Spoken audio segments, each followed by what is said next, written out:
And Bonham loves Supercross. He's a rider himself. He's been around the sport for a long time. He's on tour with Sammy Hagar this summer, and I'm stoked to talk to Bonham. Maybe the most stoked to talk to Bonham, I'll be honest. I'm going to try not to act like a weirdo, but looking forward to having Jason Bonham on the show tonight as well. And, thanks to Sean Brennan from Feld for arranging that for me. Really cool of Sean to do that, and appreciate that. We're going to tell you more about the Lakewood, Colorado PulpMX Ride Day coming up as well. We got a lot of Hangtown talk, of course. 702-586-7857. Got the Race Tech Rant, X-Brand Terrace, Motorsport.com, tweet at Tits segment as well.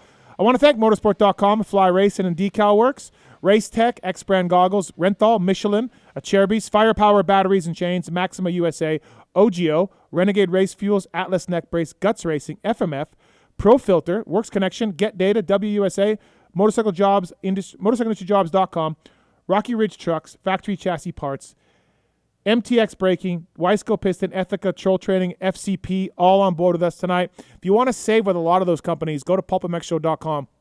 The codes are on there under sponsored deals. Click on the logo. You'll find the deal. You can save, whether it's Guts, Atlas, W, Works Connection. We got codes to save to help you people out. And thanks for watching and listening, man. Really appreciate it. Lots to get into when it comes to Hangtown. We have 2 rounds down, 4 motos down. I think we're seeing some trends, including Jet Lawrence is human. So, let's dive right into it, shall we? First up, he is a former winner of the Montreal Supercross. He's the top privateer in the sport for a long time. You've seen him in the pit reporting role as well on TV. Fly Racing Zone, Jason Thomas. What's up, JT? Not too much. It's been a minute. I'm trying to think the last time I was here. Probably the preview shows, I guess, for Supercross.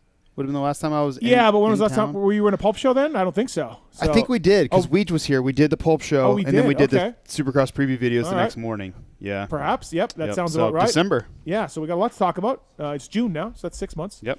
Lots to get into tonight on the show. First of all, so my eyes are going bad a little bit. I now need readers sometimes. Mm-hmm. I mean, you're old. Yes, I'm old. Yeah. And I was typing somebody on the weekend about Hangtown, and I mistyped it, and it said Gangtown. Yeah, I was there for that. That was awesome. So should we not call it Gangtown? Like, should it be renamed Gangtown? Like, hey, man, I won Gangtown. Hey, I got third at Gangtown. It sounds way cooler. I think if you can get Sexton on board tonight, I'm in. Okay. Right? Like, I can't go with just you going with it because Sure. you're a little bit of a loose cannon. Yeah. Like, I don't know that I can always be associated with the things you say. Yep. But Fair. if Sexton goes with it, then I'm in. Dude, Gangtown. Yeah. I won Gangtown. Like, yeah, it's great. It's awesome. A couple of great guys in studio with me. First time for both of them. Dalton, Braun from Fly Racing. What's up, Dalton? How are you, man? Super excited to be here. Yeah. Yeah, first ever podcast. So. You've been in with WPS Fly Racing forever. You were the gear guy for Shorty, Kennard. I mean. Yeah. A little bit farther forward. Okay. Like Pike, Brayton, JG. Definitely Shorty. Yeah. Yes. No. Absolutely. I don't think so. Come on. 7 years. All right. Thanks for coming in. Appreciate it. You are the Senior Director of Sports Marketing. That sounds really important. Yeah. Yeah. A little bit. Oversee athletes, events. We got a lot of different brands, a lot of different segments, so it's busy. I want to talk to you at some point during the show about getting off the road and because you were in the trenches every week for a long time. Yep. So get into that. Also, Senior Director of Marketing over at WPS Fly Racing, Anthony Armsby. What's up, man? How are you? Not much, man. Thanks for coming in. Thanks. Happy to be here. Yeah. Enjoying this nice sun here in Vegas. And so to make it clear, both of you guys are JT's bosses, right? And you're no, right above JT. I just want to get that clear right off the bat. So Anthony definitely is. Yep. Thanks for the support of Fly, or thanks for the support of Pulp, I should say, through Fly. We been a long time for us. So thanks for coming in. I have some ideas to pitch you guys later in the show. Yep. Can I just say no now? No, you cannot, because Right. What if it's a good idea? Well, that's why I want to say no. I know better than that. Well, if we need to add content to the show, okay. I got lots to get into when it comes to some ideas. All right, let me just put it that.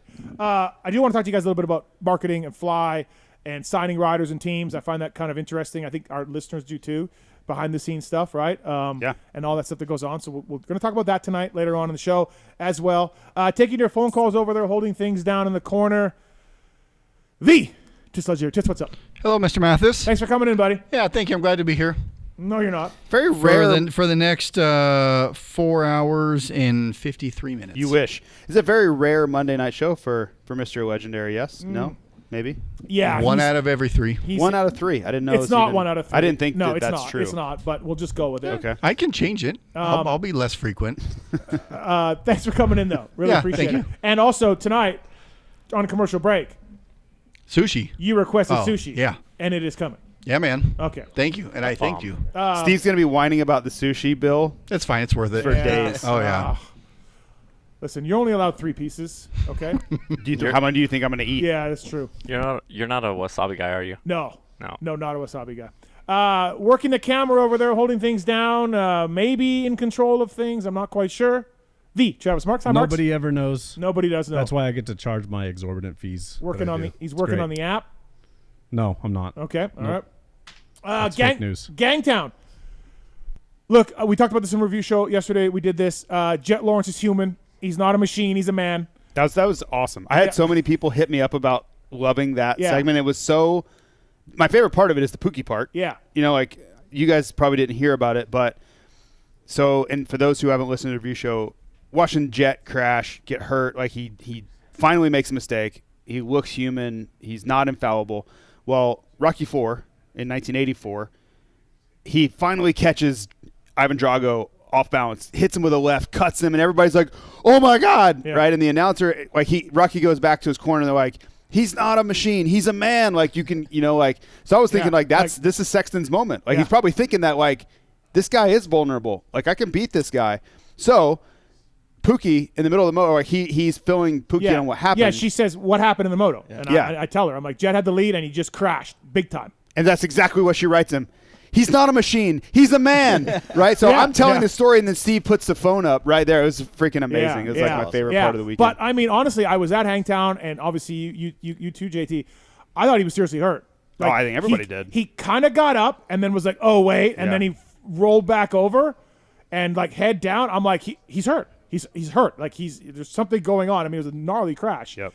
Got up, much to his credit, got 24th. And then had all the steam run out in Moto 2 for him, and obviously didn't have the day he wanted. But, yeah, for the first time. I mean, Dallas was a bit of a weirdo one for Jet, right? Yeah. Like He still got 4th. Yeah, he still got 4th. Yeah. This was big. It was. And I filmed SMX Insider this morning and was talking with Weege about it at length before and during the show. And the most critical aspect of this is how does Jet respond to it, right? Confidence-wise, physically, of course, too. Like how quickly can he bounce back? And are there any lingering effects of that? And maybe more importantly, how does Sexton respond to the way he rode, the crash by Jet, the vulnerability of Jet? Like how do those things all kind of come together and reset this entire dynamic? Because we knew what it was. Yeah. We knew Jet was the man. Chase couldn't figure it out. That's what it was for 24 straight motos and all of Supercross. It was the same thing over and over and over, rinse, repeat. Yeah. Now, I don't know. Is it the same? Is Chase going to be like, no, man, I can do this. Like, yes, I didn't beat Jet in a healthy dynamic, but that's the best he's ridden in a really long time. You were a rider. You guys work so weird on confidence. 100%. That's what I'm asking. Like, is this a significant change or not? Well, I think Jet continues to win a lot, but I think Chase is... Like, is this the breakthrough? What's the definition of a breakthrough? Like he can win some now. Yes. Because he couldn't win it all before. Yeah. No, I think it is. I do. Okay. I think it is because that track was rough as shit. His bike worked well. I mean, he got a few sketchy moments. Yeah. But I think it is. I think especially on the really hot days, I think he knows he's the fittest guy. I think deep down he has a burning belief that I'm the fittest guy, and when the conditions are their most difficult, that's my chance. Right. And I look back on a race like Southwick last year. I don't know if you remember it, but I'm right in the middle of these guys right when they come off and the podium interviews and all that. Jet goes up there without a shirt on. He was smoked after that moto. Hot, overheated. Like he still won, to his credit. But you could tell he was feeling it. Yeah.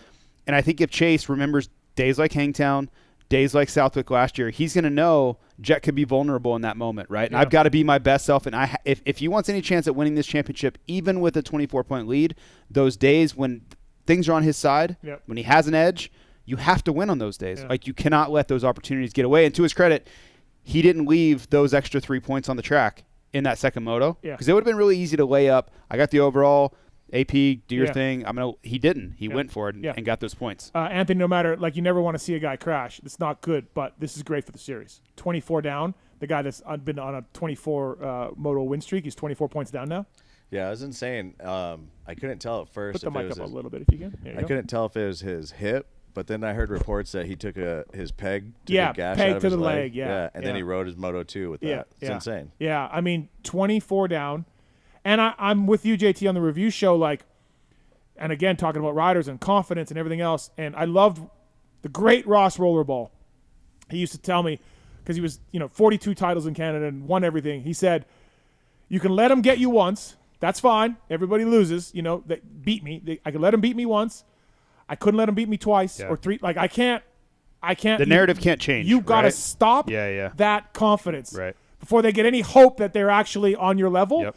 So that had to be a one-off, right? If Yeah, Jet, yeah. that had to be a one-off. Yeah. You go back to Thunder Valley, even if you're not 100%, and be like, no, Yep. the what you thought before was still the same. So that's right? why I think this weekend is going to be Huge. great. It's huge. I think Yeah. it's going to be amazing. And if Jet goes 1-1 with a couple second lead, and we're back to where we were, and then all of our you might see Sexton standing on top of the semi ready to dive off if Jet goes 1-1 again. I'm with you. Yeah, I think it might be a turning point. I think I'm not saying Chase is going to go on a run here. He's going to win the title. None I of just that. want him. I just Like, I'm a big Chase Sexton fan because I really appreciate the hard work, and he's always got time to talk, and he's always been respectful, and I just like the way he goes about his business more than anything. Yeah.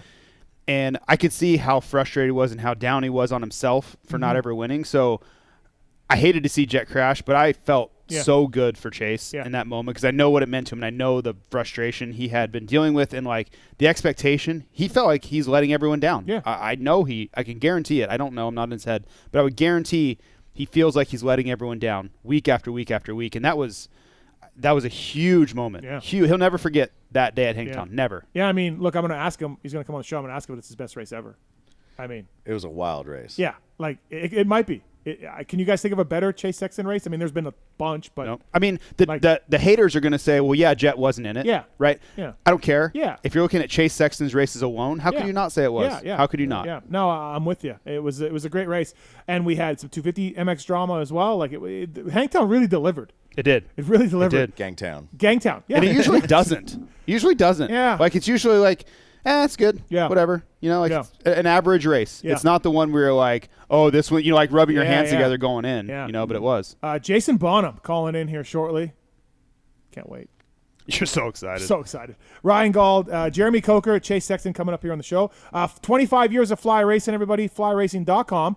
Check out the Formula helmet. Check out the Formula S. The new Kinetic a few weeks ago launched as well. And whether it's motorsport.com or your local dealer, FlyRacing.com. Anthony and Dalton and JT, all from Fly Racing WPS. And, of course, Firepower Parts as well, FirepowerParts.com. You look at Dean Wilson, you look at Max Anstey winning races from the gear to the hard parts, whether it's chains, whether it's batteries. They support a lot of privateers with parts as well.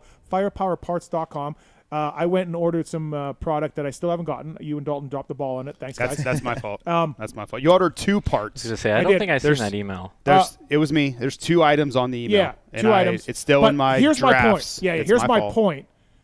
I was on the website going, holy shit. Like, look at all this shit Firepower has. What else do I need?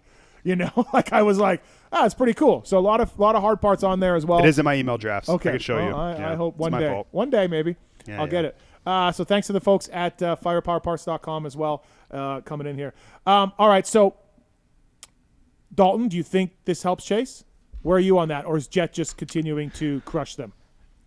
No, I think it helps Chase a bunch. I mean, going back to the crash, though, one thing that me and my brothers were arguing about was, was he trying to, like, double those rollers? Or Because he was doing it in practice. Yeah.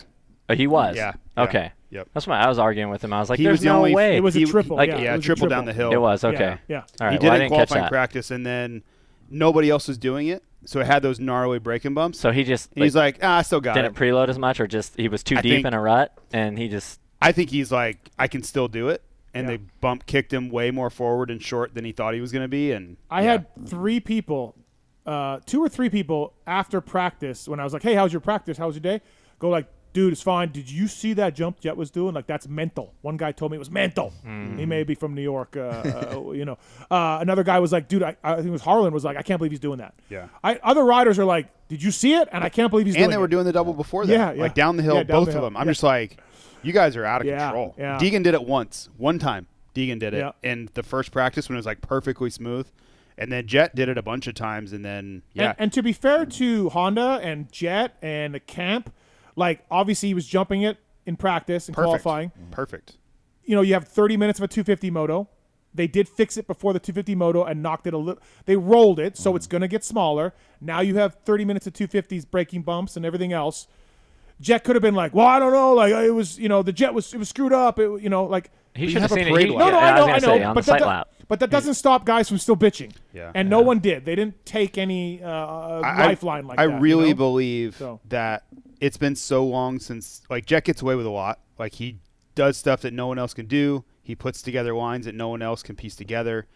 And I just think it just bit him one time, right? Yeah. The reasons that people don't do those things are what bit him. Yeah. Right? Like, they're all worried about that happening, and it never seems to happen to him. Yeah. And this time it did. Yeah, exactly, right? And I mean, Like, everybody's looking at the jump going, that would be way faster. Yeah. But I'm gonna hurt myself, right? And Jet's like, yeah, I can still do it. I can and do then it. This time he didn't. So you're a believer this is gonna get Chase closer to Jet or beating him.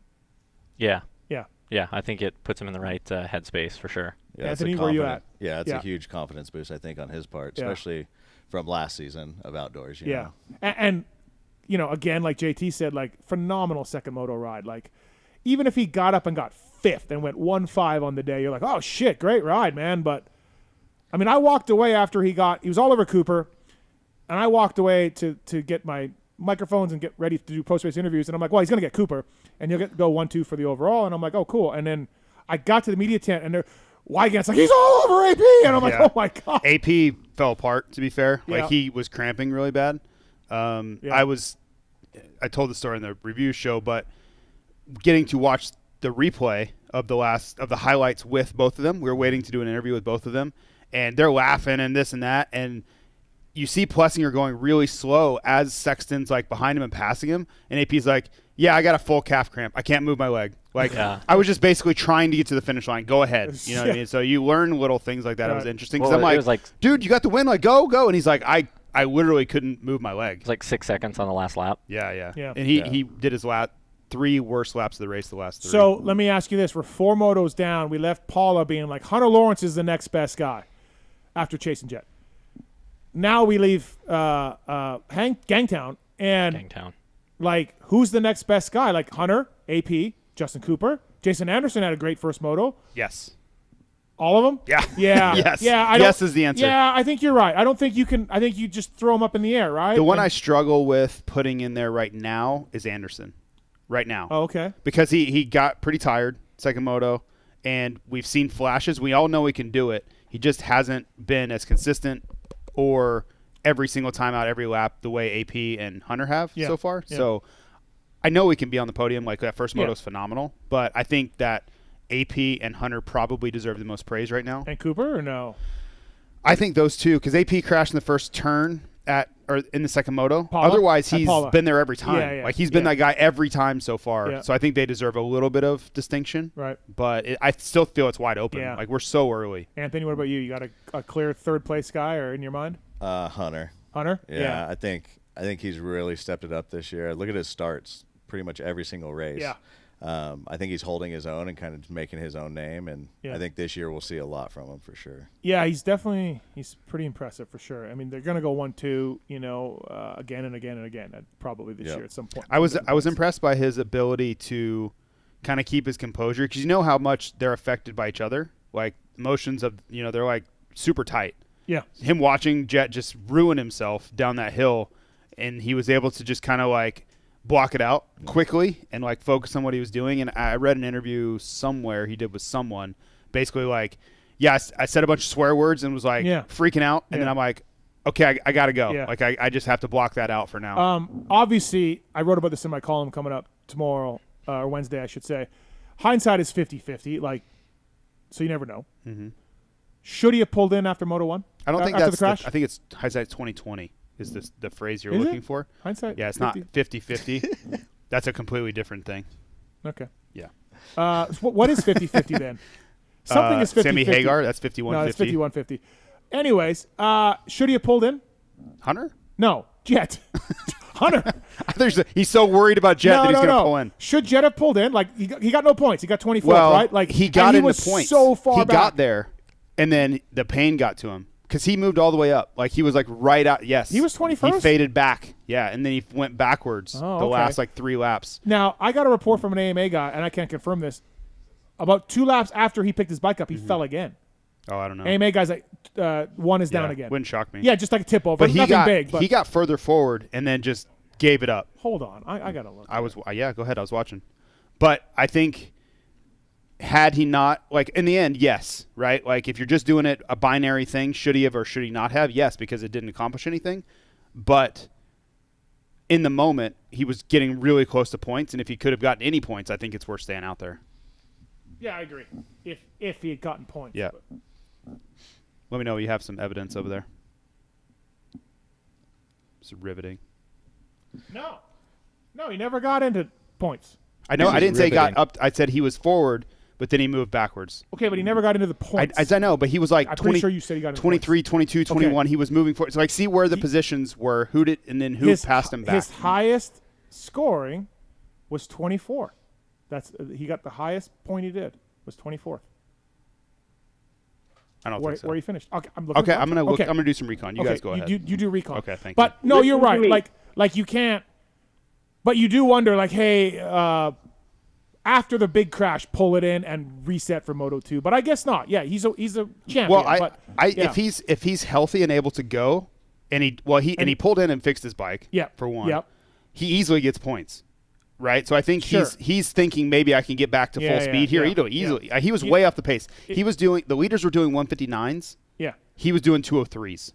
Right, so Yeah. he was like nowhere near full speed. Yeah, you do wonder how if he doesn't fall again and doesn't have to pick up his bike, he gets 15th or fix his bike. I should say 15th. Any points yeah, are a win. Yeah, Any points, yeah, for right? sure. Like, no, absolutely. yeah.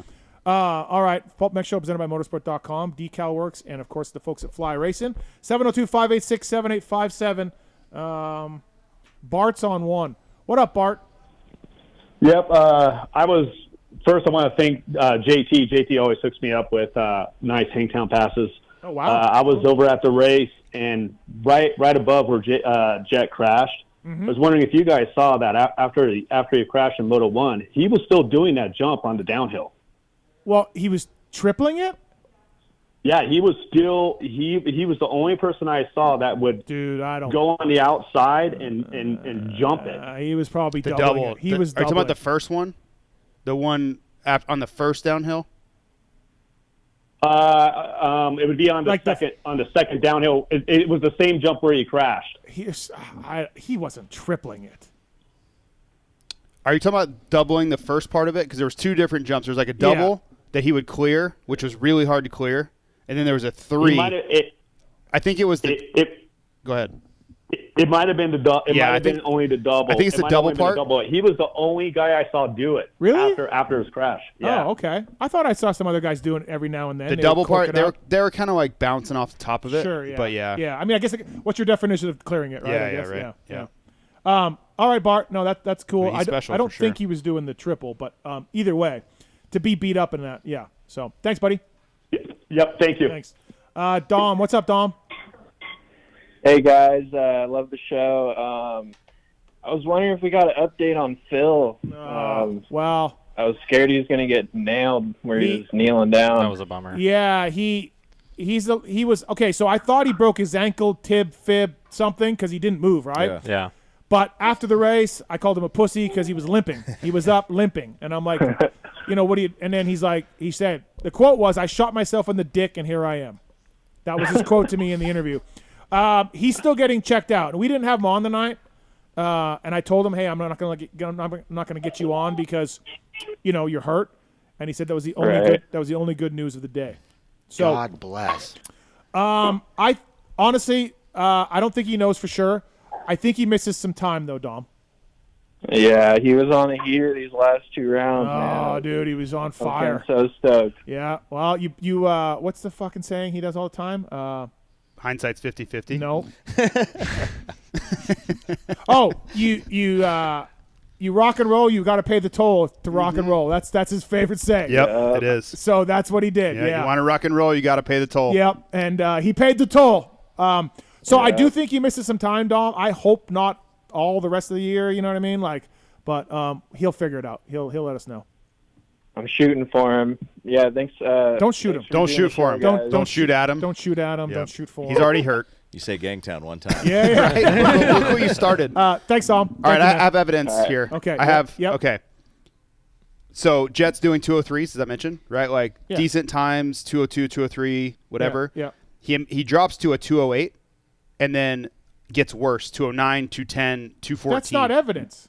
He dropped 5 seconds You left. said he moved into the points. But I'm saying he was catching up 2 points, right? He gets to 24th. No, we got to review the tape. Marks, I think he said he got into points. Marks. We'll pull the receipts. Listen, Thank you. The point was he was moving up quickly and then dropped. and then he drops 5 seconds a lap, and then it goes to 7 seconds a lap, and then 10 seconds a lap slower. Like that's If he keeps on the pace, he gets points. Sure. So to your question, should he have pulled off? I think the first half of the race says no. The second half of the race says yes. Yeah. Maybe at some point when you're like, oh shit, I can't hang on. I think he was just hurting. Right. Yeah. Listen. Does he still win this title? Sure. You know what I mean? He's not out of this thing. You still think he wins it? No. I probably. You said sure. No, I'm just what saying. Would hindsight tell you? Hindsight would be 2020. Okay. I don't know. All I know is this is great for the series, and no offense to the Jet lovers. It is. Who was watching him win every single fucking moto. Yep. It's fantastic for the series. If your 100% goal, and it's everybody's in my opinion, is to be entertained. Yeah. It's the best thing that could have happened to the series. Yeah. I mean, if you're Jet Lawrence or anybody or his biggest fan or his family or anybody, I get it. Yeah. It's not. It's terrible. But for the average fan, yeah, this is going to add so much depth to the series. Maxima USA, Pulp 20 is the code to save with Maxima, guys. Love these guys. Whether it is the SC1, which, I mean, when I was a mechanic, I just sprayed my bike with SC1 and told my rider that I worked on it all week. Whether it's Pro Filter or the Pro Filter guys at Pulp 20, again, use the code save Pro Filter and Maxima. Love these guys. Pro Filter, I did a filter on my bike last week and took the old dirty one out and threw it away and put the pre-oiled ready to use foam filter in there. Maxima USA Pro Filter, Pulp 20 is the code to save with those guys. Lots more Gangtown talk, but it is time to bring our first guest on, and so we're gonna talk some Supercross. All right. Are you nervous right now? No, you're not. Okay. I'm not. Okay, good. But I have his number now, so there is some of that. Brought to you by the folks at Renthal, whether it's HRC, Honda guys, Monster Energy Kawasaki, whether it is the Red Bull KTM team using Renthal. JT, what's your Renthal bend? I don't know, man. I don't even ride. Well, when you raced, what? I used CR High for a long time, and then somebody was like, "That's really dumb. You shouldn't be using High anything." So then I used I think the Reed Henry was probably that my was favorite. a Pro Taper bend. It was. Yes. No. Honda Renthal had a CR High for sure. Yeah, CR High, but not the Reed Henry bend. Well, then I went to Pro Taper. I don't know, man. Come on, man. I raced for everybody. Pull it together here. I don't know. 971. JT Love 971. Hey, listen, we don't sell either one of them. I'm telling Parabinos what you just said. We don't sell either one of them. I'm telling Parabinos that you said the Reed Henry bend. I use a firepower shorty canard bend. Do you have oversized firepower bars? What the hell was that? Do you have oversized firepower bars?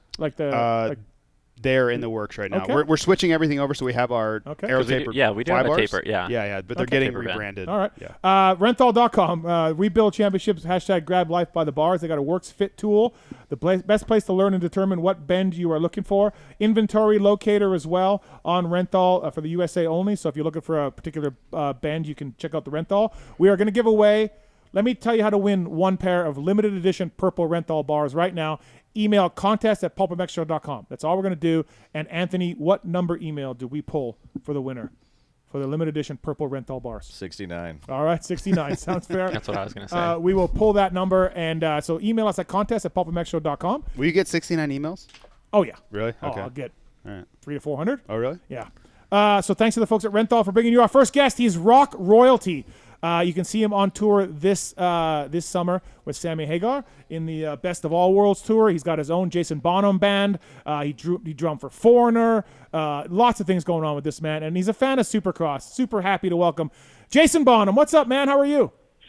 I am exceedingly good. Thank you very much for having me. I don't even know where to start with you. I have so many questions. I don't even know.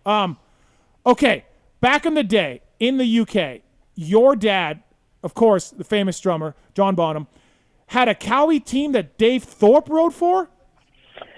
Yeah, but it kind of started before that with somebody with your namesake, JT. There was a Jason Thomas in England who was my nemesis that rode, but I won't hold it against you.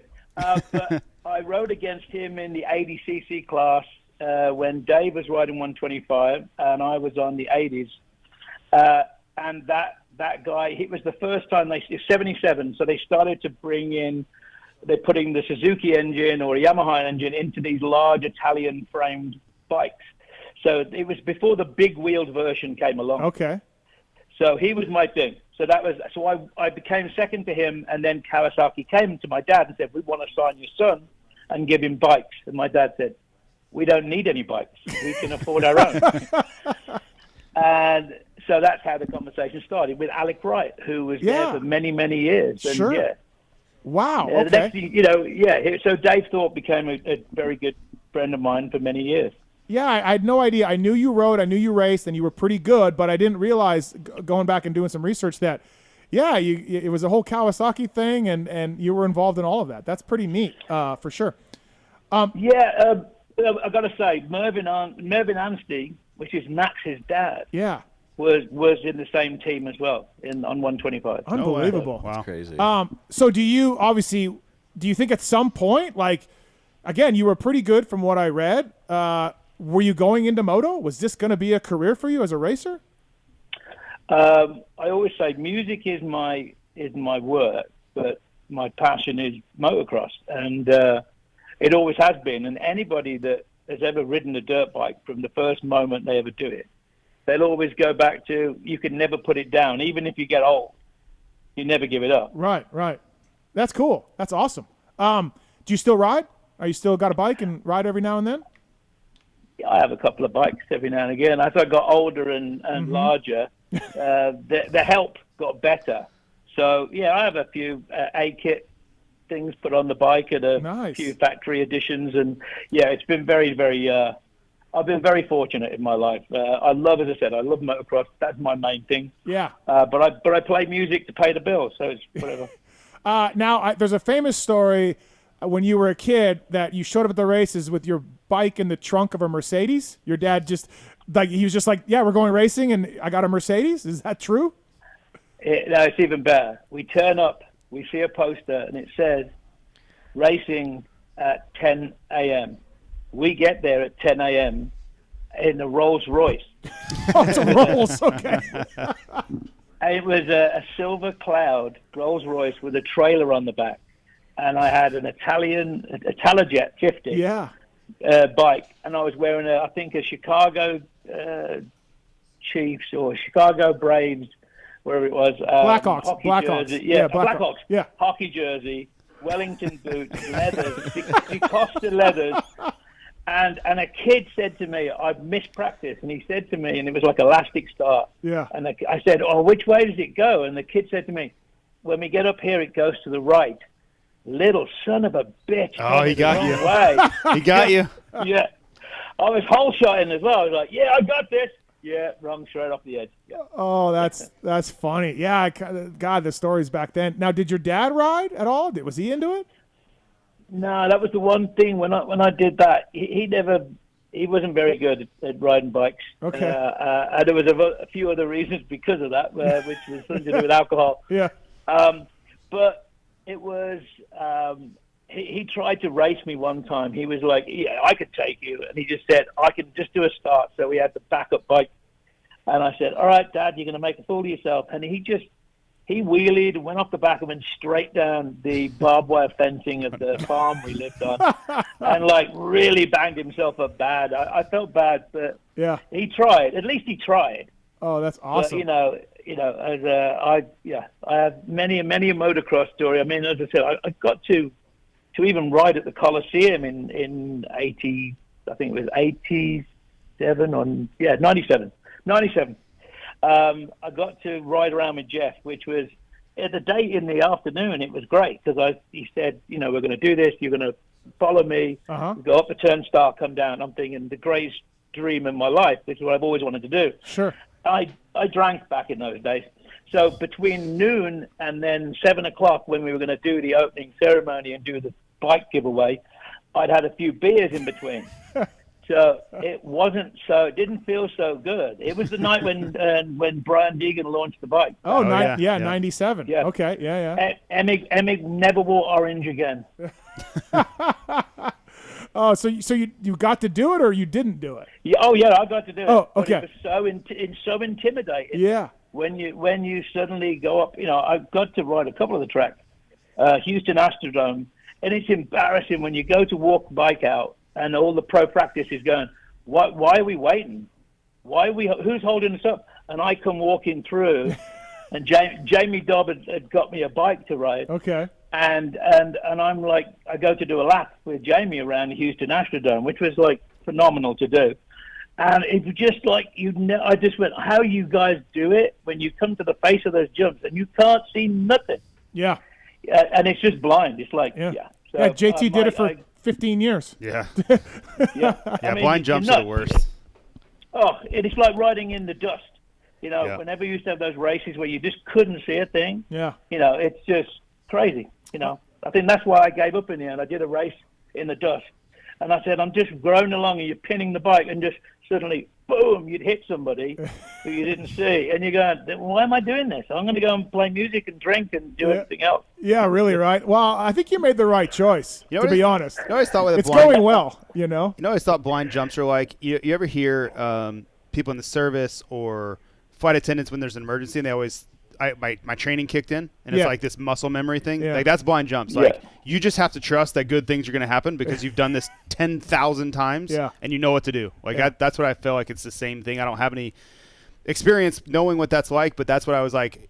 You don't know what's going to happen, but you trust that good things are going to happen because this is what you train yourself to do. Your mind knows what to do. Your body knows what to do, and you just do it. Renthal.com bringing you Jason Bonham here on the show. 702-586-7857. You've got a question for Jason Bonham, give us a call here on the PulpMX show. So you've been to some races this year. Like I said, you know McGrath. You're friends with Jeff Emig. You've been a fan of the sport for a long time. At what point did you get to meet those guys in the 90s and kind of start getting more into the sport, like from your kids? Like, how did that work out? How did you meet those guys and get so into the sport? Obviously, as a young kid, just following motocross action, that was the Bible back in England for all of us kids. My school books had more JT Racing written on them and Suzuki S's and Kawasaki K's than any music name or any band name. So wow, that we followed that. I followed it back to when you start the greats Marty Smith and from the beginning of time, the Bob Hannahs too. All the way through, then you get to the great, like the All-Stars, which was like the Honda team, which was Ricky, David, and Osho, Magoo, all of that. So I was a fan, and then you go through, and I started to come to the U.S. a lot more.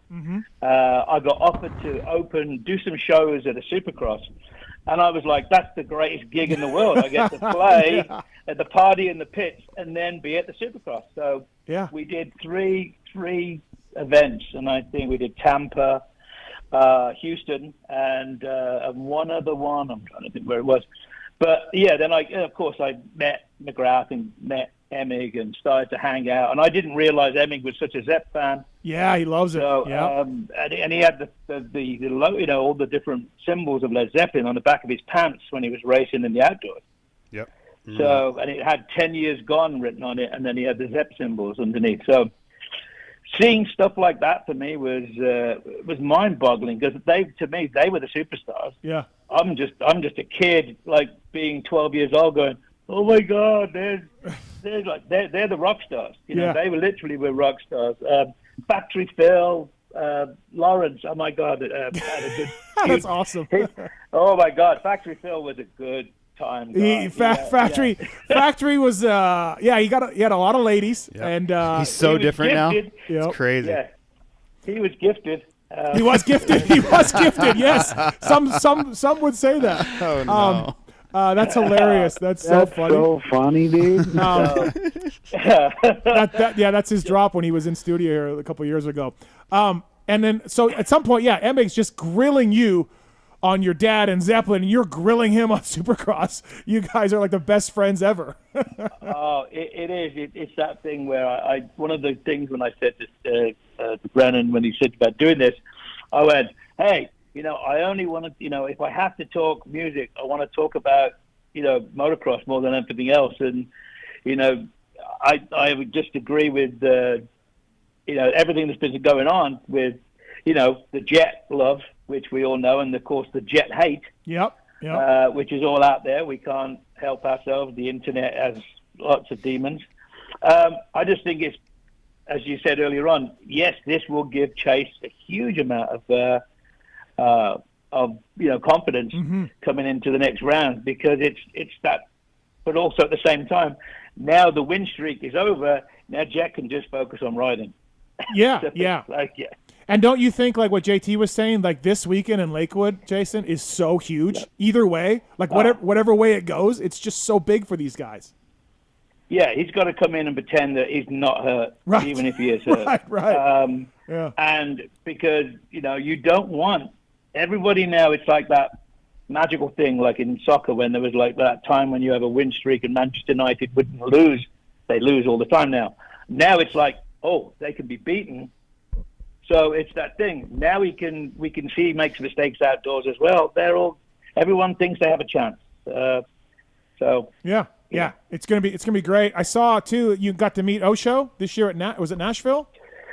Yes, I did, and that was one of those things. You know, when I suddenly saw he followed me on Instagram, that was another 12-year-old boy moment. Like, oh my God!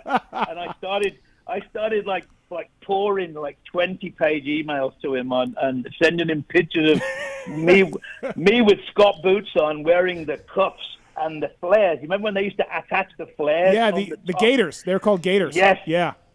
And the Scott boots, which were not the greatest thing in the world, but no. Yeah, I loved it when we used to put the mouth guards on and JT, he was a legend.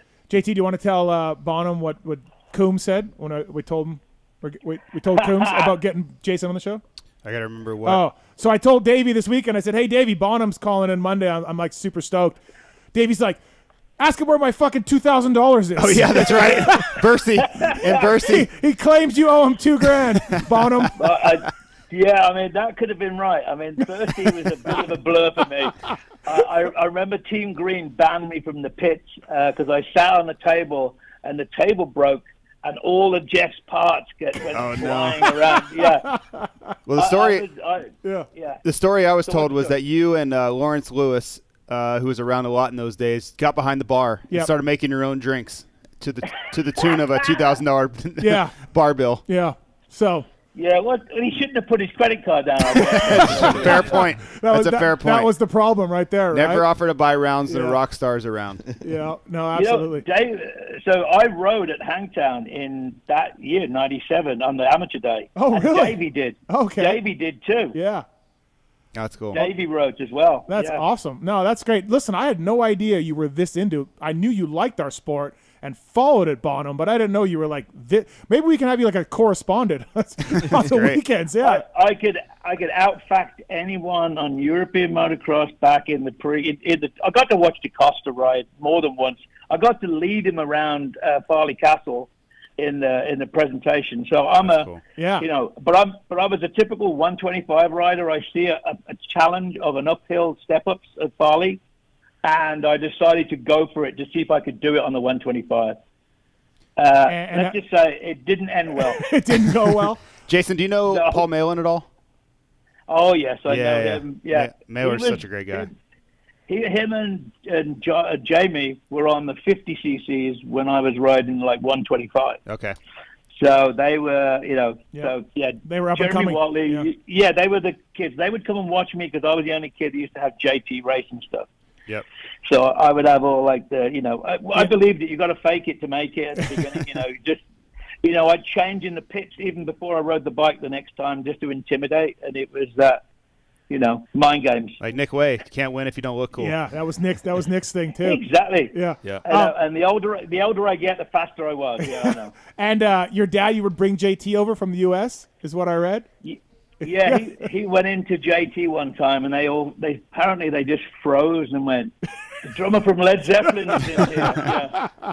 What do we do? And they went, "Give him everything. Take whatever you want." This would have been John Gregory. Yeah.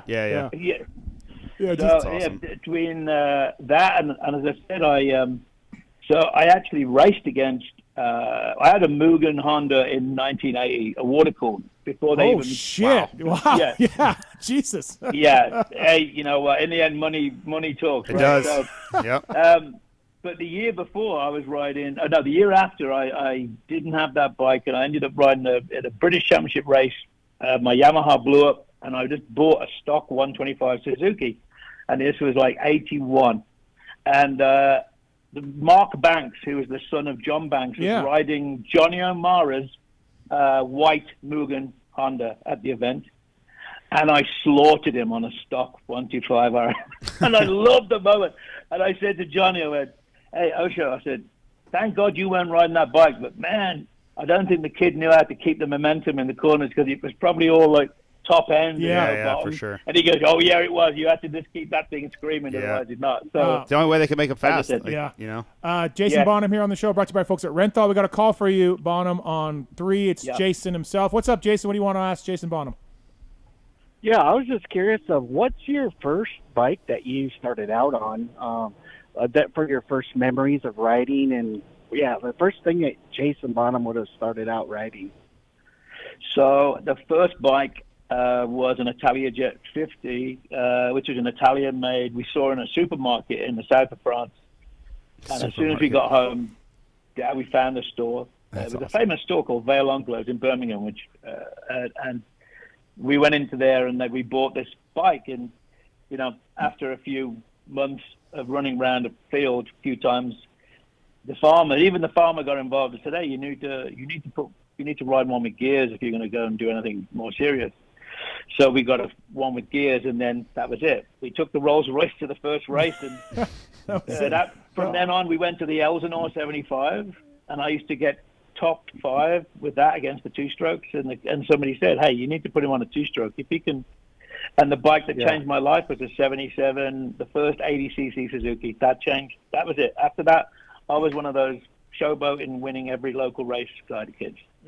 Awesome. Thanks for the call, Jason. Thank you. That's awesome. You're welcome. Thanks. No problem. Jason Bonham here, brought to you by folks at Renthal. All right, let's the Best of All Worlds tour. I saw rehearsals are going on.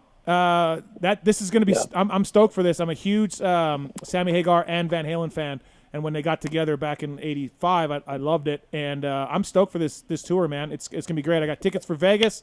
I got tickets for Colorado. Jason, I'm all in. I'm going somewhere. I'm going now. Okay, I'm going somewhere.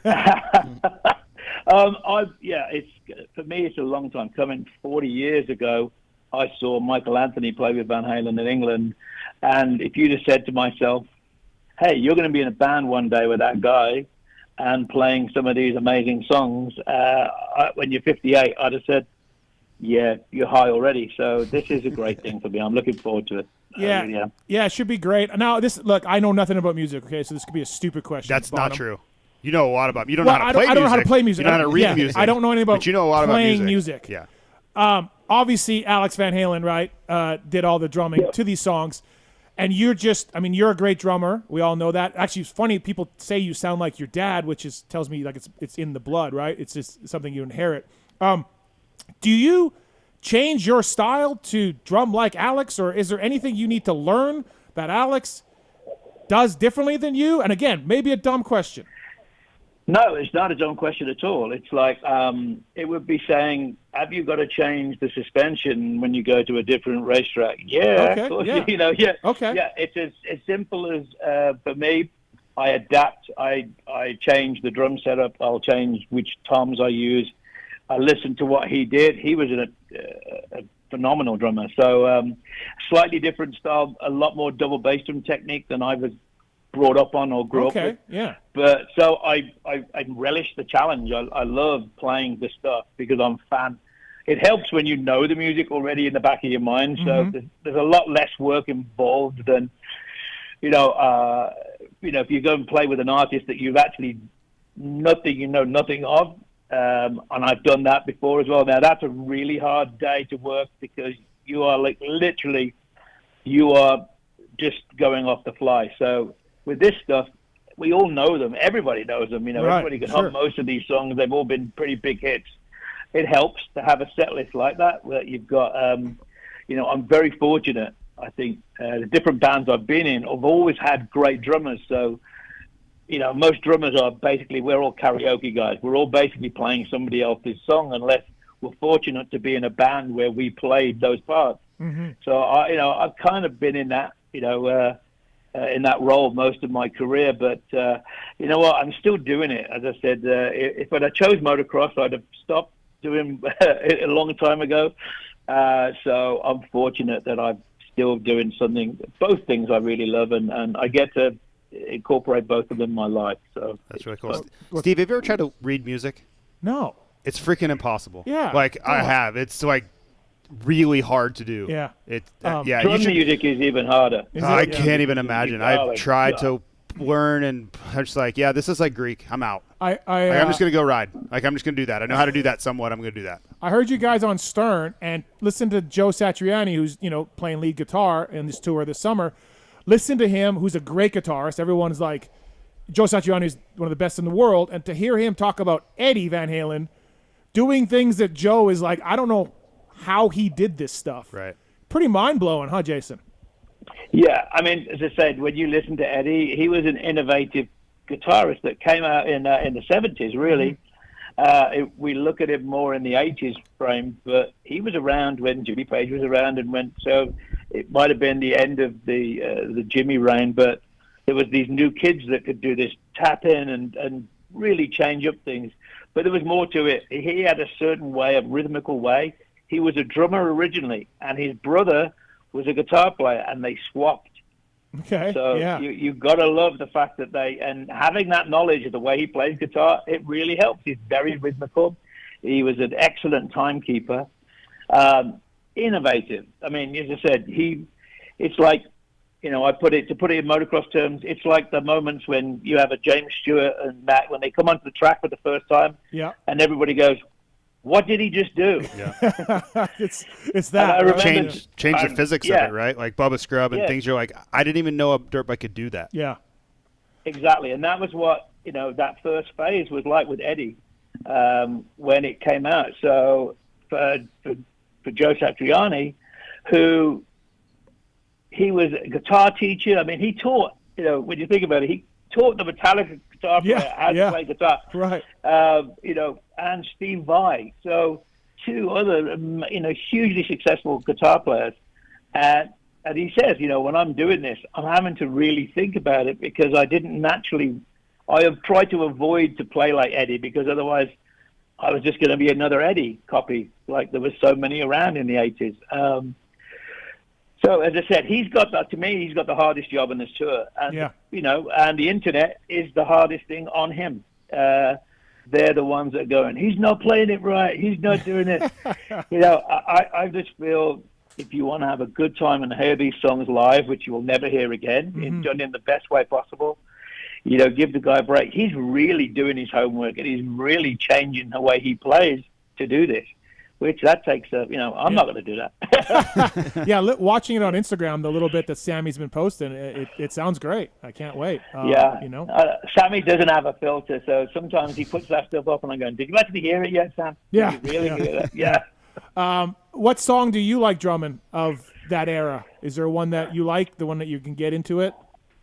There's, so many, but for me, one of the best ones to really, I can't even say there's one song off the '84 album which we've just added to the show. I can't tell you what it is. Oh, come on! To me, it's just I have this grin on my face. Do you really? Yeah. And it's like the start line. It's like somebody held up the 15-second board, and all of a sudden your pulse just goes boom, and you're full on.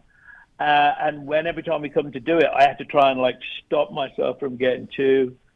I've got to go keep the tempo right. Keep the time right. Yeah, you've got to just kind of, and that's the hardest thing on those certain songs. I mean, Pound Cake, I love.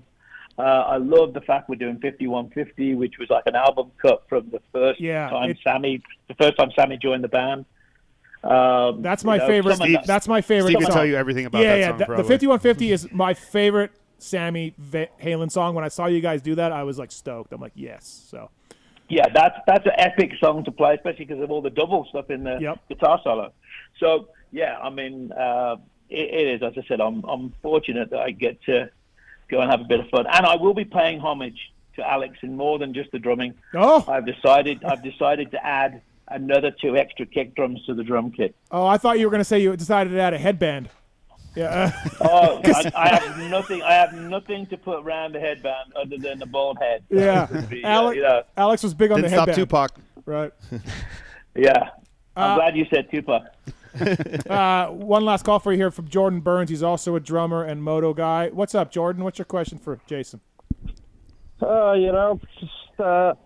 was just curious to see how Jason relates drumming to riding, like to racing. Like if he puts anything, any similarities together with like playing a show and performing as opposed to like riding and racing.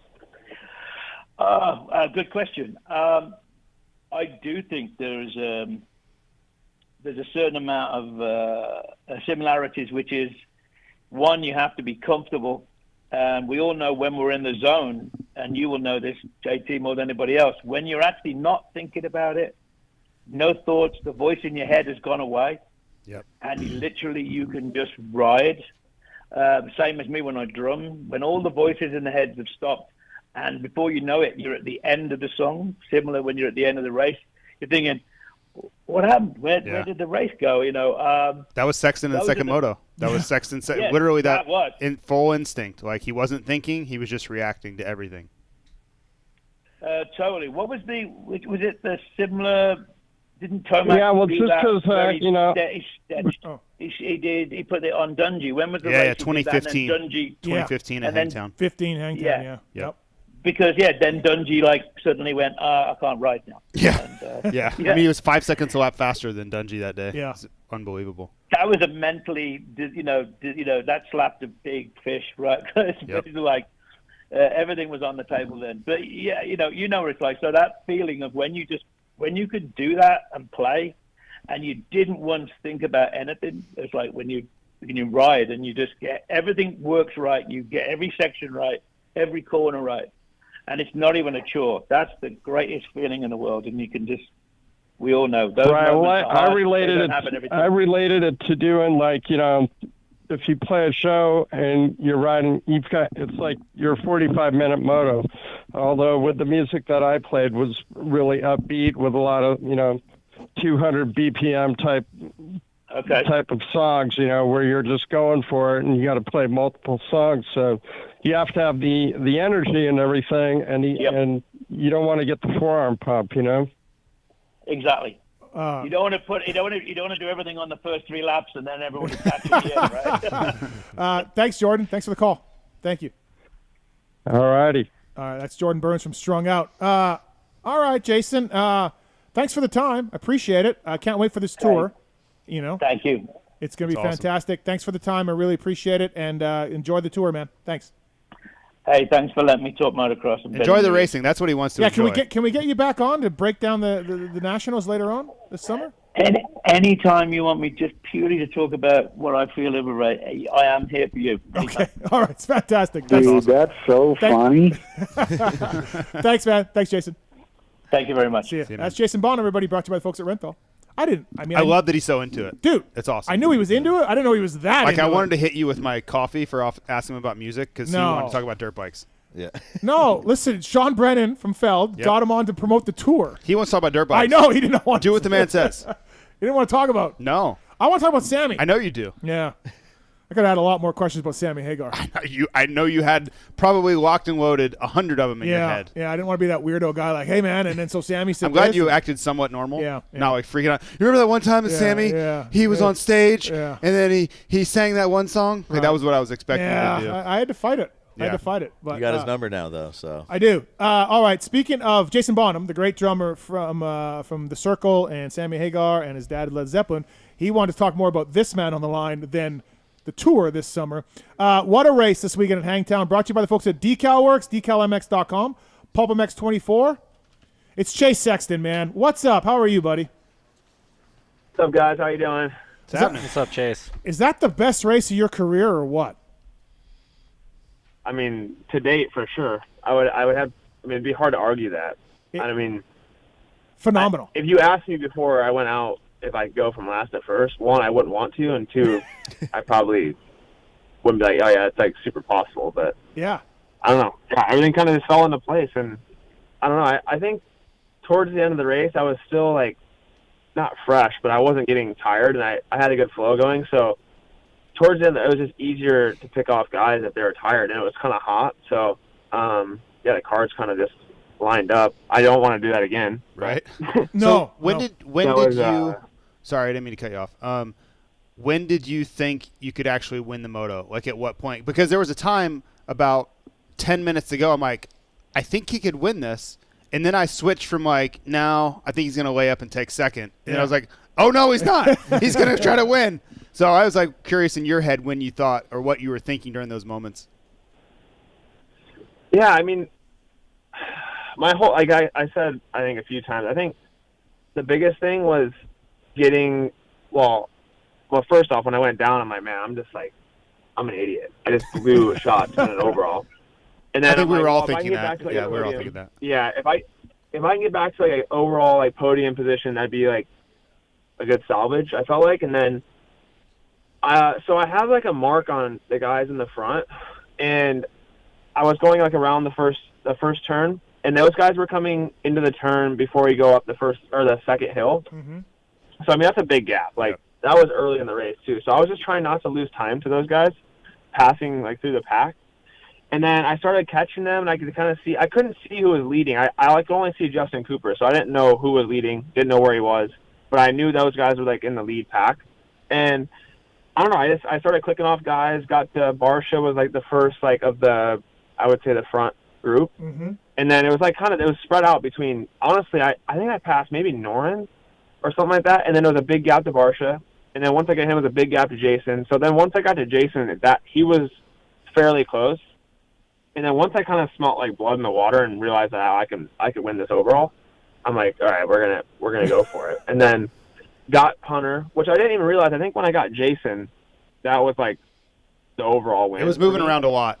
It was moving like switching around when those guys passed each other, and then as you were moving through, it changed like 3 times as far as who was going to win. So to me, I was like, all I was thinking about was passing Hunter. I didn't like that was kind of like when I got him, I'm like, okay, I know I'm good. And then I saw Justin, I'm like, I can get him.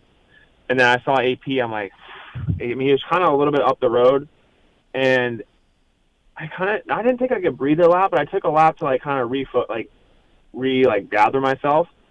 And I got to like the last lap. I'm like, okay, well, we're up here. Might as well just like try and make something cool out of this. So I just kind of sent it the last lap, and I knew that if I get close enough after like the fly 150, that was my section of passing all day. So I knew if I got close there, my first goal was to pass on the rollers. I made a mistake. Then I got close to him going downhill. I'm like, okay, I'm just gonna send it. Like let's see if I can make this turn. So then I got close to him, got around him, and it was really cool. That was, I mean, probably one of the most like emotional races I've had ever. But it was really special. My dad, that's probably the happiest I've ever seen my dad. Was so oh, you could hear him on camera. Yeah, he was very excited. Well, that's kind of like his whole thing. Like, like no matter what the circumstances are, you never give up, and like he always put it all on the track, and that ended up working out pretty well. You were loose a few times. I saw your side plates down the first downhill one time, and then going into the back, you were doing a full 2-wheel skid. Like, yeah, but you're just like, you probably don't even remember that stuff, Chase. You're just, because you were just on it, like sending it. I feel like I was maybe like a little bit under the microscope, because I feel like I only had I guess you could say maybe 3 moments that I had. One down the hill where I hit the same hole twice. I'm like, okay, I got sketchy the first time, and I skipped it a few laps, and I hit it again, like an idiot, and I got sideways. But it wasn't like where I was going sideways, like, oh, this is going to be like gnarly if I crash. I was like super slow. I was just going to slide out. Yeah. But I'm like, I wasn't like, I was like, oh, that was super sketchy. But then I passed Hunter, and I got on the gas really aggressive, got that 2-0 slide. But besides for that, like, I feel like I rode like a pretty like solid race with how, I mean, I was pushing, I'm within my limits, but I was going for, like, I'm just going to go and send it. So, and like down the hills and stuff, like the second hill or the third hill where I passed AP, I was good there. I was just really comfortable. So like when you're in that like that headspace where you feel comfortable, but you kind of can allow the bike to. I mean, you don't want to obviously crash or get too cocky, but I was really comfortable with how I was riding. Yeah, like that's what, like, you were so comfortable. Like, I'm sure you just were like, you're able to do whatever you want on any line out on the track that you wanted to take, and that's the sign, right? I was talking to this kid who you work with a little bit. He rides for Pro Circuit. His hair looks like a cheetah hair. I don't know if you know him. Yeah, I like it. Yeah. He was telling me, we were talking after the race, and like we kind of were like, this is Chase's moment to be like, the bike's great. I trust this thing. I could do whatever I want. And we know this has been a bit of an issue. Like, you've won some races, but we know all the stuff we've covered in other interviews with you. And this could be a moment where you're like, I'm one with this bike. Do you agree? I mean, every track's different, every dirt's different, but did you take a step forward in everything with this ride? Yeah, so I tested last week at Paula on Tuesday after the National, and like we found some stuff, but I wasn't super like stoked. Like, we didn't really make much progress. And then we went to this track in the hills. It's kind of like, I would say outside of like Riverside, like Merino Valley, and they dug it super deep, had like big downhills. It was like basically on the side of the hill. And we found some stuff with the bike that I hadn't really, like, I don't know, it's because I'll say this, like, I went from Florida to California. I had a huge crash at Paula before Salt Lake, like on the third lap. I was actually messing around with Ryan Marias, our test guy. Yep. And I had this freak, like, Deegan's crash this weekend was identical to that almost. But I ripped, like, the whole inside of my pants. I'm like, that was when I hit the panic button. I'm like, oh, I've been talking, like, so good. Like, we got this bike set up for outdoors, and now I'm like super uncomfortable. I wasn't really trusting it. Then I went back to Florida, had a meltdown in the week off. And then so then I came back out here, and we found something like pretty good during the week before Paula. Raced that. Wasn't super happy. Like, I feel like the bike was I was getting beat up, and I felt like a little bit erratic at Paula. Mm-hmm. And then this week we found some stuff like that Thursday that was really good. Like more of what I felt in 22 on the Honda. Like, that's kind of what we went at, like that characteristic a little bit. Sure. And they kind of nailed it. And I went, it was Thursday. I did a moto with Tom. I was like, okay, it was pretty good. And we switched some suspension stuff, and I went like a second and a half faster without really even having to like push, which I was like, okay, if I can like take that into the race, we should be good. So yeah, I don't know. We just found some stuff this week. It made me more comfortable, and like when I'm comfortable, I can move around on the track. It doesn't have to be perfect, but if I have comfort, I can make it work, and that's kind of what we found. Okay, so I have a question. Obviously, the riding was fantastic this weekend, but I still think, big picture, the starts are going to set you up for success, right? Like, you don't have to ride the way you did in that second moto. Yeah. And I know you've talked about it. You need to be better on the starts. Like, what do you think that is? Is it clutch delivery? Is it grip off the grid? Is it the first 5 feet across the gate? Like, where do you think you're missing? Because to compare it, we've watched Hunter and Jet, and I'm sure you guys have broken it down too. Like, that's where they're so good. Like, the first 10 feet across the gate, they're getting a gap, and then they're just accelerating cleanly past that. Yeah. No, I mean, to me, for me right now, it's the jump off the gate. I'm just a little bit slow on my clutch like release. I almost feather the clutch too much. Like I'm like Ian and those guys say, like I'm like it's almost too smooth. I'm just letting it out slow. Yep. And I lose over that first 5 feet, 10 feet, and then you're just buried basically. Yeah. Like you're not going to get a good start. So that's kind of my focus this week is to I just need to get my jumps better and my driving and stuff. Everything like that's good. I've switched up my technique in Supercross and it's working, but I need to be more aggressive off the gate. And that's kind of like you said, like Jet and Hunter are really good. Like second moto at Paul, Hunter came out of the gate and I literally in the back, I almost said it out loud, like while I'm taking, I'm like, oh my God, like that was a gnarly jump. Yeah. Like, that's what I thought in my head, like that was gnarly. And then he ended up getting the whole shot. I actually had a decent start. He was just that much better. So is there enough grip that you can pretty much just dump? And I don't mean dump it, like just completely release it, but like is there a lot of grip for you guys on that grid? Yeah, it's gnarly. Like it's a lot of grip. That's like where for me I have almost too much. Where I'm like that's why I'm feathering it so badly.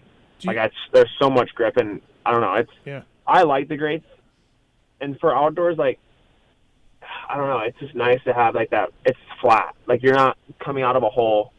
And I mean, Steve, you might disagree with that. You like the old school get rid of them. dirt starts. Get rid of them. Gates were amazing this weekend. And whole shot devices. Yeah, no, listen, JT, do you know what they're at for whole shot? Do you remember what? Okay, I just asked you what bar bend you had. You didn't remember, but do you remember? I ran like 120. For the starting device? Yeah, they're at 170 now. Yeah. They are so far down there because they have grip. They have grip, yeah. right? So it's, I think. Kyle Lewis was the most I'd ever seen, and it was 140. Yeah. Like in that era. So talking about these guys, I think they can just dump the clutch and go, you know? Chase, it was an awesome ride. It was great to see it. We do have a question on Twitter because it's Twitter. Did you know that you were knocking AP off the podium in taking that win away from your teammate? And should you have passed him? I'm just telling you what Twitter said, Chase. Yeah, I mean, the last guy that I wanted to like pass for the win was probably AP. No, listen, him and I actually get along really well. Yeah. But for me, that's 3 points. Like, yeah, that wasn't on my mind. That's 3 pots. Like that could mean a lot. It's a 6-point swing. Yeah, big deal. I saw that question. I was like, oh my God, dude! Like Chase, he needs. No, man, I'm riding incredible. I'm going to pass you. Yeah. You know, like so. Go ahead, Anthony. He was a man on a mission. It was impressive to watch. We had a watch party over at Dalton's house, and between me, him, his wife, and our friends, we were just screaming the whole entire time. Yeah. Well, I was in the announcer's tower, and Bidas was just screaming the whole time too. So I mean, it worked really well. What did Ian and Roger say to you afterwards, Chase? What were their reactions? Yeah, Roger was stoked. Obviously, Ian was stoked. Roger was really stoked. He's like, I mean, he likes that kind of stuff. Like that's like his bread and butter. Like a gritty ride to win is like his like that's what gets him going kind of thing. So. And I honestly, I've had so much. I feel like more, not positive, but like more people reaching out after this than like after I won the Supercross title. It's really kind of crazy. I thought it was cool. Obviously, like coming from last to first is awesome. But the people that have been reaching, it's like kind of crazy. I thought it was cool, but I wasn't like. I mean, yeah, I was stoked. But I don't know. I don't know what I'm trying to say. It was more people than I thought were reaching out. Well, it was. I mean, everyone. It was a great ride. It's going to go right up there with everyone's going to be like, you know, I remember this, I remember that. The Tomac ride we talked about a few times, and we'll talk about this as well over the years. You know what I mean? You know, so there is that. Decal Works bringing you Chase Sexton on the PulpMX show, presented by DecalMX.com. Hey, Chase, looked like you really didn't want to do that pre-race, that pre-moto interview at all. Really, didn't really look like it. Oh. I just saw that today. Actually, one of my buddies showed me. Well, I was just like, I was kind of zoned in. Yeah. I had my headphones on. Like, I'm trying to lock in for this moto. Like, I don't really want to. I'm not one of those guys that go on. I'm not on the line like searching like to talk to people. I'm kind of just sitting there doing my own thing and trying to like get myself ready to go.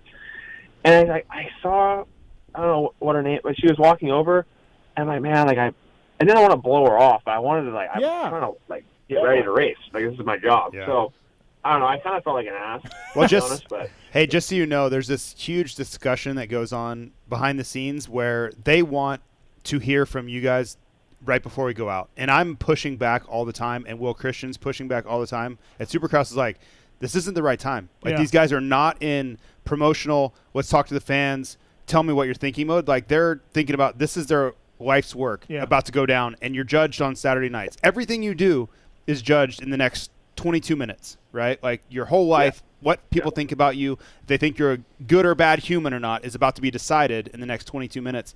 They don't want to tell us about how their week was and what they're thinking, right? It's not the right time for that. So I felt really bad for Katie because she's put in that spot of trying to go down and talk to you guys, but having been there with way less pressure than you have, I get it. Yeah, I would have been a terrible interview right, down any there. racer would have agreed, I think. Like, just when you're on the line and you're, so I just thought it was funny, Chase. I mean, we know you're very friendly with the media. You're very good with interviews. It's not like, but, yeah, there's certain times where it's like, hey, man, got to race. So.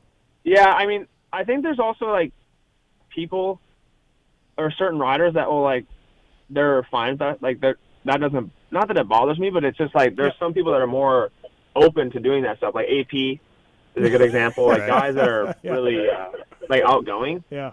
I mean, I would say I'm outgoing, but there's, like, a certain, I'm when it's business, like, I mean, like, like, we're going for it. So, I don't know. It's just, I kind of feel like, and also I think the personality. I feel like if you're in staging and everybody's hanging out back there, it's fine. Once you put your helmet on and you roll up to the gate, like up there, it's over. Like that time of interaction is kind of past, right? And it's time to go to work. We do have Sloan on 3. Speaking of warming up, Sloan, what's your question for Chase here on the show? Hey Chase, I'm a big fan. What is your go-to warm-up song? Thank you. A lot of people ask me this because I'm a pretty big, I would say, music guy, but I listen to everything. And if I'm being honest, like, I listen to country and, like, pop music on the line. It's maybe not the most, like, hype up music, but, like, for me, I don't need to get more, like, revved up. I'm kind of already there. I just need something to, like, kind of hone me in, sort of thing. So I don't know. It's just whatever. It's whatever comes up my playlist is what I'm playing. Honestly, I don't really, like, search through songs to get me hyped up. It's just more like what comes on. All right. There you go, Sloan. Thanks for calling. Thank you. Thank you. You should try this weekend in Lakewood. I know it went really well for you at Gangtown. Can we call it Gangtown, by the way? Do you like that name, Chase? Gangtown? I don't know. It sounds kind of gnarly. I mean, you're gnarly. Well, I mean, Steve asked me, and I said, hey, I'm not putting my name up, but if Sexton's in, then I'm in. So sounds gay. I mean, no pressure. Pull up the song 5150 by Van Halen and listen to it on the line this weekend, Chase. It'll change. Make you think less of Steve is what it's going to do. All right. Chris is on 2. What's up, Chris? What's your question for Chase Sexton? Not a question, more of a statement. So 15 minutes in, 23 seconds down, I saw you chase over the step-up triple there. You look back down at the leaders. I just thought it was an all-time great moment of MX history, honestly.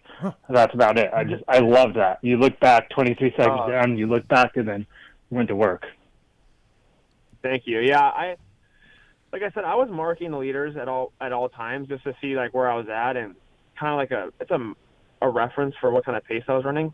And yeah, I was keeping tabs on them because, like you said, you never know what's possible. There's stuff that happens all the time that's super crazy, and like I said, I think the cars just aligned, and I was in a really good flow. So I was definitely marking them.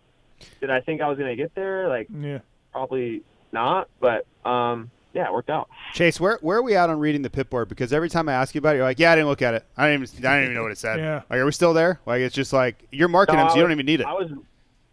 I was reading it this weekend. Okay. That pit area was, like, perfect. It's easy to you're see. in a straight line. Yeah. Some of the weekends, like, if you're not, you literally have to turn your head some weekends to see it. All right, Chase. Yeah, no, sometimes it's weird.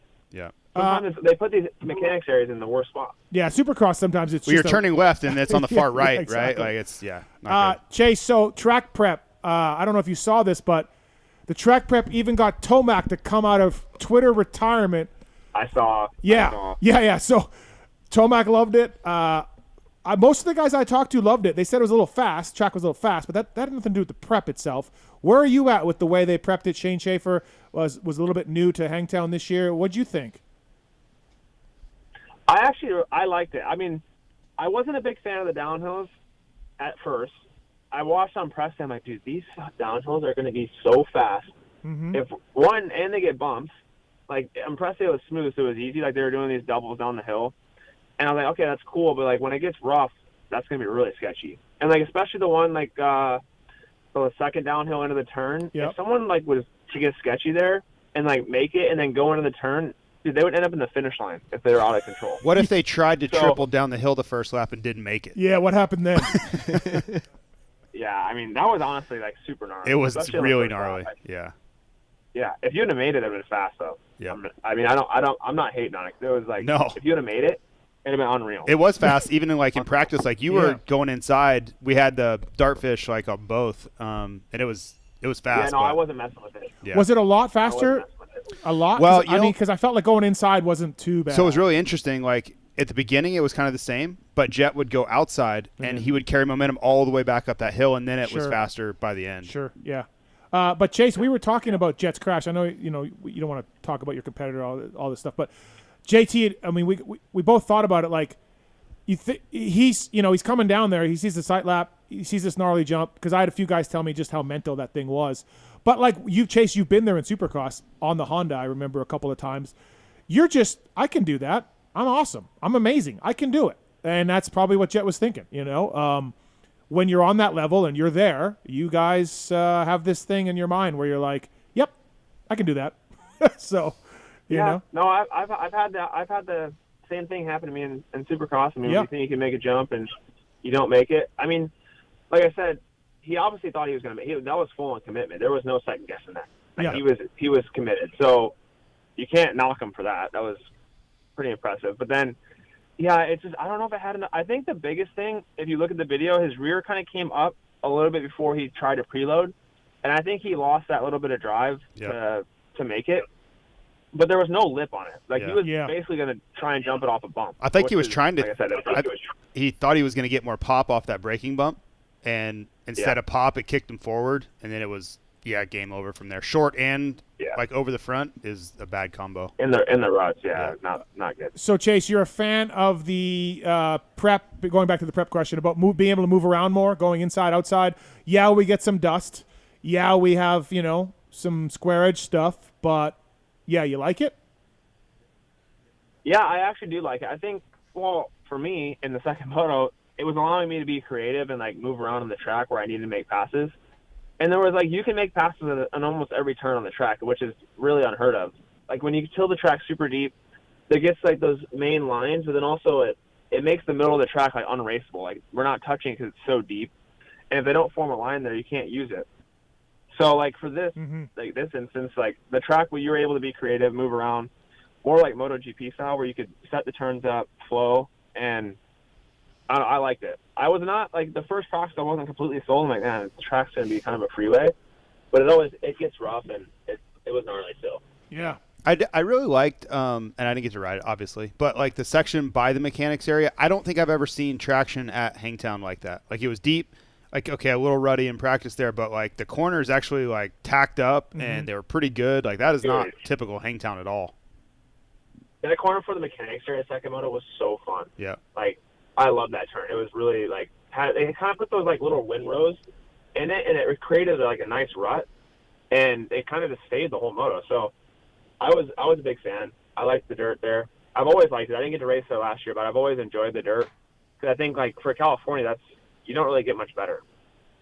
No, yeah, it was great. I mostly, I mean, look, racers are never going to agree 100% on anything, but I got a lot of people that said they loved that track and the way it was shaped up and the layout and everything. So. It was an all-timer. Going into Lakewood, Chase, thoughts on that track and thoughts on this weekend? Yeah, I like Lakewood. It's rutted. Ruts are kind of my forte, I would say. I've actually raced there. I raced there once as an amateur. I've always liked the track. I think I didn't get to race there last year. It was super deep. So it's kind of you're really just up to what kind of prep they do. Yep, I don't know. Yeah. If it's super deep, it could be a completely different track. If it's not as deep, it can be really. I mean, yeah, it's just different how they prep it. So I guess we'll see. But I like the track. The layout's fun. I just like that it's ruts. That's the biggest thing. All right. Anything else for Chase Sexton? Greatest race of his career in Hangtown. It was amazing. I honestly I'm neutral. I don't care who wins or loses, but I was really happy for Chase. Yeah. That day. Yeah. That was cool. Yeah. Such a good announcement. Thank you. Yeah, we're stoked. This is awesome. This breathed a lot of life into everything, and I think it's going to help you a lot. So does the kid with the cheetah hair going forward. So yeah, man, thanks for coming on. Appreciate it. Great work, Chase. Thanks, Chase. Thanks, boys. I appreciate it. All right, see ya. That's Chase Sexton, everybody, on the PulpMX show, brought to you by DecalMX.com. I mean, yeah. One thing we didn't mention is, and it's okay, but it was pretty impressive how both how good he and Vial were, because they've been riding together. I know Kitchen's there too. I get it, but I think from what I see, he and Tom are pretty tight. Yeah. Kitchen, they do the off-track stuff with Kitch. Kitch is riding at Sandbox. Yeah. They ride at Baker, so they don't ride together. But every time I see Tom and Chase, like they're together, training together, riding together, lifting together, and they both were super strong this weekend. So I just thought there was something to look forward to as we get hotter, right? This summer, like what if these dudes start? What if their fitness starts shining? They look like they're feeding off each other, getting stronger and confidence and all those things. All right, we got Jeremy Coker coming up right away. Cole's on one. He wants to talk about Bro Show. What's up, Cole? How are you, man? Good. How you guys doing? Good. What's going on? So a little backstory for me, kind of weird. Back when COVID started, I started building tracks in Indiana, and I got out of riding. So I quit riding in 2021, but I built tracks everywhere. And everyone's like, why don't you ride anymore? Got out of riding, haven't rode since then. So 2021, I quit riding. 3 weeks ago on the show, I heard about this gas e-mountain bike deal, and I thought it was BS. I was like, that's bullshit. So I called my local KTM dealer. He's like, oh, yeah, dude, we got one MC450 left. So I went and scooped one up, and I got an e-bike, a G 3.0 trail, gas e-mount bike, and a gas MC450. Nice. So, nice, because of Bro Show. Because of Bro Show saying that? I'm dead serious. I heard the show, and I called my wife. I said, I don't know if this is real, because I've not seen anybody locally post about this. I said, but I'm going to email Justin, my local Spikes KTM, and see if it's real. And he shot me. He shot me an email back. Well, yeah, JT. Actually, I know Jake Rakowski and Austin Woodrum really well. Cool. So we've talked to Flat Ride before, but I was like, there's no way this is real. And sure shit, dude. I went and did it, and I posted it on my social medias, and I was getting calls, dude, like, is this real? Is this real? I'm like, guys, I'm serious. I didn't sell my soul. Nothing. This is a real freaking thing. Bro Show shouldn't get that out there, that fact out there more, right? Yeah, it's kind of cool. They're giving away free e-bikes with every purchase of a 450. Like, pretty neat. So my question to you is, because my wife thinks an e-bike's not an actual workout. Is there something that... Listen, you tell your wife. You tell your wife. Beat it. Well, I know. I said, dude, you don't know Steve Mathis. I said, I've been following this sport my whole life. I said, Mathis, I've been listening to you talk about these damn e-bikes forever. Yeah. I was like, there's got to be something to it. I'm 6'2", I'm 240, and I was a Vet A guy. Now I am a Vet A guy. When I quit, I was plus 25A. But I had 2 kids. I'm married. I got fluffy, and I sit and doze all the time. Yeah. So I'm sick. But I'm like, so what? How do I get in this? What do you recommend? How do I start? Start riding, man. That's pedal. it. You just, one pedal at a time. You got to pedal. You can start on. I mean, but like, go on trail mode. How many minutes did you go for? Did you just go kill yourself, or you step? I'm so green to working out. It's been so long. He rides like a psycho. No, he does. You do. At first, on the first thing, I'd go for an hour. I talked to Alden Baker one time, and I was like, dude, like, how long do I got to, like, fuck this. I hate exercising, but he's like, you have to go an hour. Minimum. If you're on a bicycle, minimum of an hour. Alden's like, you anything below an hour, you're wasting your time. And on a bicycle. Yeah, on a bicycle. And I'm like, fuck. So I started with an hour. So Keely Rusk, I'm sure you remember Keely Rusk, I know Keely, right? Yep. So me and him are good buddies. I actually met him because of your show years ago. He was on. He goes, yeah, I'm from Salisbury, Indiana. I'm like, dude, I live by. So I live right by there. So I sent him a DM, and we became good friends because of your show, ironically, not to fucking hype you up. But he texted me, goes, you got an e-bike, you got to come ride with me. I'm like, Keely, you're going to kill me, because he works for SRAM. Yeah. He pedals all the time. Yeah. I'm like, you got to help me. But I got an old Supercross, Arena Cross track at my house. I was just going to ride around it to get used to it and just ride on the bicycle to try to get my heart used to going. Just do an hour. Yeah, get a polar, get a watch, get a heart rate monitor, and go an hour, and start from there. Okay, so a polar. Okay, yeah. But no, you guys are bringing me back. I'm gonna be 30 this year. I'm trying to get back into the game and start riding, and it's awesome. So Bro Show, I owe him a lot. An hour's gonna feel like a lot at first. Yeah, but just don't quit. I rode my new gas 15 minutes if I was gonna have an asthma attack. Get the bike shorts with the chamois, because otherwise it's really gonna hurt your taint and everything at first. You got to break that in. It's gonna hurt for a while. I'm writing this down. Bike shorts, chamois. Yeah, cool. But no, all the guys listening from Indiana, I built tracks all around the state of Indiana, and I literally help them bring the sport back. So more dirt on YouTube. tell people to check it out. But yeah, thank you, Gaff. Okay. Thank you, bro. Thanks, buddy. Thank you, PulpMX. Thanks, buddy. Appreciate it. Thank you. There we go. Another e-bike convert. Renegade Race Fuels bringing you our next guest of the night. What a lineup. We got Jason Bonham, Chase Sexton, Jeremy Coker coming up right now. Got a lot going on. Ryan Gauld will probably bring it down. But, Renegade Supercross Mini 50 is the latest addition to the championship-winning Power Sports lineup. SX Mini 50 is an AMA legal, auctionated, high-performance, unleaded, and ethanol-free fuel. RenegadeRaceFuels.com. Racers that win, pour it in, and check it out at Renegade Race Fuels. PulpMX 24 to save at Renegade Race Fuels and to deliver it right to your door. That's what Renegade will do. Bringing you our next guest of the night. This man has got a little easier summer than Supercross. He's the team manager for the Monster Energy Star Yamaha 450 side. It's Jeremy Coker. What's up, Jeremy? How are you, man? Oh, what's going on, guys? Thanks for jumping on. Have you ever been on before? I couldn't remember. I have not. It's the first time. Oh, what took me so You long? usually have all the star team managers on your show. I do. I normally have a lot of star guys on. You're right. Listen, I had to apologize to you. Show. I had to apologize to you a couple weeks ago, and I still feel bad about it, Coker. So, hey, listen, I do want to give you props. We talk about Lars. I talk about Nathan Ramsey, a couple managers that I talk to that are always as upfront as they can be and honest as they can be to try to give me information about their teams. Coker's in that group. Coker's awesome. Yeah, Jeremy, you are always like a nice guy to deal with. I feel like you try to tell us the truth as much as you can or as much as you need to. And I feel like you don't bullshit us in the media a little bit. So thanks, man. I enjoy talking to you about stuff. Yeah, absolutely. I do my best. Like you said, I tell the media as much as I can, and sometimes maybe a little too much. But you know what? It's a good thing to do sometimes. SMX, when Coop came back on the team, he wasn't going that well. I think it was maybe it was a second practice in Charlotte or something. I'm like to Coker, I'm like, what's going on, man? He's just like, yeah, he's got to be better, man. He's got to be better. That was your only comeback, Coker. He's got to be better. Yeah, man, there wasn't much else to tell you guys at that point.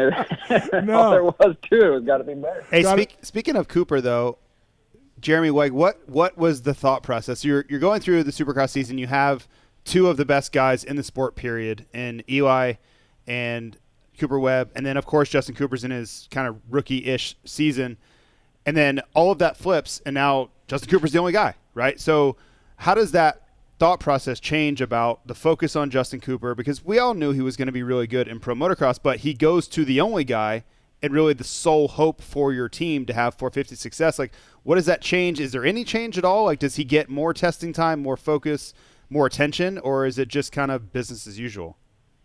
Yeah, I mean, obviously Justin was hired as the third rider, but really at the time of the hire was more of, I would call it our second and a half rider, because as everybody knows, Eli was a Supercross and made the decision to race motocross late, but when, we don't know that at the beginning of the year, I have to have somebody as second guy for motocross. So Justin was always going to be the motocross guy.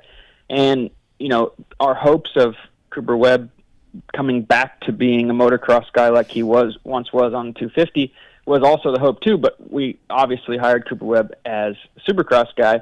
And so when it all flipped, yeah, of course, we would have put quite a bit of attention on Justin, period, for motocross, because he was going to be the motocross guy pre-Eli saying he wanted to race motocross. And now, yeah, of course, once I'm down my two top guys, it's a big flip to everything focused on Justin. And I think it's a really big positive for him as well, because, I don't think there's any better time than now for him to show his true potential when he has every bit of focus from us. Anything he needs or wants, he's going to get from us, where maybe he wouldn't have got that when we have the two championship riders on the team. So, yeah, it was a big flip in script for us, but I think more for him. Obviously, he doesn't like Paula. He told me that after the race. Not one of his favorites. But 4 motos in, what's your thoughts, Coker, on his performance? I think it's been good. Yeah. Yeah, I mean, performance-wise has been awesome. I think, yeah, like you said, he's not a fan of Paula, and he's had some pretty bad rides there. I think I don't know if it was, if I remember right, maybe 2 years ago on a 250. I think he pulled the whole shot and got 14th. I want to say he faded back to 14th. Yeah. So he was 32 points down after the first round. Yeah, that was definitely in his head. I think going there, he told us that, and I said, well, you kind of got to get that out of your head. That's not going to be acceptable for for what we got, and that's something, we kind of told him too, is that you, in our eyes, are a podium fight every single race, and you need to believe that as well, because that's what we're expected to do. And especially with going to this outdoor season with one rider, and of course there's always sponsors that you're contractually supposed to have two, but if you have the one rider contending for podiums and possibly wins every once in a while, the sponsors let you slide. So that's definitely a little bit of pressure that I had to put on him. Like, hey, we don't want to have to go get a fill-in rider if we don't need to, so you need to go do your job. Don't make us. Yeah. And that definitely helped him, I think, maybe put a little more focus into it and push a little harder, and it was good. I think results obviously have trended in the right direction in these 4 motos. I think both times he's been 1-2 points away from the podium. To this weekend he was 2 points away from second overall with a moto podium. So we're trending in the right direction, but even at the podium after second moto, I told him, hey, we still need more. Yeah, I think Justin Cooper's one of his biggest strengths, and what he can lean on this 450 is he is so good at putting himself in good situations all the time, right? And what I mean by that, good first lap positioning, good start. He doesn't bury himself. And if you do that enough, and we all know he has the speed, he qualifies so well all the time, good things are generally going to happen. You continue to do that, put yourself there over and over and over. The rest almost will take care of itself on some level, and you can already kind of see that coming to fruition. I think he's learning a little bit, figuring out the 450 class, as is Hunter. Yeah. But if you do that, it's going to figure itself out for you. I think as strangely as it seems, a guy who's a regional supercross champion and a multiple race winner and 8,000 podiums, I think Justin Cooper's still a little underrated. Like, I think people don't – like, I feel like Hunter is at Lawrence, so he's going to – get the attention. I think he needs to go drop some F-bombs on the podium. I know, he's so he doesn't dye his hair, shape, get a mohawk. I don't know, get a face tattoo, would be good, a face tattoo. He could have said Gangtown on the podium, the Mike Tyson thing, like something, right? Yeah, you got to stand out a little bit more. It's too quiet. Get him a face tattoo, Coker. There we go. And that's one thing I think you kind of said it too. Is that's what I always, and I do hammer on him quite a bit, because he shows the world that he has a speed. Even in Supercross, he can go set full lap time or close to it, and that's one thing he needs to believe in himself more when the gate drops. And he definitely has that belief a lot more in motocross than he does Supercross, which I wish if he could believe in himself in Supercross, it'd be a lot better. Like if he would come up on the podium and tell me I'm an a-hole and flip the camera off, like I think he would do himself a lot of good. Let's do it. Like good, bad, and different. All right, I'll work on something. that. Right. Don't do that, by the way. I understand, Koki. I understand you got a new rider changing in the 450 truck, from what I gather. Yeah, just we got a lot of riders over underneath the 250 truck. You do, yeah. I have an open locker, and if I can help out by adopting one, I have no problem doing it. We did that with Christian on the 250 when he was on the 250 team, and we had moved Hayden over this weekend just to try to keep him in a little bit of a peaceful zone, and we'll see how it works out. What's the latest with Cooper Webb coming back and Eli Tomac? What do you expect them back for any outdoors, or both for SMX, or either one, or what's as far as you can share? What's our goal is definitely to get. I would hope we can get 3, maybe 2. Motocross races in, obviously that helps with SMX, going into SMX for points. I think when Kenny showed up at High Point and did that one and put it on the podium, obviously that helped out with SMX points, and that's our goal for sure, is to get. I would say our goal for both guys would be this is maybe a long shot goal would be Unadilla. Okay. But I would think. I would love to say for sure the last 2 motocrosses. Because it's Washougal 2 weeks off, then 3 in a row to end, right? I think. Correct. Yeah. So right. Yeah, 3 in a row. I mean, nobody would probably love to come back at Unadilla, but that's where it's at. Yeah, you got to do it, right? Okay, so that's awesome. So if not, then both should be at SMX. If worst case. Yeah, for sure. Right. I would say worst case. Yeah. Right, that'll be great. We got a question from Austin on YouTube. How much do you deal with the 250 guys? Either during the week, obviously probably not on the weekends at all, but how much do you deal with Jensen and Brad and the 250 guys? Yeah, I mean, quite a bit. Obviously, we're all under the same roof during the week. Yep. I try to help out as much as I can. And I'm trying to help out as much as I can right now, being I only have one rider. But yeah, I do a lot. I help them out when I can, but Jensen and Brad and those guys do an awesome job, so I don't have to do too much, but I'm definitely there when they have questions or need help. Sure. Renegade Race Fuel is bringing you Jeremy Coker on the show. PulpMX 24 is the code to save. The Renegade Supercross Mini 50 line is up now from the folks at Renegade. Please check it out. Thank you to those guys. Jeremy Coker on the line. All right, we got to ask you some tough questions, Coker. We just have to. No problem. Eli 2025. What do you think? Yeah, I mean, I think we would love to have him back. Okay. He's definitely expressed interest in coming back, and it's just time for us to work out the details and try to make it happen. Okay, fair enough. Budget's tough when you have 12 250 guys. Yeah, yeah. Maybe budgets have to be tough. Maybe sign a few more 250 guys, Coker. I don't know. Yeah, we're working on that one. Okay, next tough question. Eli's season this year, 1 win, right? Not what he wanted to do. What's your take on it? What'd you think? Did he anticipate coming back from the Achilles tougher than he thought? Was he the same old Eli during the week that in Colorado? Like, take us through sort of the what you thought of his Supercross season.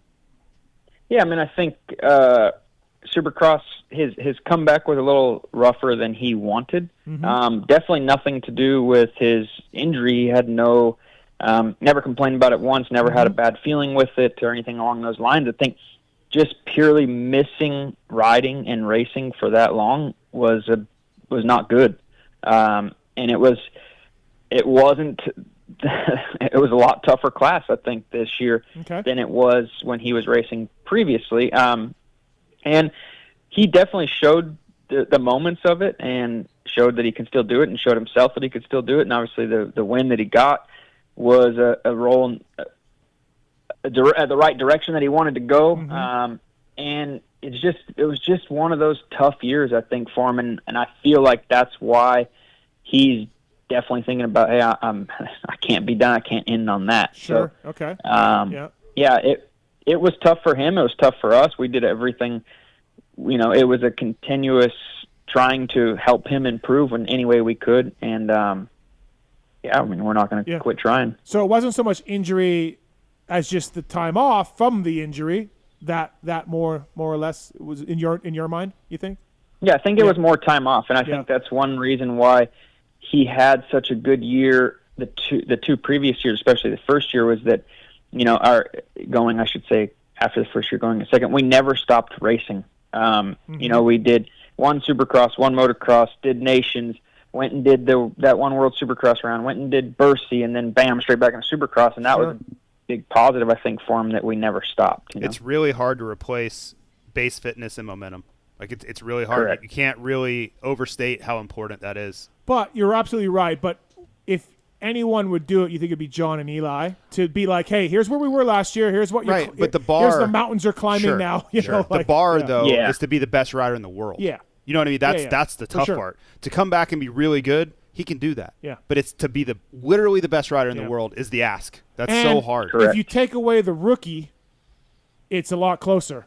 Like, because Chase wasn't the same, right? And Coop was better, but Coop wasn't that far to touch. Like, Jet's next worldness sort of was out of nowhere. Makes it hard. Well, I think there was a little bit unexpected too, and I would say, like, I think a lot of people improved.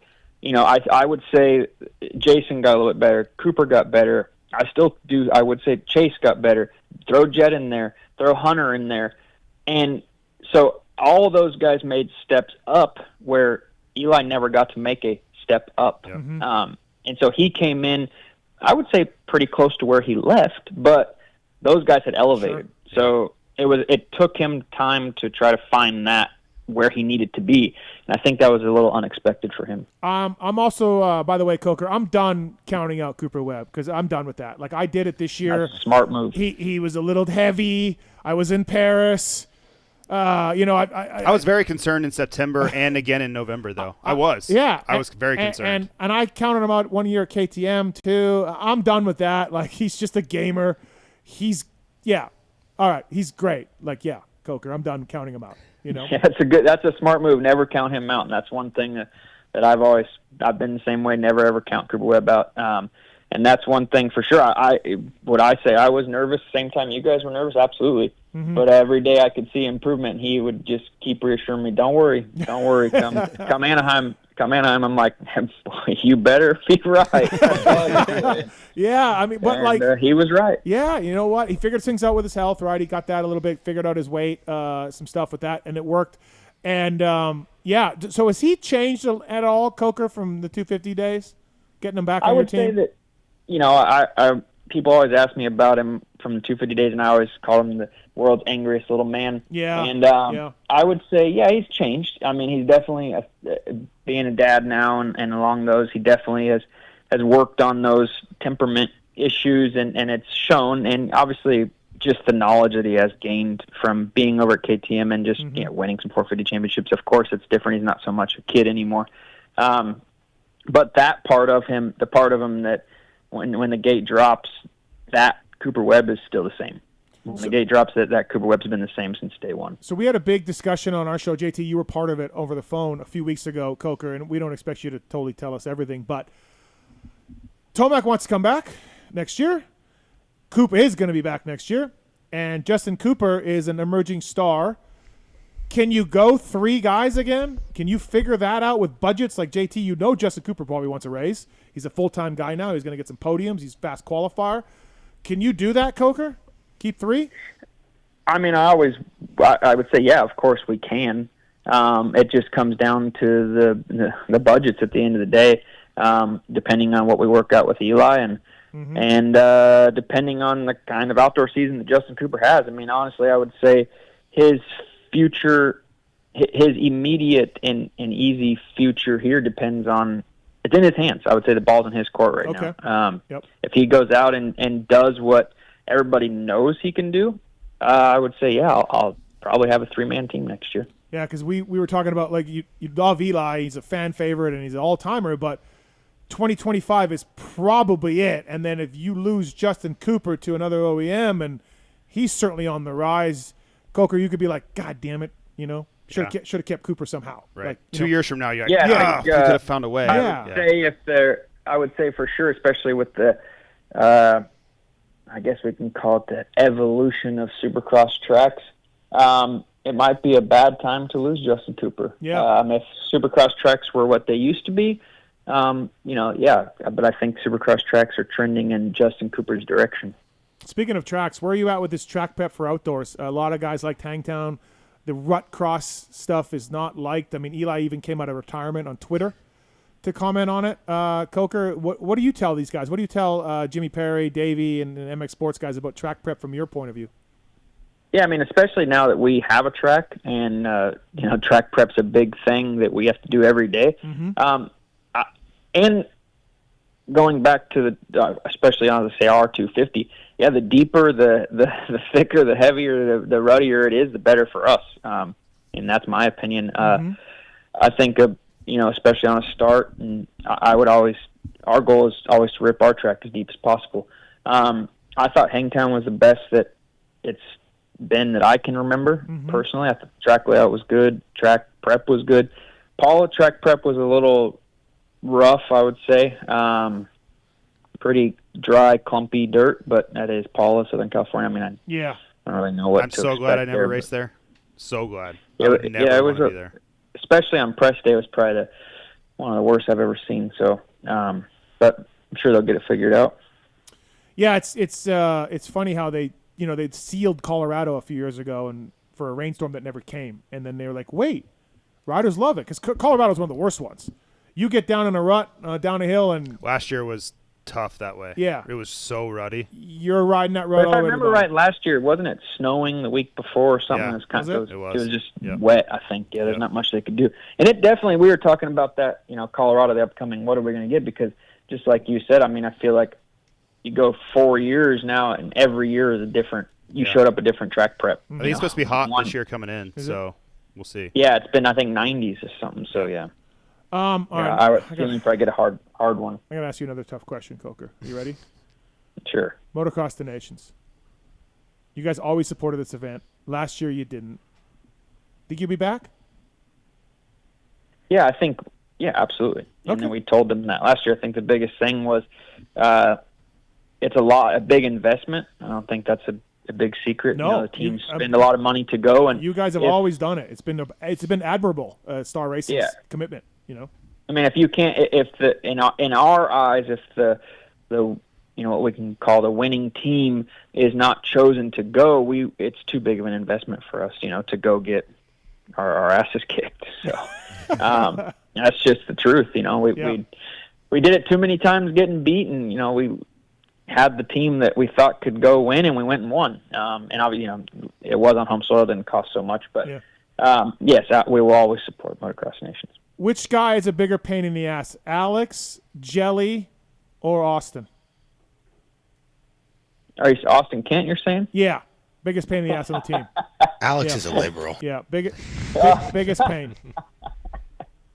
I'll have to, they're all pretty equal, but we'll give it to Kent. Okay, fantastic. Great to hear. Yeah. I'm sure you're on the verge of firing all of them all the time. Oh, every day. Yeah, every day. Renegade Race Fuel is bringing you Jeremy Cokie here on the PulpMX show. PulpMX 24 is the code to save with those guys. Jeremy, you've been there a long time. How many years have you been at Star now? Since the beginning of 2014. Yeah, so been there a long time. Yeah. Who's a couple of your favorite riders that you've worked with? Like just on the track, off the track, stuff you've bonded with, family stuff, anything like that. Like, has there been a couple guys that you just had special relationships with? Yeah, I mean, I think AP's probably on one of the pretty high up there on the list. He was always fun to be around, good attitude. I would say he's probably pretty awesome to work with. And he seems like an awesome guy. Yeah. And Coop, Coop was a good one to work with back then, and that's why we pushed so hard to get him back. Sure. And then, I would say between Tomax, Webbs, and Plessingers, they were all, pretty awesome. Yeah. My top three. Okay. We got a call for you from Will on one. Will, what's up? What's your question for Jeremy Coker? Hey, Jeremy. You guys were talking about the prep there. I was just, what are you guys using down there? Because I know your guys' dirt's always looking just on point and real pretty and deep. What is that stuff you guys are using down there, implement-wise? We have the Machio implements. It's one of the Ripper's the Pinocchio, and then we have the vertical tiller to go over it and kind of break up those clumps. So, yeah, those are the two, I would say, pretty important implements to have for a motocross track. Now, you guys getting those like at a certain place, or? You kind of put me on the spot there. I want to say it's actually called MX Implements, is I want to say the company we got them from. Okay, yeah, I think I might have seen them on Instagram. I'll have to give them a look there you up go. there. Yeah, their track looks so good. Yeah, every time you show videos on there, it looks like a dreamland, right? Yeah. So. Yeah, I mean, well, thanks, guys. That's all I needed. Thank you very much. Thanks, Will. Go ahead, Jeremy. Oh, go ahead, Jeremy. Yep. What were you saying about the track? I'd say the soil's pretty awesome as well, so it makes it easy. How often do you guys go over to MTF and vice versa and all that? Because it seems like more than ever, there's been, you guys have been letting them leave and riders come and ride your place, and it's been like a little trade-off. That seems like it's new-ish, Coker? No, I mean, ever since we've came here, really, and I say that's one good thing. We're not competitors with MTF or GPF. We're not a training facility, so. Yep. And I think we actually benefit them a little bit because bringing the star riders over there and all the names, and they can use it a little bit. So it's a good relationship we have with MTF and GPF and all these tracks around here. And no, we go over there, they come over here. Okay. We like to have them come over and beat the track up because it's good to get it rough. So hey, bring Bam Bam over. Oh yeah, bring him on over. And extra valves. Yeah, exactly right. Good one to have on your side, Yeah, for sure. Max Anstey is riding there with him, and I guess I think Lewis was telling me or somebody that he's just like, Bam's just like, I'm gonna hit you, and Max is like, okay, cool, man. Like they're just like, it's just like a cool, man. Yeah, just take me out when you pass me. Yeah, just go ahead. So I don't know anything else for Jeremy Coker here on the show. No, I just think it's been a freaking impressive run. Yeah, these guys have been on. I mean, I raced against the original version of this team. Keith and Isaiah Kevin Johnson, Yeah. Kevin Johnson, Bobby J's Star Racing Yamaha. Like, I know what that was and looked like, and the evolution from, I mean, that's like 01, 02, 03 to now. Yeah. You're just like, It's phenomenal. It is. Everybody that's been a part of that has had a piece of that, putting up that puzzle together. Yeah. It's For pretty sure. damn impressive. Yeah, what Bobby and Brad have done is, they might be some crazy sometimes, but they've done some pretty amazing work to get this What do they team say? to work. Crazy like a fox? Yeah, it's impressive, man, and that's why Brad doesn't like me, because I made a lot of fun of Keith and Kevin and like the rig and all that back in the day. So whatever. But no, you got to give you guys props, man. It has been a phenomenal rise, and you look at like Jeremy Martin and Cooper Webb even back then, to just coming out and stomping everybody for a number of years. Hey, I'll even throw one out there. I remember, I want to say 2013-ish. I could be wrong on the years, but I remember Bobby was making a big push for Tickle. Oh, yeah. And he didn't end up doing it. I think he went to Pro Circuit.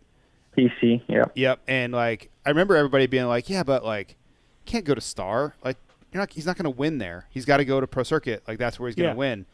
And, like, now you think about that and you're like, that was really a thing. Like, that was not a team that you really could go to and win on, right? And it was pre-fuel injection. Like, there was a lot of steps in that process that had to be made. But, yeah, I just think about where it was in the process, right? It wasn't overnight to get from there to here. It was for sure. the steps that had to be made. Well, at one point when Yamaha had an oil tank and a carburetor, the only Yamahas in a 40-man Supercross night show were Star guys. Like no one was riding them. Right. I did that story. And I remember arguing with Parabinos because he was super tight with Tickle, and the offer for Tickle was a lot. Yeah. And I was like, he has to take that. Like, that's like life-changing money. And then Paul's like, well, but if he wins, and then he wins the title, wins races, and it doesn't wash, I'm like, take the freaking money, like, sort it out, right? Like, it's just, I think for a fucking tickle? Was J Mart the first guy to win for you guys? Was that the first time? Yeah, the 14 motocross season. Yeah, so he went 1-1-1-1 to start the year, or maybe he won 6 in a row? I don't even know. Coker, if you were there it was yet? something pretty crazy. Yeah. That 14, that was, motocross season. A-Rod was my rider when I joined the team. Okay. So, I was here, yeah. I won 50 A-Rod, bucks. how many subframes and handlebars did you change back then, Coker? Yeah, quite a few. I won $50 off Chad Reed at Glen Helen that day that J Mart first went 1-1, because he's like, he's not going to win the title. Like, it's Glen Helen. I'm like, did you watch that race? Yeah. He beat the shit out of those guys. Like, I promise you he's winning the title. We did a re-raceables with J-Mart on it, and he's like, my bike was unreal. Yeah. I'm like, he might not lose a moto. Yeah. He's so much better than those guys. I just remember being like, J-Mart, he was a good amateur, but not like taking over the world. Yeah. I'm like, Jeremy Martin just destroyed everybody on a Star Yamaha. What world am I living in right now? Like, you know what I mean? Like, like, I was so like, you're just like, holy shit. And then like, you guys never stopped winning, Coker. So yeah, I would say from 2014, when that the new platform came out, it's been pretty amazing for sure. It has been for sure, man. Well, thanks for the time, Coker. I really appreciate it. I didn't know you'd never been on before. That's my bad. I do appreciate, like I said, I appreciate the interviews. I appreciate, when you're dealing with the media, you're an upfront guy, and it makes our job easier. So I've always liked that about you, man. So thanks for the time tonight. Absolutely. Good talking to you guys. All right, thank you. That's Jeremy Coker, everybody. Brought to you by the folks at Renegade Race Fuels. Appreciate that. Yeah, like you said, JT, you're now digging around for answers like me, and Coker's always I just appreciate that he's willing to actually give me something to use. Yeah. And like I remember my first year doing outdoors, and you're like, you have your favorites. You just go, I'm like, but they tell me stuff. Right? Some of the guys I asked, they just hem and haw, and then I'm trying to get back to the booth as fast as I can. Those guys will give you something that's interesting. Yeah. They'll tell you what's happening. And Jensen's good too. Jensen, he is. He is. And also great. Yeah. I don't want to play favorites. I want to go to the guys that are going to add to the show. If you're just going to tell me, we're all working hard out here, we'll see what happens. Like, that doesn't do anything. I'm not going to ask you again. Before we go to commercial break, Ryan's on 3. What's up, Ryan? Hey, guys. Thanks for having me on. Yeah. Just wanted to give a quick shout-out to Motorcycle Industry Jobs. I was able to find a new opportunity through that website, and I'm relocating tomorrow, actually. I'm really excited to get started. Finally feel like I got a good foot in the door in the industry. So Oh, thank nice. you Going? to, Yeah, what are you doing? You want to tell us? I won't say Where are you publicly. moving I to? just How wanna about that? say- Where are you moving to? Oh, yeah. Ventura. Okay. Ventura. Cool. All right. Ventura County. So, And yeah, just thank you. Thank you to them, and obviously to you, Steve, for bringing them on. I probably would have never known they exist if not for the show. So Yeah, so I was going to say, you wanted heard to about them through the show then. That's cool. That's great. Yeah, I did. Yeah, so I'm really excited. So thank you to them and to you for sure. Awesome, man. Thanks for the call. Glad it worked out. Have a good Thank day, you. MotorcyclistryJobs.com, job of the week. Speaking of that, we got a job tryout today on the PulpMX show. We'll get into it later. Okay. But, we'll see. Oh, yeah. See how that goes. Yeah, how's it going Marks? over there? Yep. We will. Won't we? Yeah, I guess we will. Job of the week, MotorcyclistryJobs.com, inside sales rep for FX, Factory Effects. Full-time job, Santa Clarita. Salary is $35K a year plus commission. They're in Valencia, speaking of that. Immediate opening to fill over there at Factory Effects. Check it out, MotorcycleIndustryJobs.com. Looking for a job in the industry like Nate? No, Ryan? Is it Nate? Doesn't matter. That guy. Just make up a name. Yeah, that guy. Ventura County guy. Like Anthony. Check out MotorcycleIndustryJobs.com, job of the week, and is the folk at Factory Effects. All right, coming back on a commercial break. Going to come back. We're going to talk to Ryan Gauld about the opening round of the Canadian National. It was a good race for fly racing. And then I have some stuff to talk about with you guys, gentlemen. Indeed. I need some money. All right. I need some backing. I need some product. You need more money. Yeah, more money. We're going to... Because some money you already have. Yeah, I need more money. Now it sounds like it's really bad. Yeah, that's what I was going for. I got a project. I got a project. I need all your guys' help on this. So I'm and money. And help and our money. And we'll do the Race Tech Rant. It involves porta potties. X-brand questions. Mark, did you get those things yet?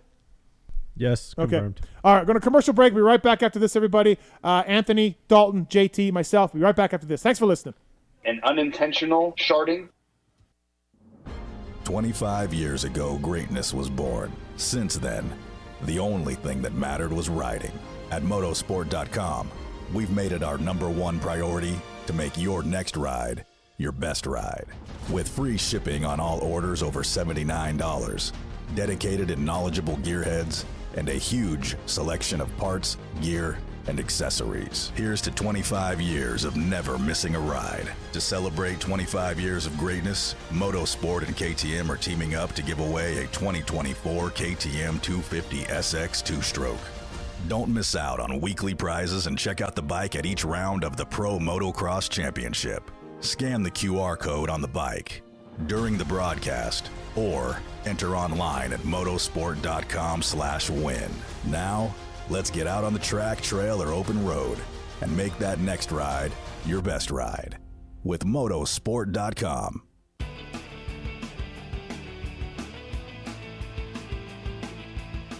You likely know Racetech as the suspension and engine tuner of choice for the world's fastest privateers. But what you may not know is behind the scenes, Racetech is the trusted source for many OEMs and factory teams throughout the motorcycle industry. For nearly 40 years, Racetech has been producing high-performance suspension and engine components and services right here in the USA. Racetech doesn't just specialize in motocross. In fact, they have many off-road, hill climb, flat track, road racing, and supermoto championships on the mantle as well. Not a racer but want to smooth out the ride on the street or add some performance to your Harley? Racetech offers a full line of suspension solutions including industry-leading built-to-order G3S custom shocks. All Racetech products are 100% guaranteed to exceed your highest expectations. Don't wait. Experience the Gold Valve advantage today by logging on to racetech.com. Don't forget to mention PulpMX when ordering for a discount.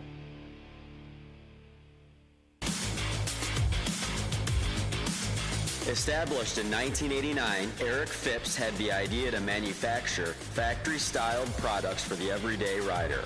Working out of his garage, Eric quickly gained a reputation for producing quality products and having great customer service. In just a few short years, the factory team started calling looking for products as well, and as the saying goes, the rest is history.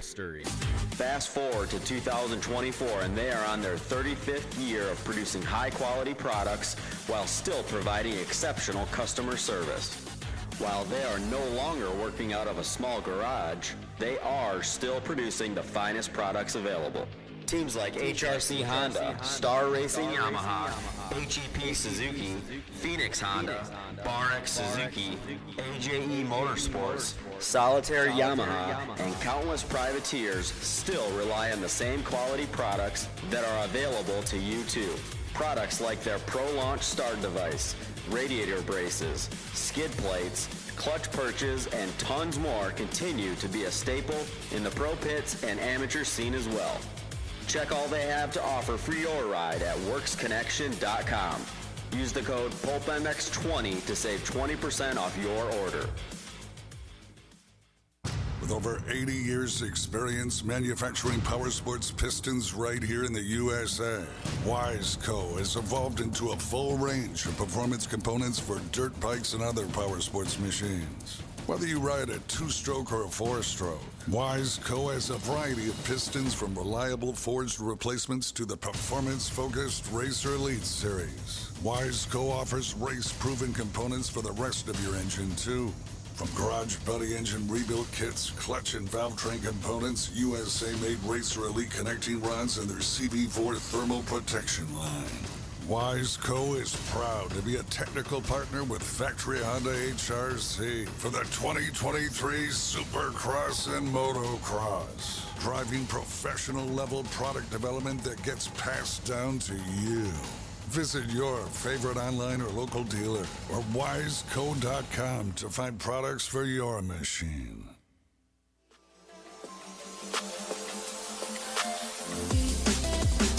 Rocky Ridge Trucks, your ultimate off-road vehicle capable of getting down and dirty.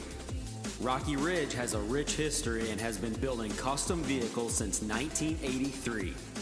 Proudly partnering with the finest OEMs including Chevrolet, GMC, Ford, Jeep, Nissan, and Ram, we bring you the ultimate turnkey custom truck on the market. Each vehicle is easily financed through your local dealership and, best of all, retains the factory warranty. Say goodbye to the hassles of DIY customization. No more waiting for parts, compromising ride quality, or risking voiding your warranty. Drive the vehicle you've always dreamed of today. Join the Built for the Bold family at RockyRidgeTrucks.com.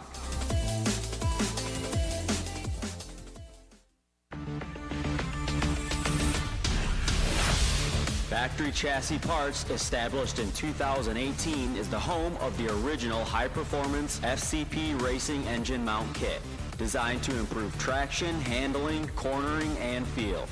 Used by top-level racers and race teams worldwide, including Phoenix Honda, Justin Starling, the F&H MXGP Kawasaki team, Rock River Yamaha, and many more. CNC machined parts out of high-quality aluminum and titanium. They are easy to install and bring drastic improvements right away. Stop by FCPRacing.com to learn more and order today. Maxima Racing Oils was created for world-class racers who challenge the limits of possibility. Their demands on equipment drive us to look beyond conventional ideas and to exceed industry standards. It's in our DNA to identify problems, formulate solutions, and execute at the highest levels of competition. Case in point, the championship-winning Factory Kawasaki race team, longtime Maxima partners who extensively use Maxima throughout the bike. Maxima's USA-made products exceed JSO requirements and can be used in all motorcycle brands: Kawasaki, Honda, Yamaha, Suzuki, KTM, Husqvarna, and more. Maxima Racing Oils. Experience the difference. Visit MaximaUSA.com for more information.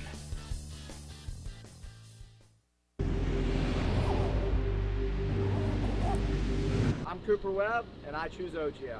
I'm Christian Craig. I'm Dean Willison. I'm Aaron Plessinger. I'm Jerry Martin. I'm Nate Thrasher. I'm Shane McElrath. I'm Hunter Lawrence. My name's Jake Lawrence. I'm Jordan Smith. I'm Tal Hawkins. Stargate Hampshire. I'm Hayden Deegan. I'm Colt Nichols, and I choose OGO. And I choose OGO. And I choose OGO. I'm Tom Biala. I choose OGO. And I choose OGO. And I choose OGO. I'm Jiren Ferrangis, and I choose OGO. In 1990, my dad, Jamie Gregg, started Guts Racing. Guts stands for Greg's Ultra Trick Seats, because I was just a little kid that wanted a trick seat. And if you're out there looking for a trick seat, go to gutsracing.com, your local dealer, or Motosport and place your order. Support the people that support PulpMX. You can use Pulp 2024 for 20% off at gutsracing.com.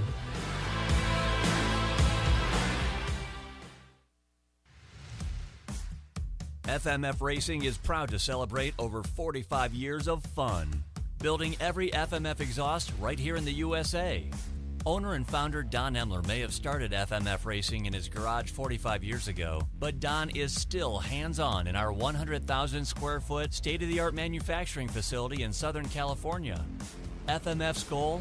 Design and manufacture the world's best performance exhausts 100% in the USA under one roof. FMF is a proud sponsor of the Lucas Oil Pro Motocross Championship for over 25 years. Hi, it's Tomax superfan Dylan here. The only thing I love more than seeing Eli win... Whoa, wait, Dylan. Sorry to cut you off like Steve does his callers and guests, but a lot has changed. Similar to your favorite rider being on a new team, the new Michelin Starcross 6 tire range provides significantly improved performance and durability. Designed to win.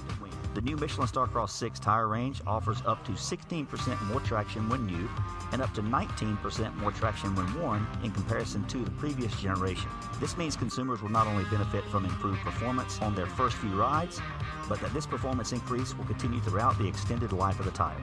Michelin is a legendary innovator in motorcycle tire technology, and thanks to Michelin silica technology, the Michelin Starcross 6 tire range provides up to 11% more durability than the previous generation. This means consumers will enjoy the significantly improved performance throughout the increased life of the tire. Take it from me, as I too have to buy my own tires, this added value is great news. The new Michelin Starcross 6 tire range is available in 6 versions, specifically sand, mud, medium soft, medium hard, and hard versions, with the naming designation corresponding to the type of terrains and conditions where the tires were designed to win.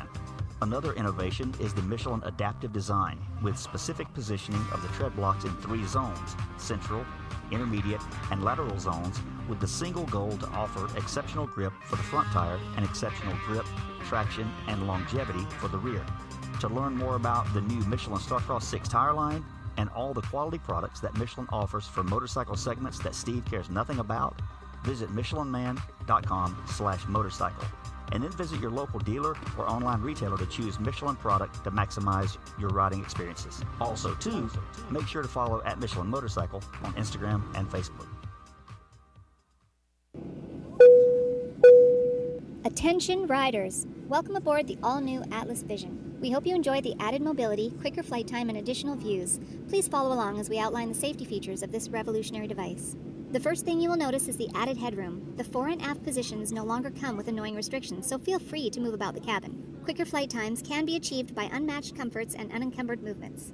Yes, we're built for speed and comfort. And now available to all customers is a 360 panoramic view. Go ahead and look around the cabin. These new angles are available at no additional charge. Located on the underside of the frame is the gold standard of impact absorption, D3O. In the event we accidentally take a trip to Indonesia, we suggest that you remain with your neck in the underextended position and allow this proven material to do its job by reducing the forces over 50% better than ever before. Although the Atlas Vision will not be noticeable, it will be there when you need it. If you are riding with a child or someone who requires assistance, secure your vision first, and then assist the other person with a Prodigy, Tyke, or Brawl. We ask that you keep your brace on until your moto is finished. We remind you that Atlas makes flexible neck protection. Tampering with, disabling, or destroying the product is prohibited by the limited lifetime warranty. You will find this and all other safety information in the user manual located online at atlasbrace.com. At this time, we ask that you remain standing with throttles in the wide open position with your elbows up and hips fully unlocked, whatever that means.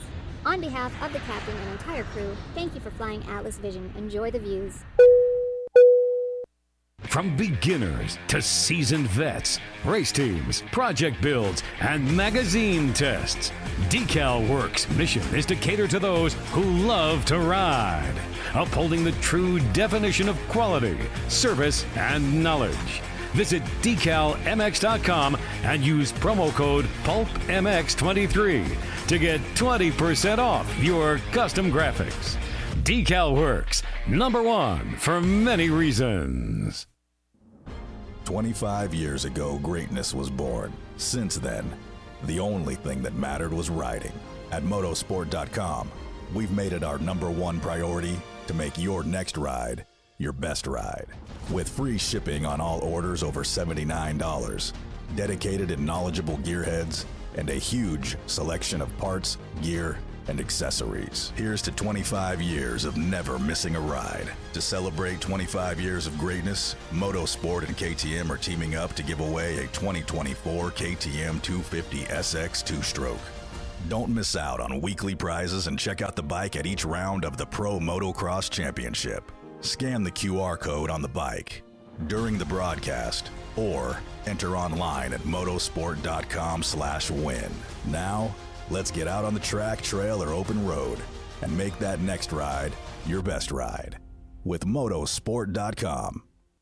Maxima Racing Oils was created for world-class racers who challenge the limits of possibility. Their demands on equipment drive us to look beyond conventional ideas and to exceed industry standards. It's in our DNA to identify problems, formulate solutions, and execute at the highest levels of competition. Case in point, the championship-winning factory Kawasaki race team, longtime Maxima partners who extensively use Maxima throughout the bike. Maxima's USA-made products exceed JSO requirements and can be used in all motorcycle brands: Kawasaki, Honda, Yamaha, Suzuki, KTM, Husqvarna, and more. Maxima Racing Oils. Experience the difference. Visit MaximaUSA.com for more information.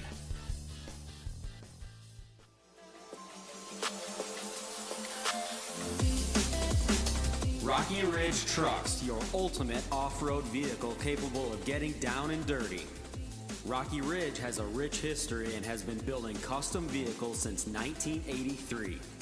Proudly partnering with the finest OEMs including Chevrolet, GMC, Ford, Jeep, Nissan, and Ram, we bring you the ultimate turnkey custom truck on the market.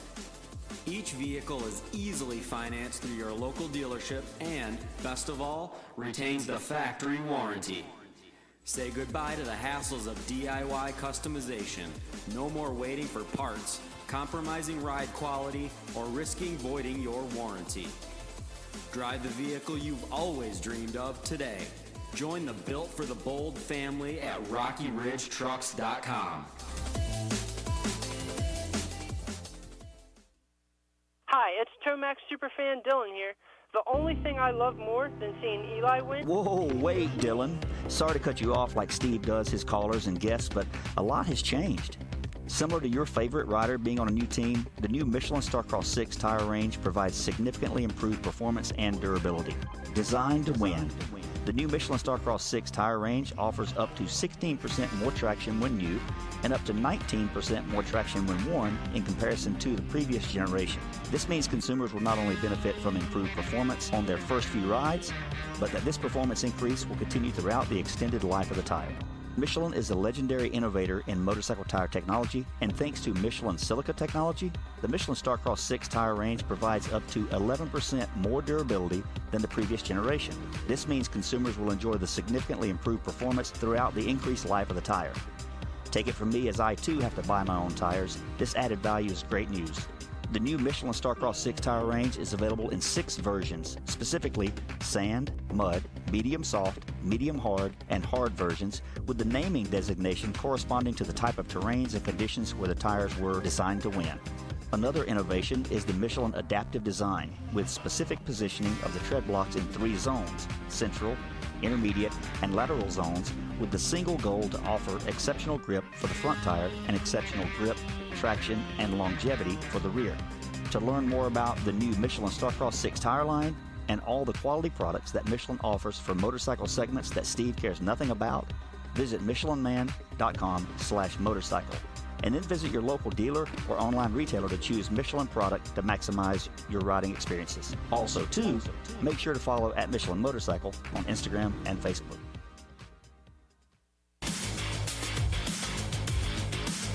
Established in 1989, Eric Phipps had the idea to manufacture factory-styled products for the everyday rider. Working out of his garage, Eric quickly gained a reputation for producing quality products and having great customer service. In just a few short years, the factory team started calling looking for products as well, and as the saying goes, the rest is history. Fast forward to 2024, and they are on their 35th year of producing high-quality products while still providing exceptional customer service. While they are no longer working out of a small garage, they are still producing the finest products available. Teams like HRC Honda, Star Racing Yamaha, HEP Suzuki, Phoenix Honda, BarX Suzuki, AJE Motorsports, Solitaire Yamaha, and countless privateers still rely on the same quality products that are available to you too. Products like their Pro Launch Start Device, radiator braces, skid plates, clutch perches, and tons more continue to be a staple in the pro pits and amateur scene as well. Check all they have to offer for your ride at WorksConnection.com. Use the code PulpMX20 to save 20% off your order.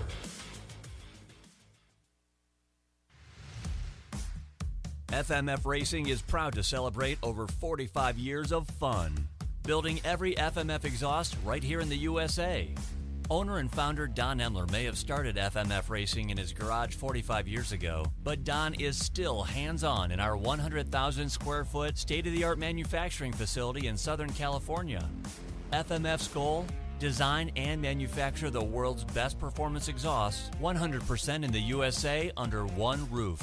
FMF is a proud sponsor of the Lucas Oil Pro Motocross Championship for over 25 years.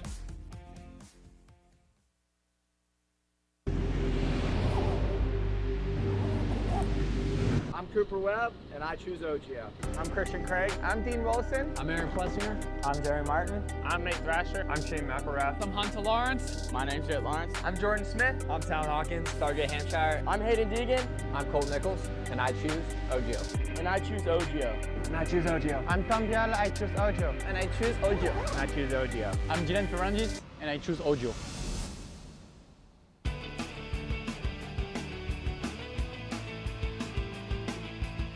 You likely know Racetech as the suspension and engine tuner of choice for the world's fastest privateers. But what you may not know is behind the scenes, Racetech is the trusted source for many OEMs and factory teams throughout the motorcycle industry.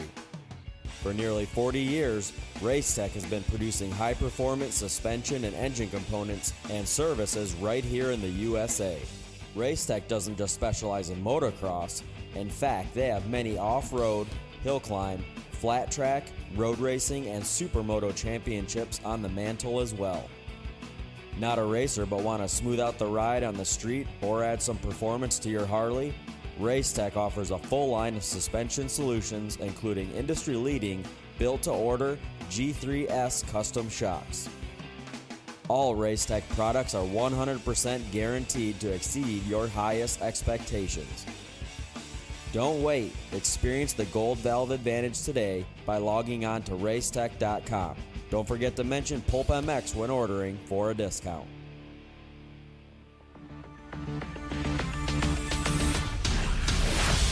Factory Chassis Parts, established in 2018, is the home of the original high-performance FCP racing engine mount kit, designed to improve traction, handling, cornering, and feel.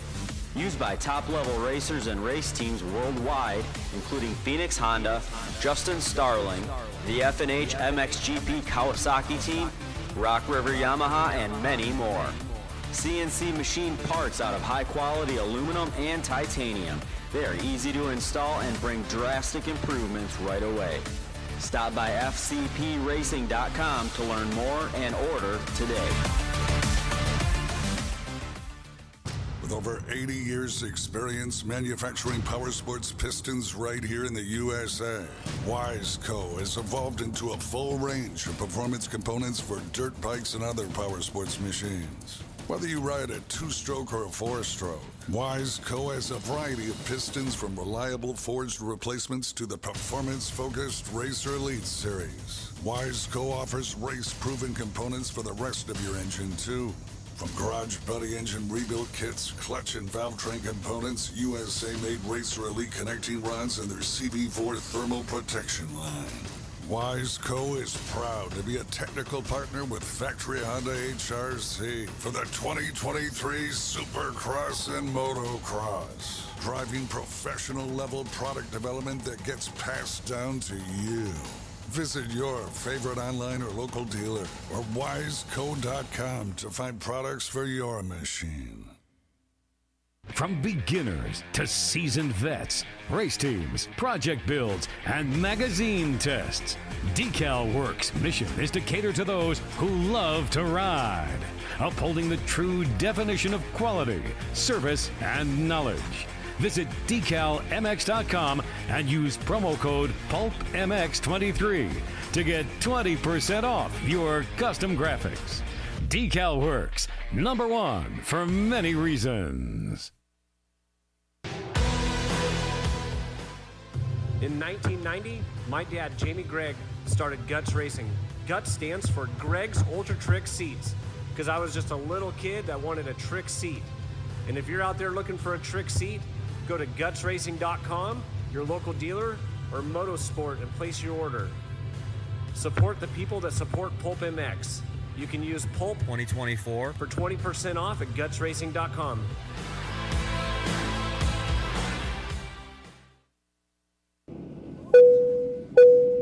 Attention riders! Welcome aboard the all-new Atlas Vision. We hope you enjoy the added mobility, quicker flight time, and additional views.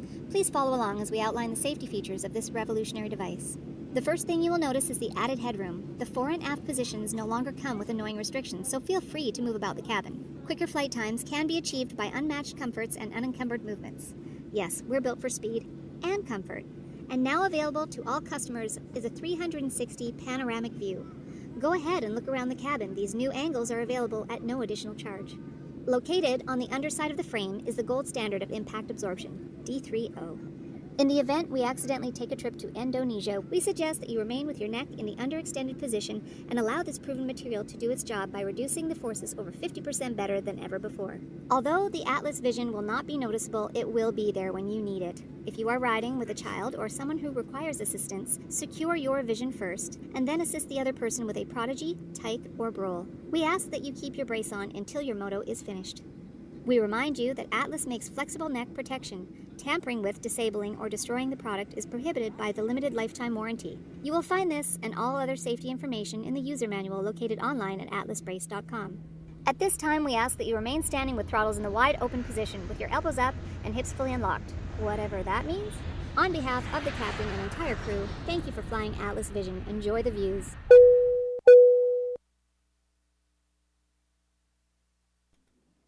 Welcome back, everybody. PulpMX Show presented by Motorsport.com. Decal Works and Fly Racing. JT, can you close that curtain? Thanks for listening. 702-586-7857. Give us a call if you want to talk some Hangtown or Gangtown. Ryan Gauld coming up here right away on the show. Let's do that. Oh, we don't have the caller. He's gone. It's Anthony, Dalton, and Jason Thomas from Fly Racing. Nice sushi we had. It was really good. It was delicious. 7 o'clock hour brought to you by the folks at OGO Power Sports. Pulp 15 is the code to save. Love the guys at OGO. They also make a co-branded fly bag as well, guys at OGO. Sure do. So use Pulp 15 code at OGO Power Sports, whether it's backpacks, whether it's the rig bag, whether it's the dozer, whether it's a 9800, whatever it is, OGO. You see them all the time in the pits, of course. So, yeah, if you travel a lot, OGO is the one you're going to want to use. And Pulp 15 code will save at OGOPowersports.com. Thank you to those guys. Our next guest brought to you by the folks at Acherbys. At Acherbys USA, they got a super cool website now with a bike fitment chart. So you punch in your bike, punch in the color of plastic you want. You can see it, what it looks like, everything else. At Acherbys USA, of course. Great plastic, great company, and some of the best stuff out there for sure. So please check out At Acherbys USA for all of your plastic needs. Bringing you our first guest post-commercial break. This man was at round 1 of the Triple Crown Series up in Canada. And, what a day it was for the KTM team. What's up, Ryan Gauld? How are you, buddy? I'm doing all right. I'm a little tired here, Steven. You're making me go late. I mean, who's this Chase Sexton guy you bumped me for? Yeah, I know. I said to Gauldy, what time can you come on? Because he's on the East Coast, and he said, anytime you want. And I said 10:30, and then he didn't really reply. So, but I fell asleep. Today. I'm sorry, boys. I was a little tired, red eye, and flying and a bunch of stuff. But I'm always in. I'm always in for the Pulp Empire. Ride TV app to watch the Canadian Nationals. I log on Sunday. Right, I fly back Saturday night from Hangtown. I log in Sunday. Gauldy gives me his login info. I get in. Payment needed. The account is overdrawn. Gauldy wanted you to pay for him. Yeah. Thanks, Gauldy. I didn't get to watch a thing. Well, I mean, with the palatial estate, the high ceilings, could you not just afford it's $50 Canadian, which is what, I don't know, 25 for you right now, and where you live? You could have just supported our country and our ride up by your own. I wanted the free login. The freebie. Yeah. Okay. Well, I apologize because it didn't work for me either when I got home today and I tried to start watching. I'm like, what the hell? This isn't working. Okay. And I looked, and it actually, my credit card took the money, but there was a bit of a glitch or something. Did you not pay? No, I didn't watch it. I had to watch live timing. That was That's it. awesome. I was wondering. You didn't actually pay. You didn't pay and watch it? No, I watched live timing. I was like, I don't want to pay. I want Gauldy's free login. Well, I got here yesterday, Gauldy, and I'm like, hey, so what's your plan today? And he's like, I want to watch the Canadian race and this and that. I got some work to do, whatever. And then all day I'm noticing him not watching it. So I did that. Now it all makes sense. Watch live timing. Yeah, got it. How exciting. I'm sure you got the best of everything there with the lifetime. That worked, though, which is sometimes an issue for us. So you did get something. Yeah, that's true. So new deal for you guys, Emeg and Ping and yourself. You're on the track, and Emeg and Ping are doing the stream. How'd that work out, Gauldy? I'm kind of rebirthing my very first ever role with TV 22 years ago, kind of pit reporting, sort of what JT's doing nowadays. Uh-huh. And I was excited at first, to be honest with you. I got a call about, let's call it 3 weeks ago now, that they said this. So the reason why is because those boys were doing the Arena Cross series, right? So all the equipment and everything, it's still out in California. Instead of spending a bit more money, they said, what do you think of this? And I'm like, I'm down. I mean, I think it's cool, but, they got to make sure they do their homework. I don't want them to, I don't want to be totally embarrassed. Of course, we have a little bit more fun on the Canadian side of things. And, the old road distributing whole shit and stuff like that back in the day. And, right. I was, it was, so we had some Zoom calls and some meetings. I'm in a text group and filling in information. So from all accounts, on my side of things, it's kind of funny. A lot of text messages in the favor of this is fucking garbage.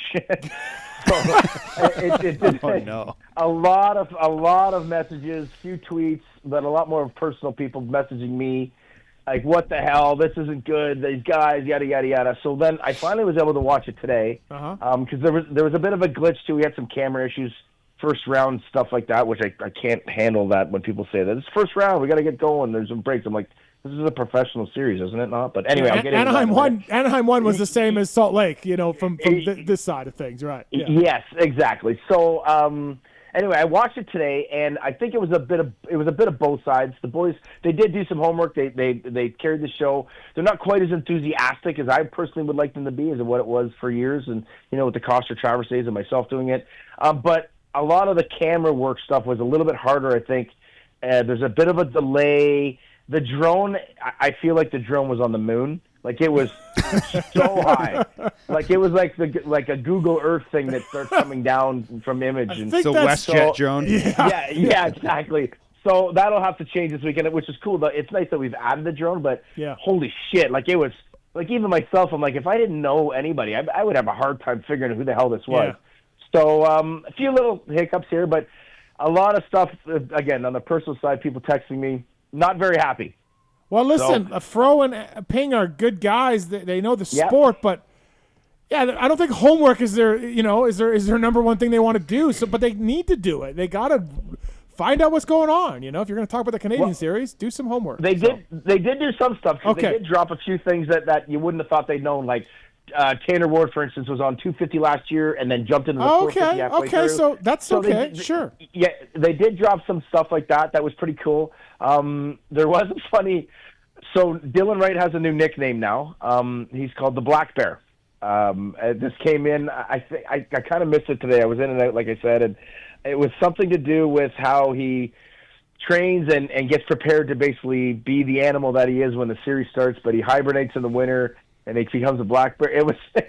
I got a couple text messages about it. I haven't really caught the full gist on the actual app, but it came across as quite humorous. Okay. And then I guess Dylan called our friend the Noof today, and he's like, am I missing something? What am I supposed to be here? I'm a black bear. So anyway, we'll have to do a little bit of work on that. But sure, we got the show out. The Good. racing was really good. We got a lot of good action, some shots. We got the T-Dags crash with Drew Adams. We got the Dylan Wright shock breaking stuff. Pettis going down. We got the incident with Quinn Amy with the lap traffic in the second video. So we got a lot of action. There was a lot going on, and the racing was good. And so that part isn't. And but I don't know. I've been doing this long enough now. I hate this. Oh, well, we got to work through some kinks. Well, for fuck's sakes, guys, we're a professional series. The kinks should have been worked out a while ago, but it is what it is. And there's another thing I can't stand saying, but it is what it is. Any chance of bringing Rollerball back? Was he there? Was there a Rollerball sighting? I talked to him. He told me he was going to try to make it, and I didn't get a chance to see him. I had some tickets for him there. Oh, okay. I had some VIP stuff for him and everything, but he never got back to me. So unfortunately, no Rollerball sighting. But if he was there, he would have been going on TV. 100%. Is this it's like a thing where you leave tickets at every race for Ross Pedersen, just hoping he'll show up, right? Like Elvis. It's like Talladega Nights. Ricky exactly. Dad. Yep. You just always leave tickets there. Rollerball was JT's riding coach, so yeah. Yeah, don't worry. We know all about that, actually. And actually, I was picking Truman's brain. I couldn't remember back when JT came up. I know, Truman, you guys were probably buddies, but I'm like, did you come, Truman? Did you come to this one when JT was up here doing this? And he's like, no. Truman was still trying to make it as a pro himself then. Like, he was about to. Oh, okay. He was a couple years from turning pro. How loose was Truman? Like, Friday night, Saturday night?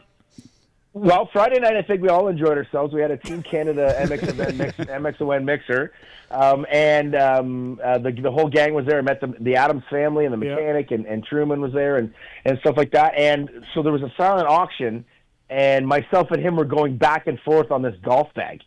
Well, then he's I only have American cash, so he starts putting American digit numbers on it. Of course, if I got to do that, that's another $50 on everything, basically.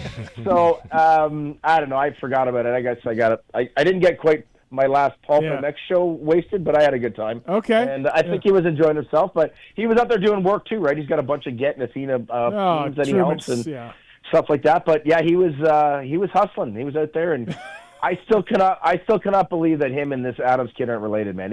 It's amazing. It is unbelievable how close they look to each other. Like, it's ridiculous. Listen, great day for fly racing KTM. Pettis took his first win in 3 years. I'm like, 3 years, Jess? But actually, hey, there is another stat that Emig pulled out. It was like 1,087 days since the last time an overall was different. Yeah. So yeah, that was what it was, and it was Pettis that actually did it. So Fly kicked the crap, and all the stuff looked great. The whole team and everything. They got a great look. It looks really good over there. And yeah, they won both. And I don't know if you guys saw that stat. It was on some guy shared it on Twitter. KTM swept the world this weekend. The KTM brand group, right? They won the GP classes. They won all GNCC classes, the Canadian series, the pro. The pro, or I guess they won a moto. They won a moto, AMA, and then they won the overall. But anyway, so it was very orange around the globe. Listen, do we blame GDR's the blown shock and T-Dags on Noof, or what do we? Who's the? 100%. He's the new manager. Yeah, right. It's on his. He's supposed to prep these things. He's supposed to get in there, get the shock oil, and fix these things up. And I 100% the finger is pointed at him. And Tiger Wood had a bike blow up too, or something, right? No, valve cover gasket in the first untimed practice. So it was nothing big actually. And then all three 450 Cowie bikes, 2 Partzillas and the Tanner Ward. Same thing, valve cover gaskets. So because they were kind of smoking in the moto, we were talking about it, and it ended up being okay. So I'm saying, but I got a funny news story for you, Steve. You're gonna like this. Oh yeah. So my friend Noof Escobar apparently has tons of money that we don't all know about. So we go to this thing on Friday night, right? The mixer. Of course, everybody's enjoying themselves, indulging, and the silent auction is going. And there's a bunch of jerseys and stuff like that, and there's a Kevin Benoit jersey there, right? And there's only a couple of people that have put down a bid on this thing. And the latest bid, or the last bid, was $106. And all of a sudden, I don't know, I see that, and maybe half an hour goes by, and Courtney Lloyd, who's running the mixer, comes over, taps, "Hey, thanks for the bid on the jersey." And I'm like, "I didn't bid on a jersey. What are you talking about?" Yeah. So, like I told you, the bid is 106, and I'm sure you guys have done silent auctions. You normally go up, $5, Yeah, $10, whatever. maybe even $1. Like for that golf bag that me and Truman we were going up $1 at a time, and so News goes down. 106 was the bid.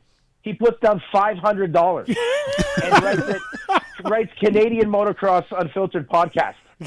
So I'm the one with the money. Like I have the bank account and I'm doing the pay, and I go, dude, what the hell? He's like, oh, don't worry, buddy. I'll split it with you. We'll split this. And I'm like, why wouldn't you just put $110? Why did you go up $394 more than the other bid?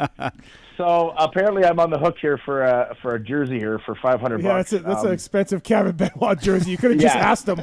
You could just ask us. And then this continues. So there's a full VIP thing this weekend, and again, I'm supporting the track, and so I bought some tickets through the podcast and with our sponsors. I bought some tickets for my buddy Cal came and a bunch of people that hang out. So I bought these VIP things. So I find Cal comes down. He's like, "Hey man, all your tickets are gone." I had 8 or 9 of them. I'm like, "What the hell? What?" I went up there and they didn't even have a ticket for me. And I'm like, okay. I'm like, what happened? This lady, she's like, somebody took them. Oh, I'm like, what the hell? Who the hell said my name? Took all these tickets. It was kind of a loose program at the gate. Well, then I run into Noof's wife 5 minutes later, and she's like, hey, thanks so much for all the tickets.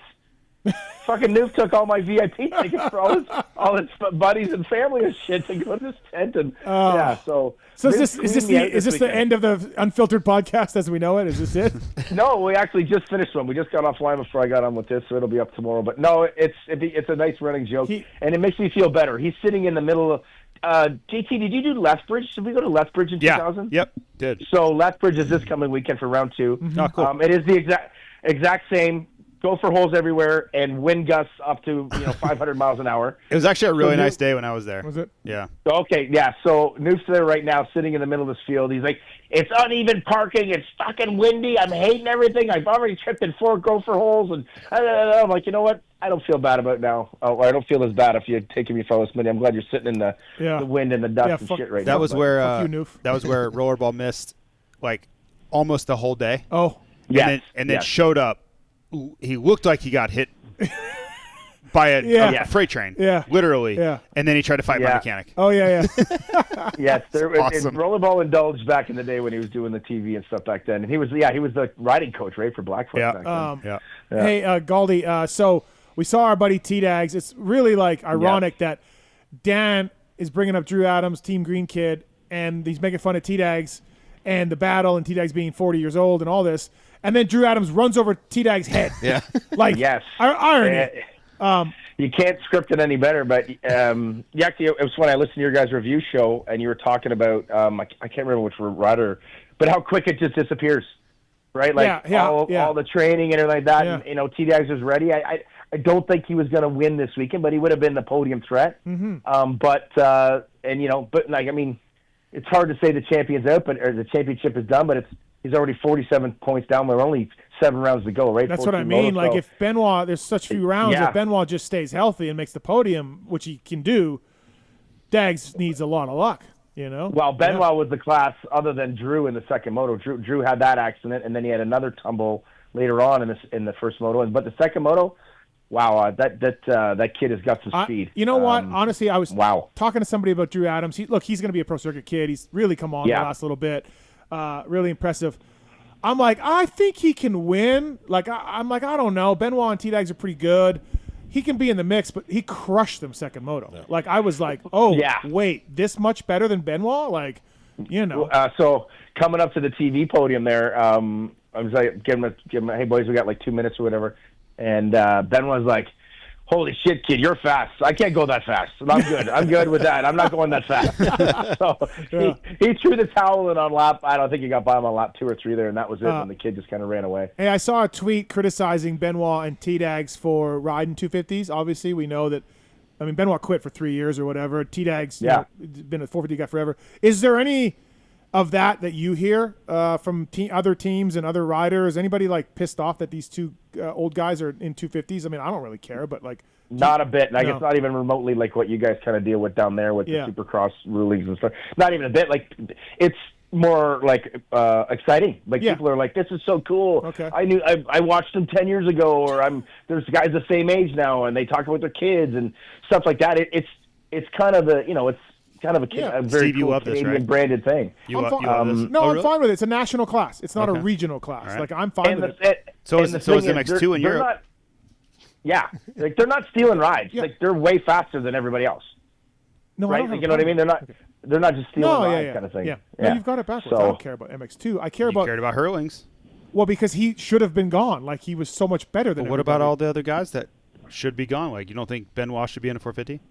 No, because he's not on the level of Dylan and all those guys. I mean, he quit for 3 years. Okay. Hey, now I feel like I'm really part of it now. You guys are arguing with me on the phone. I love it. Ryan Gauld here, brought to you by the folks at Cherby's, at Cherby's USA. So Pettis wins. Yep. How many races did Dylan win in overall in a row? It was 19. 19. Jeez. Okay. 19 in a row. And he had the perfect season, not last year, the year before, which was, I think it was 8 rounds, so 16 motos. Yeah. But, yeah, it was at 19 overalls. It went back to it was July of 2020, I think it was, or 2021, sorry. Because 2021. Jess beat him first moto of the year last year to end the moto streak, but Dylan got the overall. So And T-Dags won a Moto 2, remember, at Kamloops last year. And then after that, he was on a perfect season or a perfect moto streak starting again. And so, and then he won the first moto this weekend. Anybody close to those two that surprised you? I mean, Mitchell Harrison got third on the box, and what's it called? Notsky was up there in Moto 1. Anybody going to touch these two?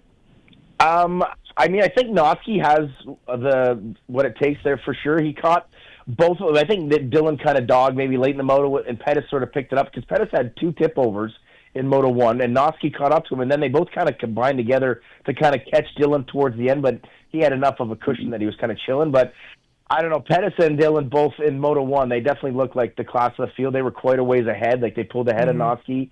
So I definitely think they're 1A, 1B. But I mean, Tansy had some crazy speed. Tansy reminds me of Jeff Northrop, like a straight back loose rider. I don't know why that reminds that, because he always used to race in Canada. But he was fast. Like, he's got speed to kind of maybe get in the way a little bit of that stuff. But I think it's going to be those two all season long for sure. And like this track, it's not. I think it's just one of Jess's better tracks, but they like the tracks better as they go east. Mm-hmm. You know what I mean? Like, they're only going to feel like they're going to get better. This weekend's brand new to pretty much everybody. So that might change a few things. And then after that, every track on that, those guys have been the top of the field pretty much for the last 3 or 4 years. And so, Drew's doing 3 or 2? Drew Adams. So Truman said in the press conference. Yeah, I love how Truman was up there as a team manager. I fucking just love it. Love it. So, hey, it was kind of funny. I'm doing it, and then Kyle Thompson, he comes over to the side of the stage. He's like, so we had, I think there were 6 250 kids up there.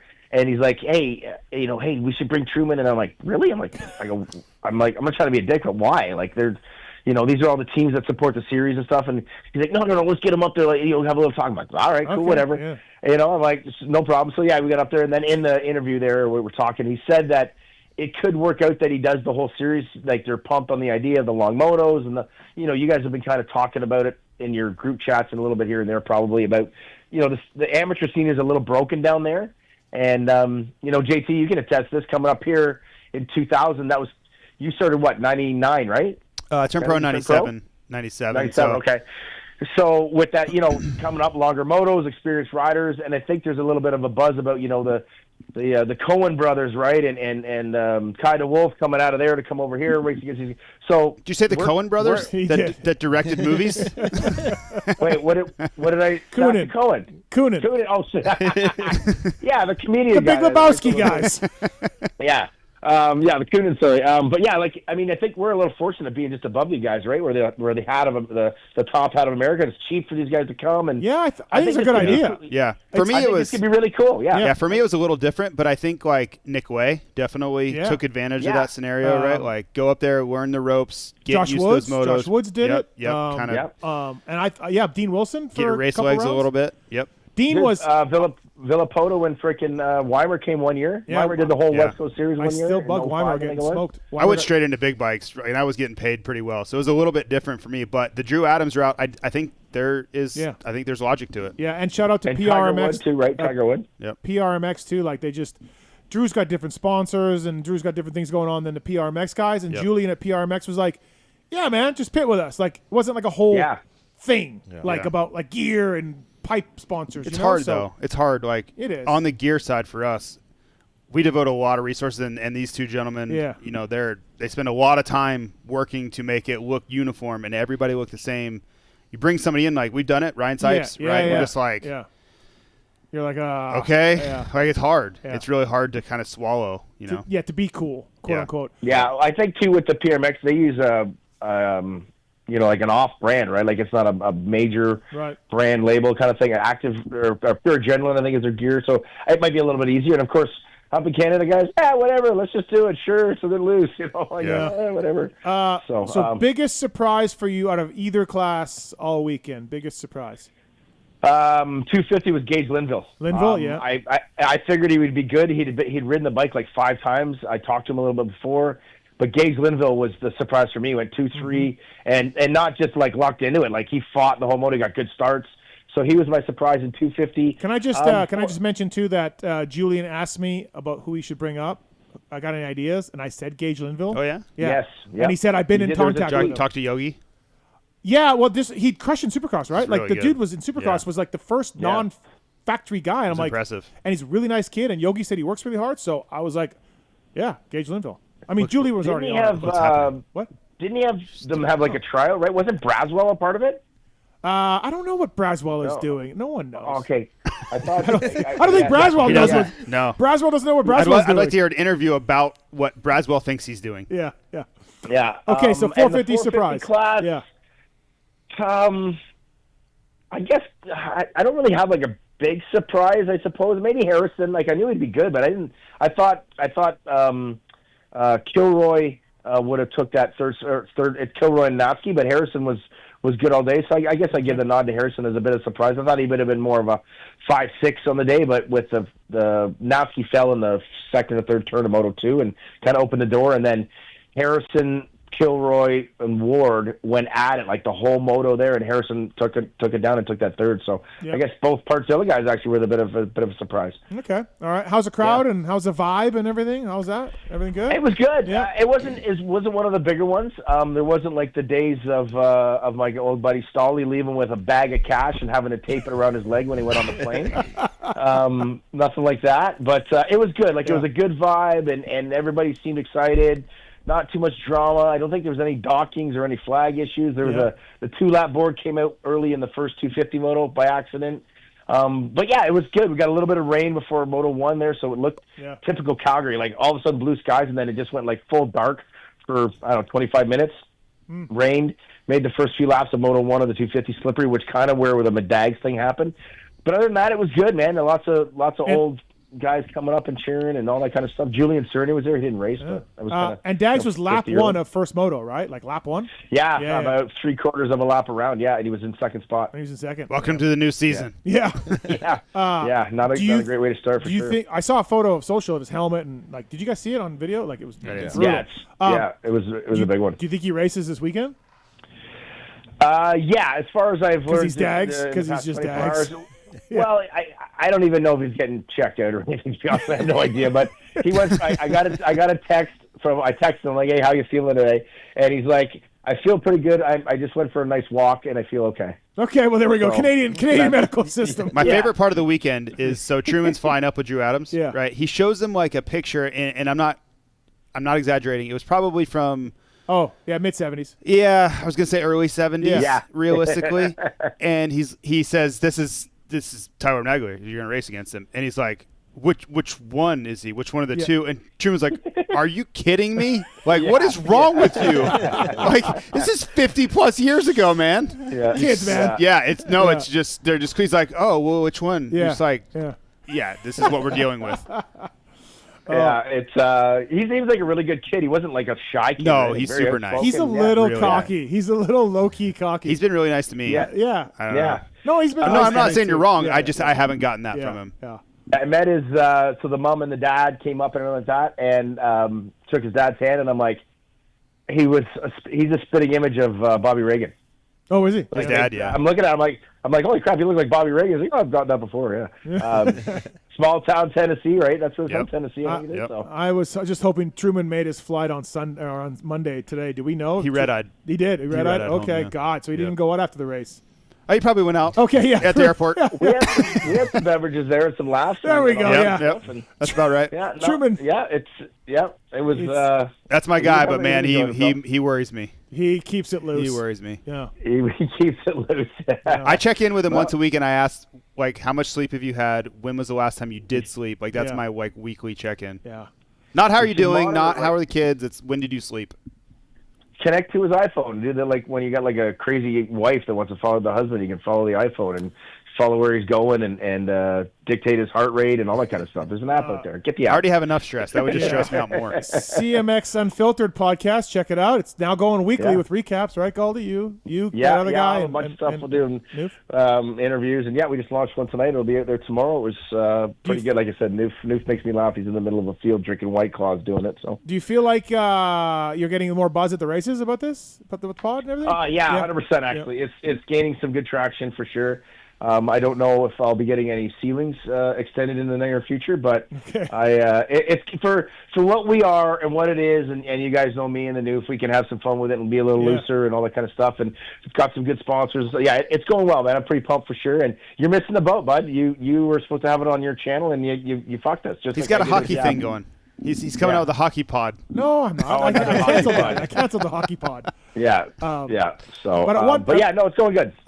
Awesome. Good to hear. Also, let's hope Dags, never mind this stupid Canadian series, let's hope Dags is recovered enough to represent Canada the end of August at the VET Des Nations in England. Team Canada has been named. It is Tyler Medaglia, Ryan Gauld, and Ryan Lockhart. Yes, very excited. I've already Dags can believe I booked my ticket already. He's like, "Why would you do that?" I'm like, "I don't know. Steve did his. I just want to get it out of the way so it's done."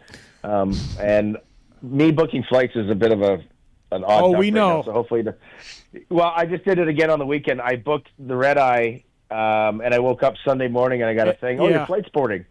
And I'm like, wait a minute, what? I'm like, shit, I booked the wrong fucking day. Can I? Okay, so. Let's talk about the vet. Are you excited? Are you training? The last time you represented Canada at the pit bike race didn't go well. Well, I already got a podium. I didn't need anything else. I put on a show. Like you did put on a show. Like I told you, Steve, what was anybody talking about the next day? Not the Americans winning, not any shit. That fucking Gauld guy again. That's what it was. That's what I wanted to do. Okay, I owned it and I had fun. I was hurt the next day though. That's why I couldn't live up to that riding fire. I can imagine. So are we gonna? This is this is the bigger bikes now. This is a more serious event, Goldie. Yeah, I don't really take a lot of things seriously, but I'll be ready to go. Okay, I will represent you well. Okay, whether it's in the beer tent or on the tracks, you will. People will. What are you riding? What are you riding? A 95? I'm on 95 YZ250, I believe. And you raced that, didn't you?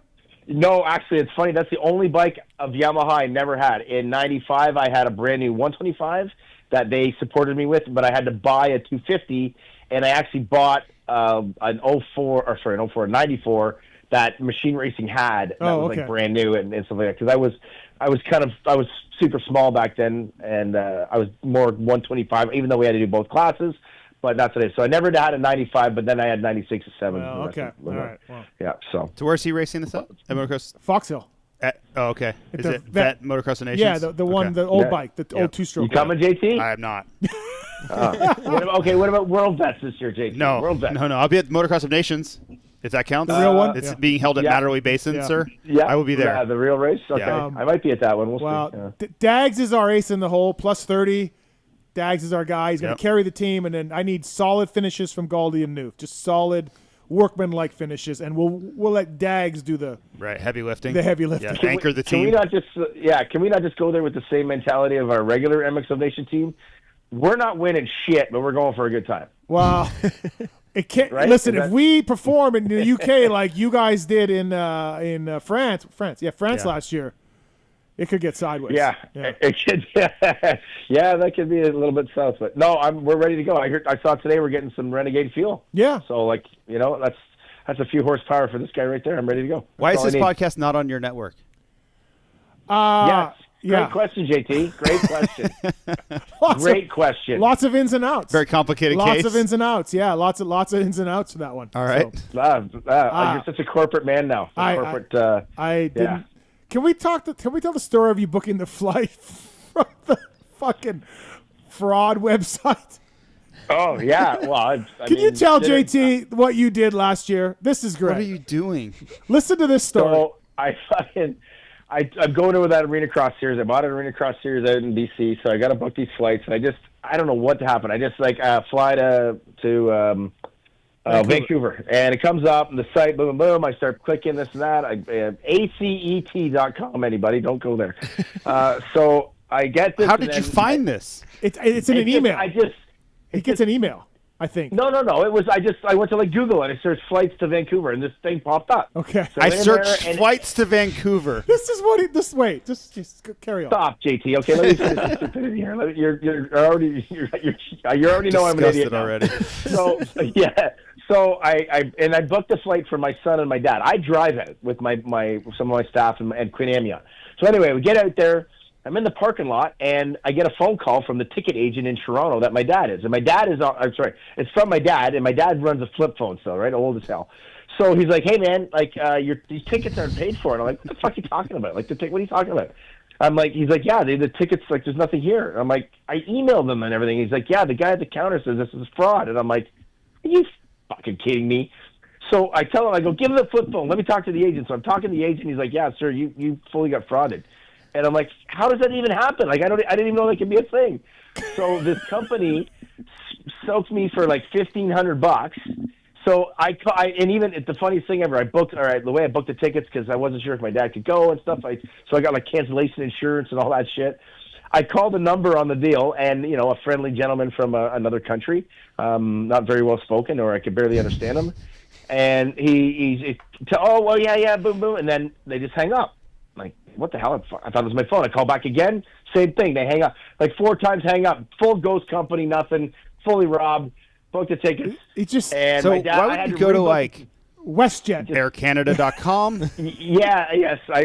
Again. So even better, I booked the second ones for the way home. They get canceled on the thing. They get canceled. I get an email saying there's no staff for this flight. They cancel it. So then I have to bring my dad and my kid, and we got to drive because Papa Al can't cross the border. So now I got to go back through Canada. And we got almost home, and I rolled the fucking trailer and almost killed my dad, myself, and everything in the northern Ontario. Just a hell of a trip. Wow. Hell of a trip. I don't.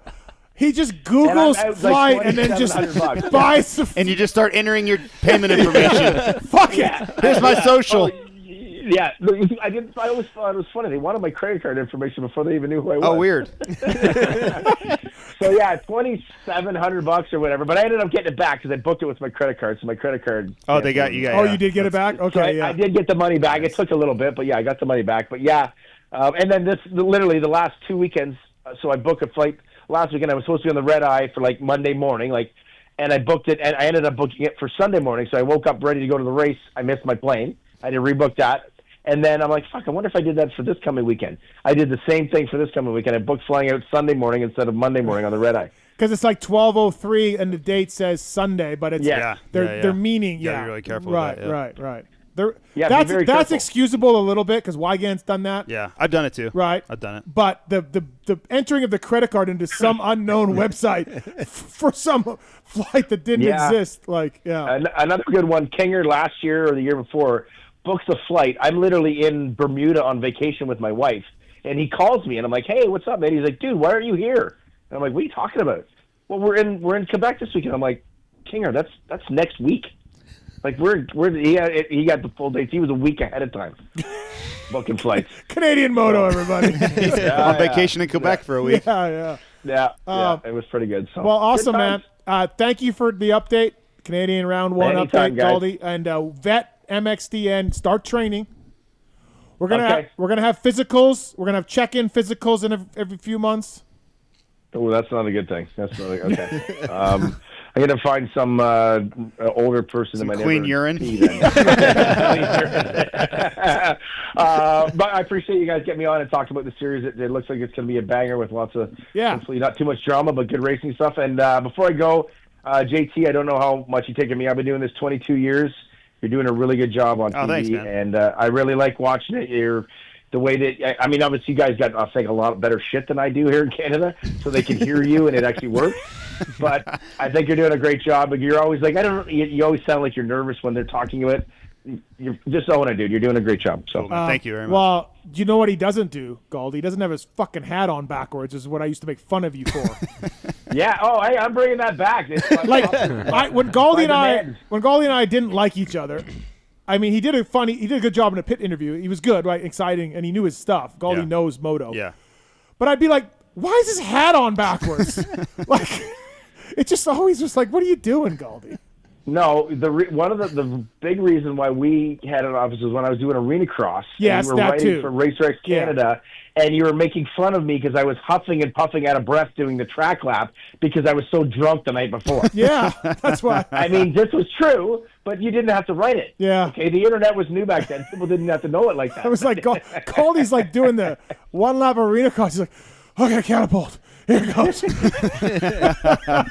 I was nervous too. I was always on somebody's different bike every time I did it. That's true. And yes, yeah. the night before, but now we're buddies, Steven, right? I get to hang out at the house. Yeah, now we're buddies. We're There Team we go. Canada now. Right? There's only a few left, right? It's only Jason Anderson that's on the list. That's it. That's it. The last one to tick off. Yep. Thanks for calling in, buddy. Thank you, man. Cheers, guys. Enjoy the show. See ya. Thanks. That's Ryan Gauld, everybody. Brought to you by Cherubies, at Cherubies USA. Good stuff.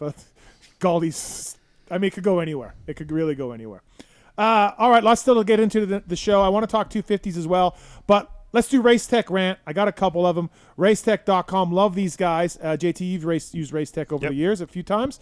Pulp24 is the code to save. Great work on suspension, and they got Race Tech service centers all across America. And tell them you listen to Pulp, you'll get a deal. Get your bike looked after, suspension, oil changed. I got a couple rants. First one, I don't know what's going on with me lately and porta potties, but we have a problem in this country. Some say epidemic. 2 weeks in a row, Paula and Hangtown, 3 times. 3 times in 2 weeks. I opened the porta potty door to go to the bathroom, and there's a dude in it. One guy was sitting down. What's with the just put the lock on, everybody. Yeah. It takes 3 seconds, if that. And I don't know why grown men are going into porta potties 3 times in 2 weeks, closing the door and being like, well, I'm good. Like, what else could I, like, I don't, like, the guy's sitting in there at Paulie's just like pooping. Bro, it's a big, huge plastic dial. I definitely think if you're going number 2, yeah, definitely flip the latch, bro. Like, if you're in a hurry and you go in and you're going to do it and before you think anybody's coming, I still don't really get it, but I kind of get it. Yeah. I mean, sitting down staring at the latch. Yeah, you're staring at it. You're staring at it. It's 3 times in 2 weeks. You think they're like exhibitionists? I don't know, man. Like, just fucking put the lock on. It takes nothing. I know you're going number 1. It ain't take long. That doesn't take long. But, dude, just do that so no one goes, ah! You know, like which is me. Like, you know, like, ah! Remember we used to take a leak on the parade lap? Yeah. Yeah, everybody. Just dong out peeing. I mean, we'd always have to do it in the back section. Yeah. We don't really have a back section of the racetracks anymore. Like everybody can see everything. Yeah. But we'd go back there and we'd all be yelling at each other. Hey, idiot! Like, just whatever. It's so funny. Lock the fucking porta potties, man. It ain't hard. It's easy to do. I've never, ever not locked the porta potty. I've never had someone open the door on me when I'm in there. Never. Not one time. Never. Okay. I don't want you to do that. And also, I don't want to, like, because also think about a porta potty. Like, you're stepping, you're grabbing, and you're going in. Like, you're not, it's all one motion. Yeah. You don't open it and look. You're almost in his lap. Right. So, you know, you're just like, if it's green, it's go, and I don't got to worry. Well, shouldn't have to knock. Fuck me. 3 times in 2 weeks, I go, ah! You know, you like. really screamed?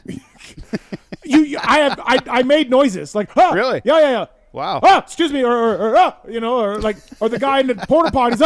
Like there's verbal cues going on. Somebody's shocked in this scenario. Yeah, somebody. Because again, like you're just going right in. You're making one step in because it's green. Green is good. Green is go. Lock the fucking porta potties. Fair enough. And like, I don't think it's an unfair ask. What are the odds that I go 3 times in 2 weeks? This happens to me. How was their reaction? Was it surprised or did they just sit there? Yeah, just no, everybody goes, oh! Like the guy sitting down was like, oh! Did you yell at him? No, you just closed the door like, what the, like I closed it in disgust, like, fuck off. God, dude. You ever see anybody get pushed over inside a porta potty? Yes. Oh, yeah. Yeah. I'm going to jail for murder. That's what if you somebody should have done does to the that guy to for me. not locking the door. I think it was at a national. I think a rider. I think at a national I saw that one time. I'm Yeah. not handling that. No. Me neither. No. Tits, you ever had that happen? Nope. Okay. I always make sure to lock it, right? Yeah, but have you ever walked in on someone who didn't lock it? Nope. Construction workers know what to do. Sure latch tits, that's what they call them. Yeah, exactly. Boy, you can't depend on Tits for a lot of things, but one thing you can. Absolutely. He's gonna lock that door. He's gonna lock that door. I can't get him to return calls. I can't get him to invoice us. But boy, when it comes to that porta potty, there's no one better. Sure thing. There's no one better. Construction workers don't want to be walked in on. Dude, fuck, man. 3 times in 2 weeks. And one guy's pooping. I mean, maybe not. Maybe he's peeing. Bradshaw sits down to pee. You know, he doesn't like the germ. Like Bradshaw's like, I don't like the splash. I don't like it. He's just a germ guy. That's cool. I get that. But he wants to sit on that. Yeah, thing? yeah. What? No, but I mean, like in his house. I don't know about a porta potty, I guess, but in his house. In his house. Yeah. Okay. And my buddy Daryl does too. Demuth used to because he had piercing. Yeah. So he had to and do it. My buddy Daryl got a Pro Circuit Rest in peace, Demuth. silencer in the wang and never peed straight again. So he had to sit down. Anyways, so maybe the dude was peeing. Maybe he was peeing. Whatever he was doing, he was sitting down. And like you said, Dalton, it's right there, man. It's Did you make eye contact with him? Yes. Absolutely. And so what if Just he burned in your brain. straighten your eyes and went point. with his Say, mouth. why wouldn't you lock this? Dude, I just fuck, man. 3 like like it's and like you're walking into them like because you're just you don't open a porta potty and step in. You don't do that. You don't. You will now. Yeah. You will now. Yeah, you motherfuckers out there, lock the porta potties. Check it out. Do it, okay? Fuck. All right, okay. Next rant. Look, we had Evan Ferry on the show. Timmy's a friend of mine. Timmy's a good friend of JT. He left Triumph, and it's not going well. He's sick now. He pulled out of Moto 1 at Hangtown. He didn't race Moto 2. Paula was 30th and 33rd, and he hasn't even laid down a fast lap. It's been a rough start to Evan Ferry at Wildcat Racing, and I get it. I said on the show I didn't think he should have left Triumph. I understand, but I agree with that. It must have been, as I said on the show, it must have been pretty bad for him to walk away from that contract. Yeah. Okay. Having said that, fuck, man, there's like grown men on DMing me that are so happy about this kid struggling. Oh, really? Oh, yeah. Oh, like, that sucks. oh, I shouldn't have left. Like, how's it going now? Like, fuck, dude. Like, yeah. I don't get the joy that some of these adults that are I assume they're adults, maybe they're children, DMing me so happy this 18, is he 18? 19? He was born in 04, October of 04. Okay, so 19. This 19-year-old kid, is struggling and whatever. And did he come across an interview talking about Instabangers? Sure, whatever. But, like, fuck, you got to, like, revel in his struggles? Like, dude. And, like, let's give him some time. Like, it sucked. But who's to say he can't figure this out and get a little better and start getting off top 15s? I don't know, man. But the joy some of these DMs are getting in Evan Ferry, and I don't get it. How do people even have the time? I don't know, man. Like, look, I've been critical, but, like, I've said on the show before, like, Hymas isn't doing that well for Factory Honda rider. This is during Supercross. Yeah. It's not like I was like, fucking fire the kid, fire him. Like, he's starting out. There's like, no joy in it. You got to. Right. And also, like, can we wait a year before we start talking about riders and kids and first-year pros? Like, I feel like we should give them some time, right? Yeah. I don't feel like you should make a judgment on a kid 1 year in, but there's a lot of grown adults in there that are making a lot of judgment 4 motos in for Timmy's kid. And October 12th of 04. That was a good guess. Oh, okay. Get it right. So, yeah, just, No, you should never dance and you should never dance on someone's proverbial grave. Yeah. Right? Like, it's just a bad look. Unless someone has, like, wronged you. Like, right. I promise they haven't wronged these people, right? No, like, you don't think they're already suffering enough? Like, it's not going real well. Yeah. Why are you piling on? Yeah, and like, they seem happy. Right. That's they what I seem mean. happy. Like, yeah, like you're like, hey man, like I think it's fair to be like, probably made the wrong decision. No problem. But you're finding joy in this. Yeah, these guys are like, ask Evan about how he should have stayed on a Triumph. Or ask Evan, like how far did you get? Yeah, like, dude, man, like, it's been rough. I get it, and I feel for Evan, and I don't think he should have left either. But, fuck, it must have been pretty bad for him and Timmy to decide to get out of this contract. It's hard for me, and I haven't talked to them about this, but leaving Detroit after he won the LCQ, I was like, he's going to be fine. Yeah. He's going to be fine. Yeah. Right? Like, he hit the wall hard. Yeah. But, like, wins the LCQ, whole shots the LCQ. I'm like, okay. Yeah. He's going to be okay. Yeah. Like, this is going to work on some level, and, man, I don't know where we are now. Yeah. No, it's not good, and like I said, he's sick right now, and we'll see going forward how it does. But, fuck, man, Race Tech Rant, like, grown adults just loving this. Like, dude, calm down. I say it all the time. Anonymity brings the worst out of people. Yeah. So if you want to see the worst parts of humanity, give people a way to comment without having any retribution, you're going to get some nasty crap. It sucks. I hate it. Race Tech Rant, porta potties, being happy about Evan Ferry struggling. There we go. Mike, what's up, man? Hey, how's it going? Good. What's going on? Good. Hey, I just wanted to talk about the broadcast, and I don't know where – I listen to your show every week, and every week someone's calling and complaining. I get on Vital.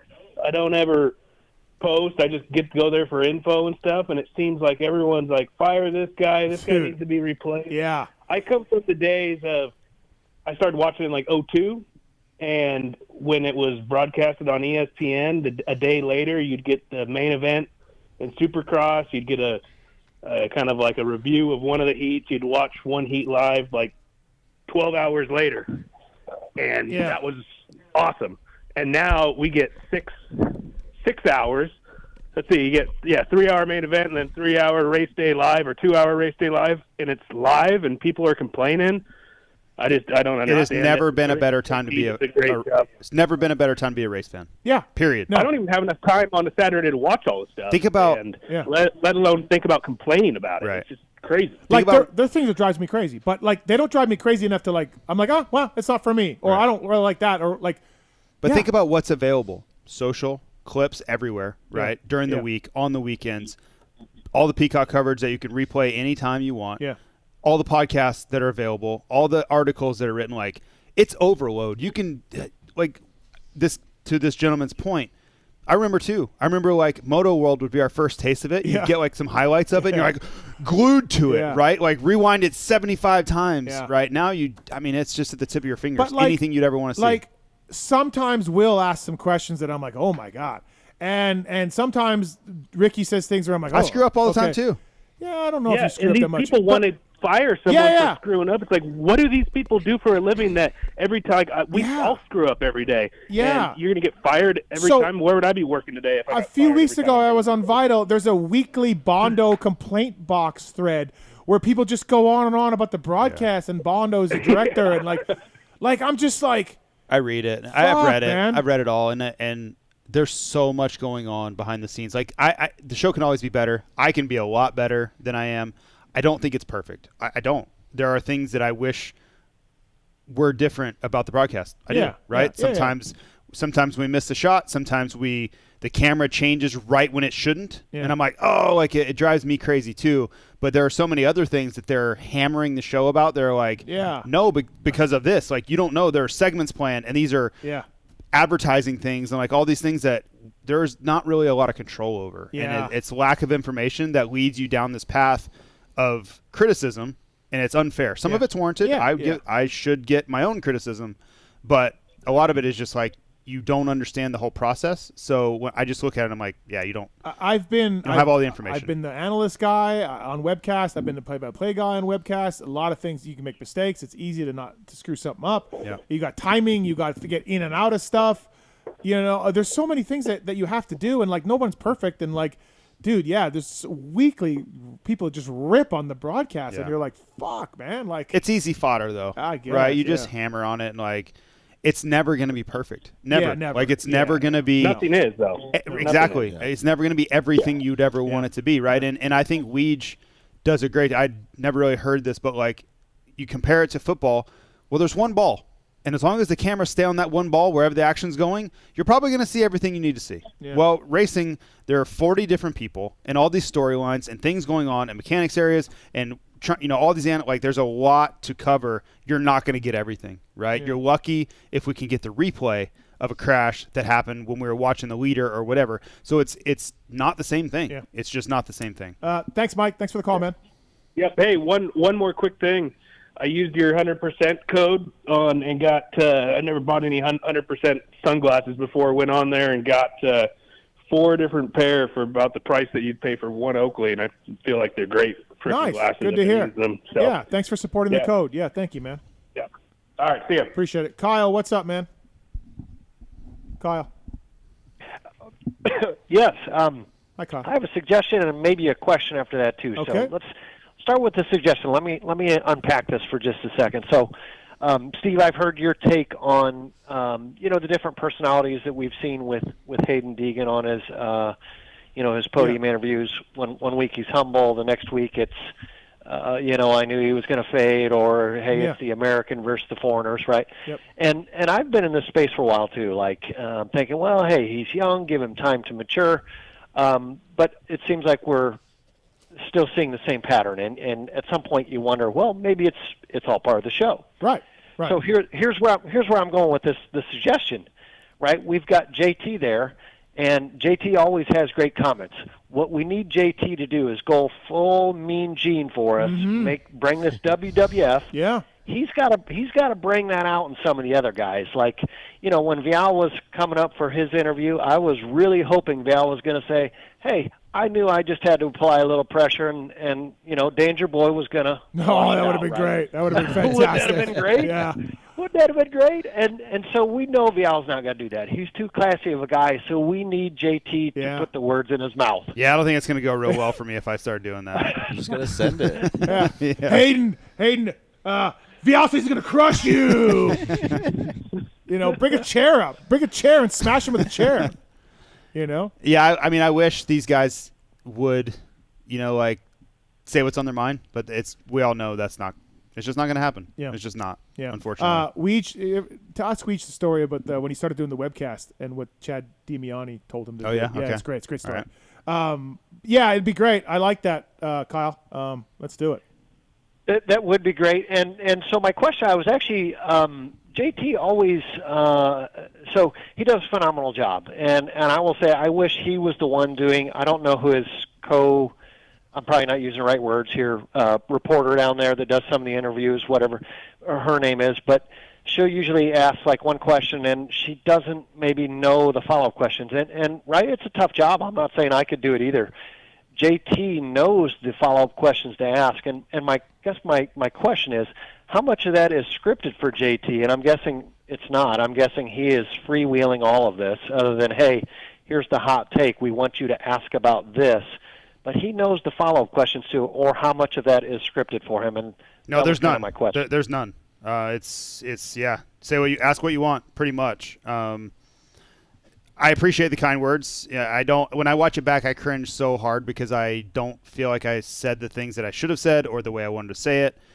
It's never going to be perfect, but I think of 2 different ways. One, what question is in my mind? What do I really want to know about what was going on in this race? And then 2, what is the viewer like? What is the question that you've been watching this moto now for 35 minutes uninterrupted, and you're trying to get inside these riders' mind? What do they want to hear? What question? Because this is their only opportunity for a question to be asked in the moment right now. So some sort of hybrid, or maybe both, of what am I thinking, and then what is the viewer, what is their burning question in their mind? And if I can get that out and get them to translate it, I feel like I've done my job. It's not always easy. I don't always get it right, but that's what I'm trying to do. Yeah, anyway. I feel like Hayden's just going to say what he's going to say. He is. Yeah, he is. And this weekend, I wanted him to talk about the crash. He didn't want any of it, right? So that's hard too. And I'll give another example, not to pick on Hayden.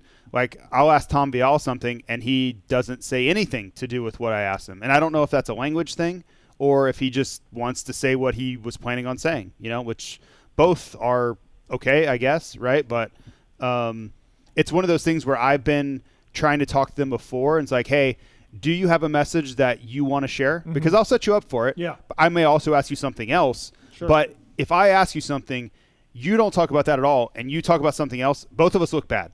We both look dumb, right? So, like, let's work together to make this interview good. And if you have something you want to share, like, yeah, dude, I was sending it. Perfect. I'll ask you about it, and then you can nail it, right? But it's the little tricks of the trade that I'm still learning. Hopefully one day we get those dialed, and it's communication. You got 18-year-old kids that have never been on the podium at times, so they're learning too. Thanks for the call, man. Thanks, Kyle. You bet. Thanks, guys. Awesome. Wesley's on 4. What's up, Wesley? Hey, how y'all doing tonight? Good. Hey, I was going to say, JT, I think Chance Hymas's kit was my favorite one of the weekend, man. That thing was really just clean and classy and looked good on that Honda. Well, you can thank this gentleman sitting in studio here, Dalton. He's that's it. That's his team putting that together. Good deal. Good job, Dalton. Keep that up. Glad you liked it. And I was going to say also, I think you're doing a lot better behind the microphone than you were last year. I think you're coming in your own and you seem a lot more natural with it, and I think you're doing a good job. I feel like it is getting easier for sure. I don't know if it's better or not, but it's getting easier. Well, thanks, Wesley. Yeah. You know how to do it, man. Thanks for calling. Thanks, man. It's fucking below JT night. Who knew? Hey, by the way, 702-586-7857. Let's wake Tits up over there. Tits. What does he do down there the whole time? Nothing. Nobody knows. Nope, nothing. 5th caller, Tits, wins a set of purple Renthal limited bars. I just need their address, please. 5th caller, 702-586-7857. Now, go. And Tits, don't take the 3rd caller because you're too lazy to do the 5th. I'm going to have my buddy call in, and then I'll give it to him. Do the 5th caller. Wins a set of Renthal limited edition purple bars. Rocky Ridge Trucks. You had Betts and Tyler last week. Your ultimate off-road vehicle capable of getting down and dirty. Rocky Ridge is a rich history and has been building custom vehicles since '83. Proudly partnering with the finest OEMs, including Chevy, GMC, Ford, Jeep. We bring you the ultimate turnkey custom truck. So you just go to these people and you buy the whole truck from them. It's already built, done, everything. Well, you go, That's pretty cool. and then you go to the dealer that you want, and they finance it, keep factory warranty. And they basically, I saw one today, Rocky Ridge across the grill, Rocky Ridge logo. Really? Like it's like a That's cool. model of a truck. Yeah. Because Fox owns it's a Fox company, and they own 40 companies. I didn't know that. They own 40 different companies, so they accessorize. Okay. Anthony, you sound like you know about it. Yeah. He worked for Rigid for a long time. So okay. he knows. RockyRidgeTrucks.com. Please check it out. Drive the vehicle you've always dreamed of today. RockyRidgeTrucks.com. Thank you to those guys for coming on board. And Michelin as well. Some guy named Randy Michelin. You guys familiar with him? I might know him. Yeah, I don't see Dalton? him ever, Yeah. but I remember vaguely. Dalton? Fastest something. Yeah. Yeah. Slowest. Slowest man in Piedmont. Yeah. Only man in Piedmont. Yeah. So it's something. Yeah. It's something. Yeah. But he's got the best yard. OMP. Michelin Starcross 6 tire range. Check it out. I've got them on my bike. They work well. Thanks to Michelin Silica technology, the Michelin Starcross 6 tire range provides up to 11% more durability. They got sand, mud, medium soft, medium hard, hard versions. Great mountain bike tires. I got the new E-Wild. Do we got a winner yet, by the way? We got a winner? Okay, good talk. MichelinMan.com/motorcycle. Learn more about the dirt bike tires. And at Michelin Motorcycle on Instagram. But they got the new E-Wild bike tires for mountain bikes. I'm trying them out Wednesday. We got a winner? Tits? Do you think the Michelin, we got a winner. Do you think the Michelin Man had anything to do with the Stay Puft Marshmallow Man? No, because the Michelin Man was like an A lot 1890 older. or something. And But then you the think Stay Puft guy. You think the Stay Puft Marshmallow Man Yeah. came from the Michelin Man? Maybe. I feel like there could be a lawsuit. What there. if Dan Aykroyd had thought of the Michelin Man when he wasn't supposed to think of anything in Ghostbusters? Yeah, Like and no then- thoughts. He had thought of the Michelin That Man. would have been awesome because the Michelin Man's funnier. It would have been great. Yeah. Comes out with like a scarf on, eating a baguette. Bo Bindom. Yep. Mr. Mathis. Yeah. Lane Ryan, who is a night janitor at a school, is working, and he won the bars. So you want people who listen while they're working? That's the guy. Cool, man. Cool Yeah. story. Thanks, Tits. Oh. That's it's riveting. Forget Great it. radio. Forget it. Hey, I do want to talk 250s before we talk a little bit of fly stuff here. We're 4 motos down. Dalton, I'll start with you. Vial, Kitchen, Hayden. Is that it? Go. Yeah, like do we this is already shaping up, right? If you look at those 3 guys through the 4 motos, this is kind of where it's going. Hymas has been great, and he'll get close. Yeah, and Joe will get better, you think, but do you just see it as these 3? No. No? I think Chance has it. Oh, in him. here we go. The fly guy says the fly guy has. His starts are good. Yep. Yeah, you just got to put it all together. It's coming. But you think he's going to get in the mix for this championship? I mean, I would like him to. A lot of conviction. Well, okay, I would like him him to. Well, I would mean, like him to. I would like a pepperoni pizza right now. I'd like Dalton. $12 billion tomorrow morning. Yeah. I'm going to buy GameStop. Nice. Okay, Anthony, where are you at?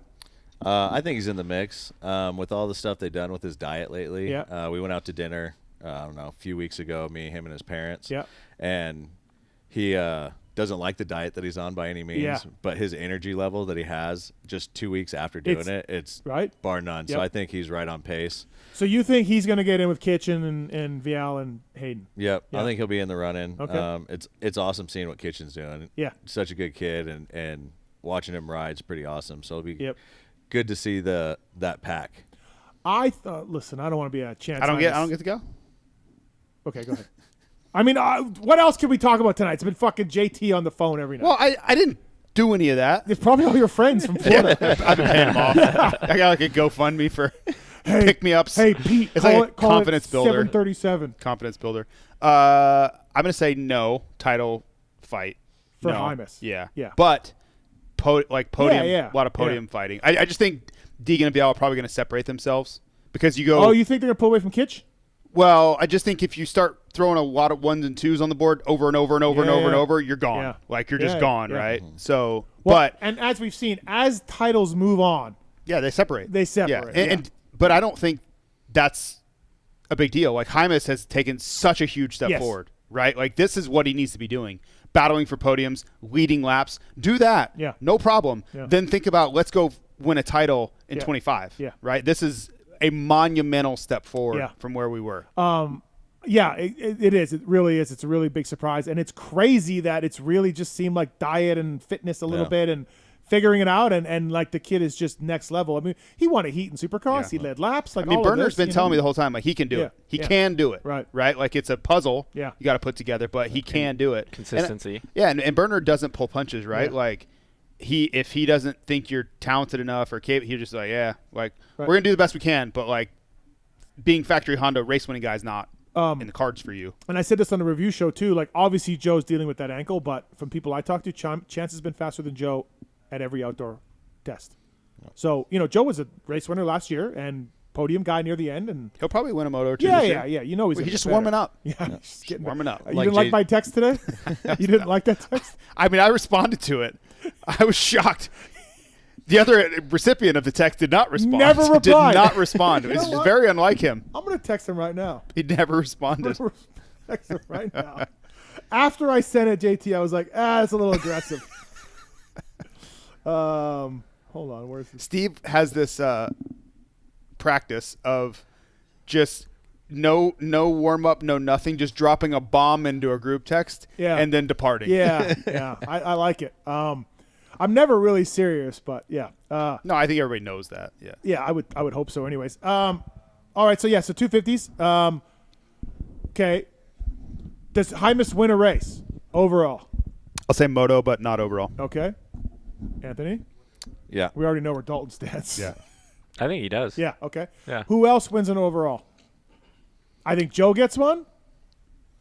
Somewhere down the line. Obviously, those three all get one. I think Joe wins a moto. Joe win no overall. Not an overall. Okay. Starts are way too inconsistent. For that right now. Okay. But we got to be real. Like, it's hard to win right now when you got guys that are this good and this in shape. Right. Like we always think they're going to be a ton of winners, and then we don't get a ton of winners. Well, Hayden ripping from 10th to 1st. That's what I mean. Like, dude, Yep. Like, that was pretty impressive. Yeah. So. Well, people can't deny his training either. Like the kids. Hayden? Yeah. Yeah. The kid's No. He's gritty, man. On his grind all the time. It's been the most surprising aspect of his whole career is how fit he is. Yeah, you don't fake that, right? Yeah. Okay, Can't. so what about Ty Masterpool? Any? Weege was thinking title. Should we call Weege? I still can't believe it. Like, I hold Weege's opinion. He said title contender. He didn't say winning the title. Sure. But yeah, the word title in it. Yes, yeah. Like, I hold his opinion in a pretty high regard. Yeah. Come on. What about- He had ridden the bike one day. What about his driving One skills? day he had ridden the bike. You can't say he's going to be in the title fight. Like, what are you talking about? I don't know, man. But he did go after Deeks for like a lap. Yeah, fine. Yeah. Title? Oh, that's funny. Yeah, you're not having it. He hasn't even. What's his best moto finish through 4? 6th. Yeah, I mean that's okay. Yeah. But like, what's the second best moto finish? 11th or something. Yeah. Right. I mean, nothing against Ty. He's Yeah. super fast, but he's been thrown into the fire here. Yeah. You know. You think he wins? You think he wins a moto? Ty? Mix it up? No, I don't think so. not win a moto. I could see him getting a podium in a moto. I think Joey wins a moto. You think Joey can win a He's moto? capable. Yeah. He's certainly Yeah, capable. I think he can win. I think he win overall, but He's certainly capable. Yeah. Like, he's a guy that, like, I wouldn't even raise my eyebrows if he won. before his bike let go, he hung on to Deegan. Deegan got by him. Yeah. And then he was like, okay, like. No, I've seen it, and he's done it. I've seen it. Yeah. I know he can do it. He's shown us in qualifying he's got the speed already twice out of 2 weekends. He's got, he's not everybody has this, but he's got a pole position bonus in his Triumph deal. Yeah, it's second both times. Second on the last lap, or near the end anyways, both times. When he's shown that kind of speed, we know he's in shape. Yeah. It's going to fall in place one of these weekends. Like, it's just going to happen. Yeah. No, absolutely. All right, X-Brand goggle tear-off time. Let's do this. X-Brand goggles. Choice of champions everywhere. It's the X-Brand tear-off segment. 15-second rapid-fire Q&A. Rapid fire. X-Brand goggles. Choice of champions everywhere. Chiz, McElrath, Freddie Norris wearing X-Brand. Pulp Show 24 is a code to save. Great company, great goggles. And, yeah, man, you look at the Factory Ride goggle, you look at that Alpine Star goggle, they look a lot like the X-Brand goggle. Choice of champions everywhere. Pulp Show 24 is a code to save with X-Brand. These questions are submitted by Corey Moser. You guys familiar at all? I've heard of him. No? I have too. Yeah. Okay. Got 30 seconds on the clock. I don't think they're for me, Marks, right? Yeah. Oh, they are? Yeah, overachiever, that Moser guy. Oh, okay. All right, let's do this. Who knew? No roto this week? No roto this week. Oh, boy. Sad. Steve. Yep. There is always some kind of drama around what Weege is wearing. But do you think Weege's look is improving or regressing? Neither. That I mean, he didn't choose to wear that polo or non-polo. No, he didn't. But well, that was, he has options. Oh, he does? Oh, yeah. Okay. Oh, yeah. He probably has 5 different choices of shirt. Well, that was hideous. So him and James would have collaborated on that and been like, James said it's the only one he has. Okay. So I don't know on James' end, but I know. I mean, I've seen them. Yeah. I have them. Yeah. They're but you can wear whichever one you want. Totally. Of these 5. Yes. Okay. Well, that For was sure. that shirt's horrible. Yeah. I have Is it that a polo? Is it an active shirt? I wore What it. is I wore it at Nashville. Did you really? Yeah. Is it a soccer shirt? It was the one where Betts was freaking out about like it's being too small and you got to stop lifting weights and whatever. Yeah. So is it an actual collar? No, there's no collar. It's not. It's just a trim of the. I mean, it's just like a normal shirt. I think it's the yellow pop that in the trim on the sleeve that everybody hates. Yeah. That's what, because otherwise it's just a normal button-up shirt. Okay. JT, who's been the most challenging rider to interview this year?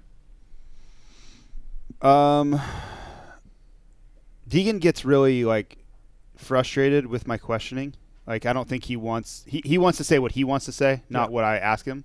Danger zone, and then he wants to walk and off. he's a really he has a really strong personality Yeah. too, right? So it's not a bad thing. It's just it's a challenge for me to get that one right.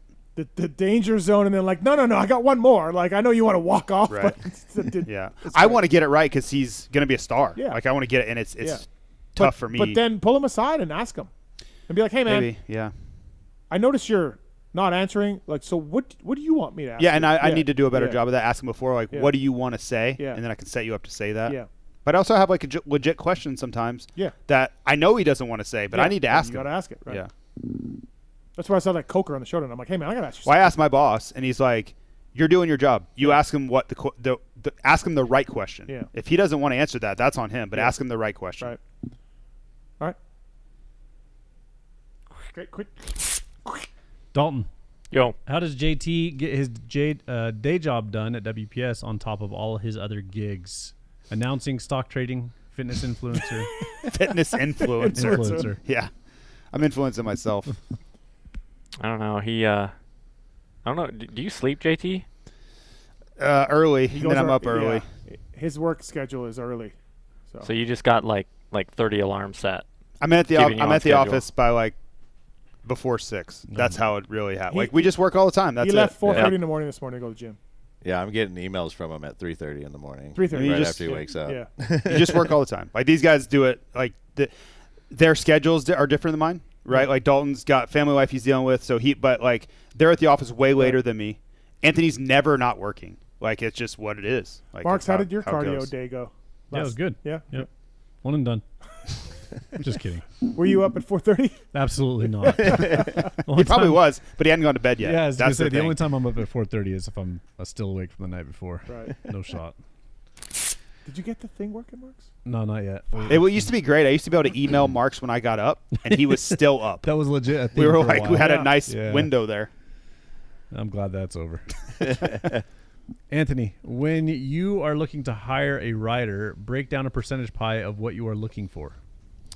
I think it's really the relationship. Like obviously we're in it for the racing, but we really take the Fly family seriously at our company inside our building. You can see that with Bradshaw and Brayton and Shorty and Trey and Weston, and we really look for riders that want to be a part of that.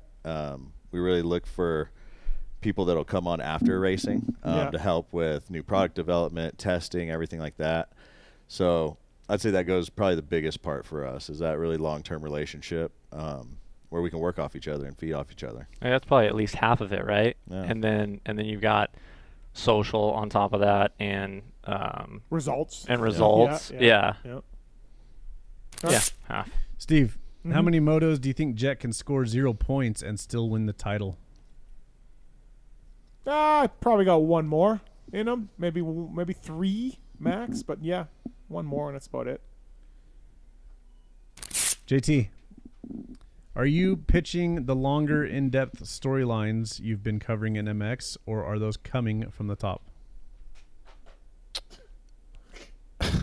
I don't know what I don't know what he's he's talking about. referring What is he to. talking about? I think He's talking about coming from the top. I think I have more time to talk during motocross because we have so much more time of racing, and we don't have all these sponsor segments and commercials. It's uninterrupted coverage. So we are encouraged more to share our thoughts. Where Supercross is like, get in, make your point, be concise, get out, right? Like that is the way we have to do it. In motocross, it's more, we can be more conversational. Like I can go to James and say, hey, what do you think about this? And then he can answer it, and I can go back to him again and say, okay, well, explain more, right? Like there is time for that. So that's just the nature of the format more than anything. 46 seconds. Try to tighten it up a little. Nope. It's motocross. We don't have to. Dalton, what's a product Fly doesn't make that you'd like to see come to market? Mountain bike helmet.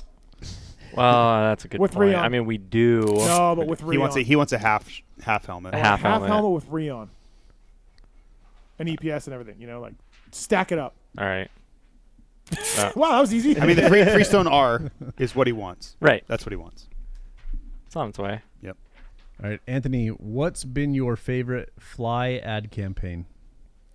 So when we did the LE podium, and it was right after I came on board in this position, and I had told Dalton and JT, I was like, I just want to shake shit up. Like, I want people not to think like this is the same Fly that it has been. Mm-hmm. And so I think I was in Italy with JT, and Dalton calls me, and he's like, hey, can I get approval to go make some flamethrowers from Home Depot? And I'm like, fuck yeah, that's what I'm talking about. Then I get this video, and it's at his parents' compound, and all the flames in it were full-on flamethrowers. He almost died like 3 times. And his dad, Marv, only had like one thing. He's like, don't burn my tree down. And part of the tree got burned. Yeah, he's got this big globe willow. He's like, don't burn the tree down, whatever you do. That's awesome. All right, Steve, if you were going to write the script or storyline for Danger Boy this season, where are we going with these podium speeches? Oh, just lean into it. If I can write it, I don't want glory to God and I'm trying to be humble. I want this I broke these fuckers. I knew these guys would fade. I'm danger zone. I want all that. Yeah, bring it. Like, make it like wrestling. Like the 90s 125s. Yeah, just say whatever was on their mind. Right. Have you ever seen? I want a podium girl. I want to see the podium girl sitting on his shoulders, like Bob Hanna back in the day. Like, bring it. You ever seen the movie Rockstar? Yeah. That's great. where they tell Marky Mark when he's doing his audition, and they like, okay, sing, and he just like belts out that's what he something like that. Yeah. Just Yeah. take the microphone away from me. Like I'm holding it, just take it away and just start going ape shit. Yep. That would be awesome.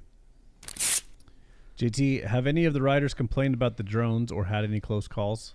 Not really, no. I mean, the Hangtown was the drone heard around the world like 2 years ago, 22. I met that guy this year. I know. I met him Drone right guy. after that race. Oh, he was telling me how awesome it was. And I told him, you're lucky you don't get your ass beat by somebody here because there are a lot of pissed off people at you. Team managers, riders. He wasn't supposed to be. No. He was still DGAF this year. I He know. thought it was great. I know. I literally told him, like, you're lucky somebody to beat you up because, like, I was in the team manager tower. Yeah. They were pissed because he's weaving in and out of riders. Like, not cool. No. I know this guy's probably going to listen. I don't care. It was not cool. Yep. But no, the guys that are doing it now are super professional. They know where to stay away from, keep distance. I haven't heard a word. It's much improved over the Mav days. It's great. They're doing a great job. Those guys are really good at it. Dalton, in reference to Roadhouse, what's the most common movie quote or phrase people say to you? I thought you'd be bigger. Did you watch the new one? Yeah. On Amazon? Yeah. Not that bad. No, it's not. You got to. I mean, you got to go into it open-minded. If you go into it with yeah. I'm gonna just. Be It's a different. entertained. It's a spin-off. Yeah. It was good. All right, last one, Anthony. Oddest contract negotiation request you've seen or come across? Oh gosh, that's hard. There's too many, honestly.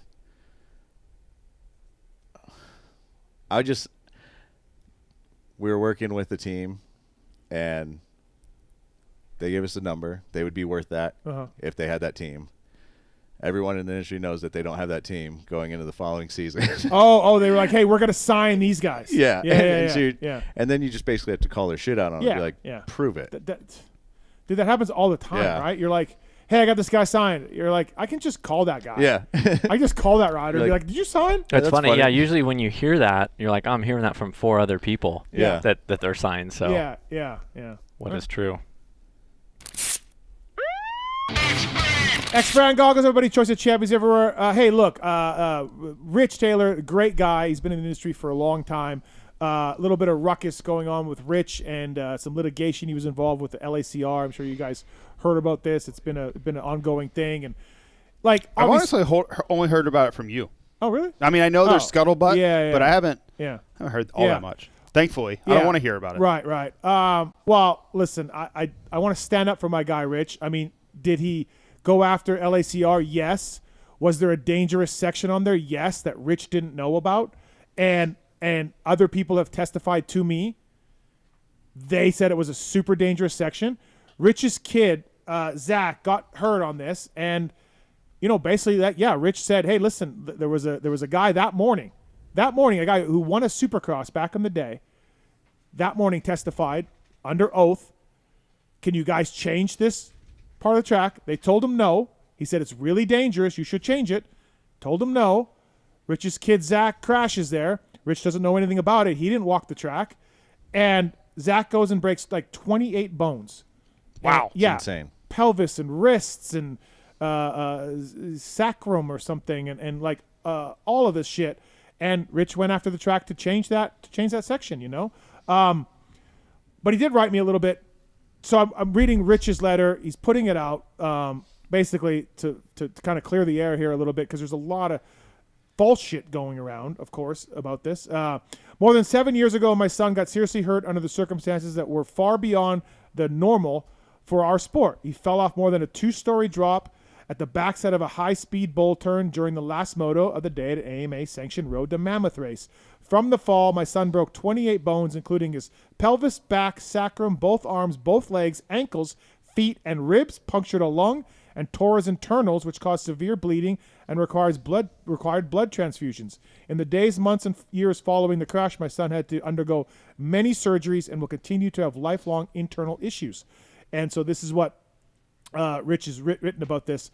And as he said, the former Supercross winner reached out to us and said that he informed people on the very morning of the race that the backside of the turn where the incident occurred was very dangerous and needed to be changed.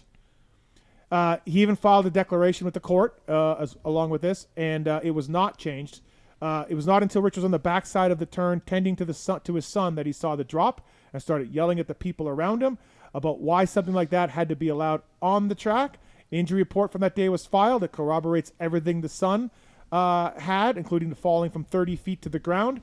The attorney in the suit felt like the case. The attorney filed the suit on my minor son's behalf and was named as I was named as his guardian. The judge considered both sides' evidence, arguments, and allowed my son's case to go forward, which eventually led to it being settled without a trial. I'm sure you all know that my son only gets a portion of what the case settles for. 7 years worth of attorney fees, out-of-pocket expenses, along with medical bills, insurance reimbursements have to be paid. In summary, my son raced. He was severely injured, and he went to the hospital. I did not attempt to suit up and pretend to be my son. He crashed in his last moto of the day, and the race results prove that. Rich said this is not a crash like in a whoop section or a tabletop or anything else. He felt the track was being negligent. The judge felt the track was being negligent. People testified to the track not making the changes, and Rich did this. Now, where you stand on a person suing a track, insurance company suing another insurance company of a track, I guess depends on where you're at. I mean, I've been part of litigation. I've had it sent on me. I feel like if you feel like that, the judge allows it to go forward, then it's a legit case, you know? I feel bad for Rich for coming under attack. A lot of false things about Rich and the company and his kid. I mean, his kid was severely injured. This wasn't a broken arm, and I'm going to sue you for whatever the broken arm cost, you know? So, yeah, Rich is wanted to get this out there. I've known Rich Taylor for 28 years. I met him in 1996. And, he and Rich and Zach, Rich Jr., are great people, great family. X-Brand Goggles is a great company, and Rich has done a lot in the sport. And I guess if you're a parent, put yourself in Rich's shoes about not knowing this existed, finding 3 other people to say that it was dangerous, and then having these medical bills pile up and having these things pile up, and then hearing the track did not change this. Just put yourself in his shoes, I guess, is what I'm trying to say before you freak out about this. So, yeah. Wanted to say that for Rich. Good guy. And again, maybe you feel like you should just never sue a track. I understand those feelings. But at least understand where Rich is coming from when it comes to this litigation that was 7 years ago and recently got settled. So, all right. 8 o'clock hour brought to you by the folks at Wiseco. Wiseco Pistons, PulpMX is the code to save. Honda's been doing pretty well with Wiseco. Decent. Not bad. You could say that. Thank you to the folks at Wiseco. PulpMX is the code to save. Get a 2-stroke, 4-stroke piston, cast and forged pistons, all of that. Wiseco Pistons. Thank you to those guys. And I want to give a shout out to Rotosport.com, Fly Racing, Decal Works, X-Brand Goggles, Renthal, Michelin Motorcycle Tires, Race Tech, Acerbis, Firepower, Maxima USA, Pro Filter, OGO Power Sports, Renegade Race Fuels, Atlas Neck Brace, Guts Racing, FMF, Works Connection, Get Data, WUSA, MotorcycleIndustryJobs.com, FCP, Wiseco Piston, Rocky Ridge Trucks, MTX Braking, Ethica, Troll Training, all on board with us. Troll Training, check them out if you need some training. Our guy Darkside is a Troll Training athlete. Didn't make Loretta's. Don't let that be a reflection on Troll Training. They do great work. He's lost a lot of weight. He has. Yes. And they're working with Jason Anderson. So, yeah, check out trolltraining.com, whether you're a vet, whether you're an amateur, whatever it is. Anthony Armsby, Dalton Braun, Jason Thomas here from Fly Racing. Let's talk Fly Racing a little bit. I want to get into this. So, JT, you and I have talked about a bunch about this, but having Dalton and Anthony in here is great. There's one thing Fly needs to get: a top 450 rider. You had it with Zacho, right? Won a championship. You haven't. It's not for lack of trying, right? Yeah. Like it's happening. You guys are trying to do it. It's hard. You have to poach people. Yeah. I'll let them. Yeah. This is right. Anthony and Dalton's specialty. This is their. So I'll let them go. So when I look at the Fly line, it's a massive step up in 2024 design wise. It looks great. It looked okay before. Now it looks great. The fitment is great. Of course, all that. Great 250 team. Congrats on the RJ title. Thank you. One thing, right? 450 guy. Yeah, we need it. Are we working on it? Yeah. We're working on it. Yeah, I would say like. It's going now, right? Like anything you're doing now is rolling now. Yeah, I mean, we've been in it prime for time 2 months now. Yeah. And the direction of this guy right here, I mean, we're changing some stuff up, and I mean, we got to make room, right? We got to make sense of the budget. So that's kind of been like an ongoing thing over the past year. But yeah, we're getting there. I mean, we've got some exciting things coming, I think. Yeah. The one thing I wonder about, and JT and I talked about this on the show, is look, the Formula helmet. It's the best thing you guys make. No offense to anything else you do. The Formula helmet's next level, right? We agree. Yeah, the safety, from the safety features to how it fits to how quiet it is, everything. We've talked. Even guys who wear other brands love the Formula. I'm guessing you can't sign a guy. Well, you can, but you not a marquee guy. You really don't want to sign a guy unless you get him to wear a helmet, right? Yeah. And that's another step. Yeah, I mean, you're paying that type of money, and you're wanting that elite athlete. Yeah. And that's our flagship product. That's that's. Would you do it without a Formula or no? I think if it makes sense and it's going the route that we're going for our race program, okay. Yeah, it could happen. It could happen. Yeah. I always think in my eyes, you won't do it. Yeah, you just won't. But if there's maybe, yeah, there's a few people that we would do it for. Okay. Yeah, yeah. And that goes back to kind of. They just align with us. Yeah. They're part of the team. Yeah. It wouldn't be if we were just getting some asshole that was just on the top and we were just doing it to get it. We wouldn't do it. Because my perspective on that would be it would still be the long-term plan, right? Like we want to have, if we hire athletes, we want them to be around for the long term. So in that long-term plan, they would end up in a Formula at some point. Exactly. Right. Right. Because again, it's the best thing you guys make, man. It's so good. And you want to showcase it, right? Yep. What about going? You got Chance Hymas, but then RJ you sort of inherited with the team deal, and you've been with that team for a number of years.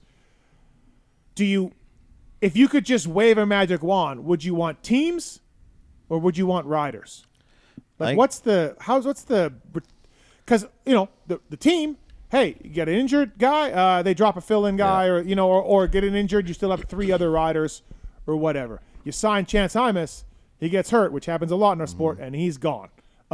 So how's that work? I mean, for what we've done in the past, because we're 25 years now, obviously, but when you're starting out in a gear brand, you really have to put your stuff out there to everyone. Yeah. Get as many people as you can to get noticed. Well, in the past, we never started acting like that elite brand. We just always kind of kept going with our grassroots stuff. Yep. So for us, and myself and Dalton and Hope that's handling our day-to-day on the race team, we really feel that it's a mix of both.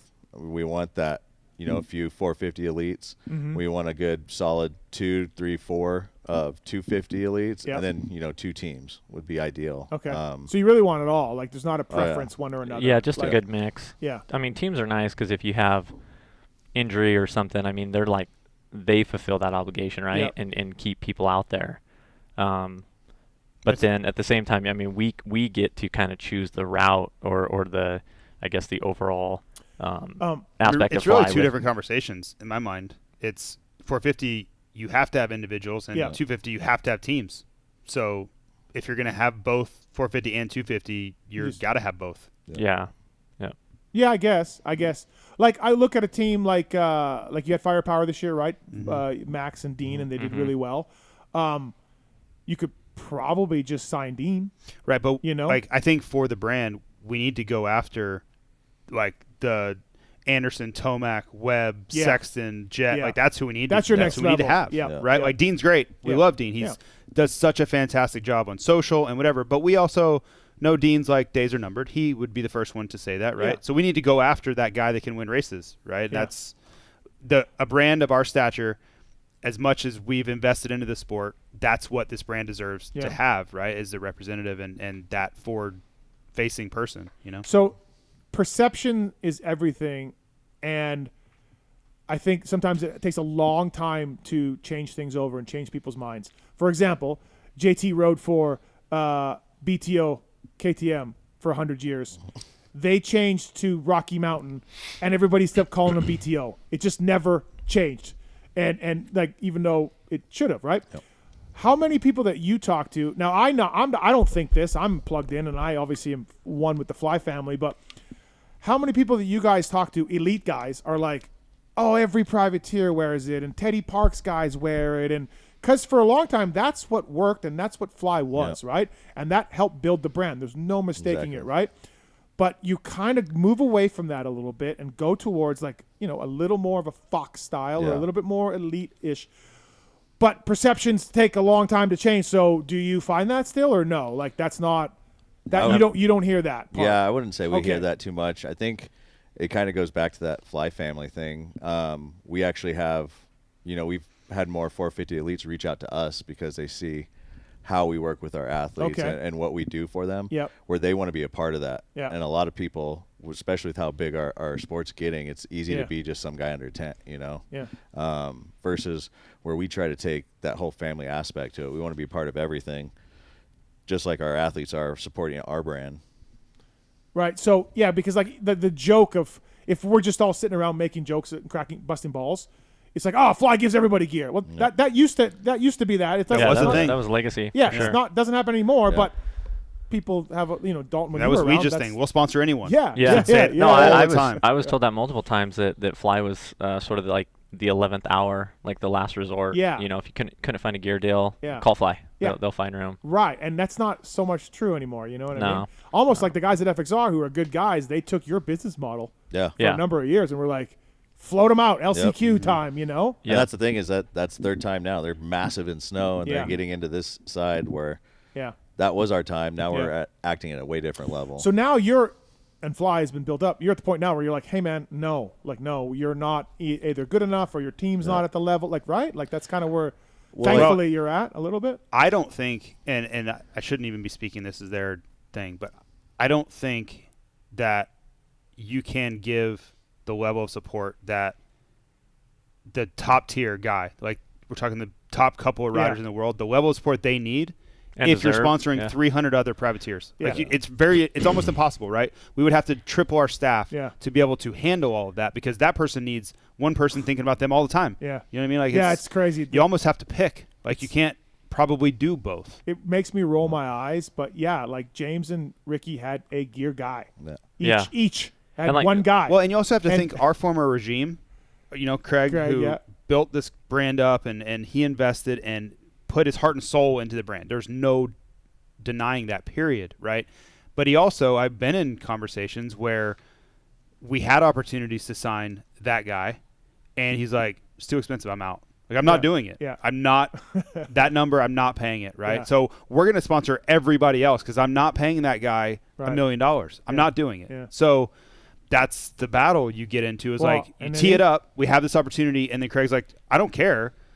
That's just too expensive because if he gets hurt at round one and I have to pay him $1 million, I'm not gonna be thrilled. Well, that's the thing with our sport, right? It kills your whole budget. Yeah. Your whole advertising budget is now tied to this guy who can't race. Yeah. And that he didn't want to do that. Yeah. No, and you can't blame him. You get it. No, you look at it. That's his prerogative. Yeah. Like he absolutely can choose to do that. Yeah.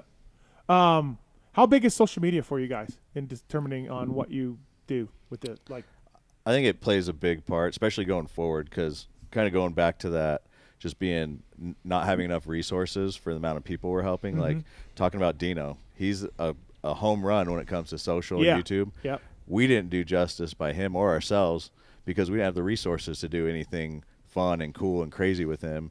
A lot of the stuff that we did do was him coming up with it, and Jerome, our videographer, working with him at Saturday at a race to put something together. Versus doing something like we did for Hymas at Indy, where it's full-blown Ricky Bobby kit. We have advertising behind it. Yep. That's how we want to act to all of our athletes going forward. He had that at Daytona. Yeah. He wore the Daytona. Yeah. Fucking guys. Fans, just people. You're like, it's in car racing, dude. It's car racing. Calm down.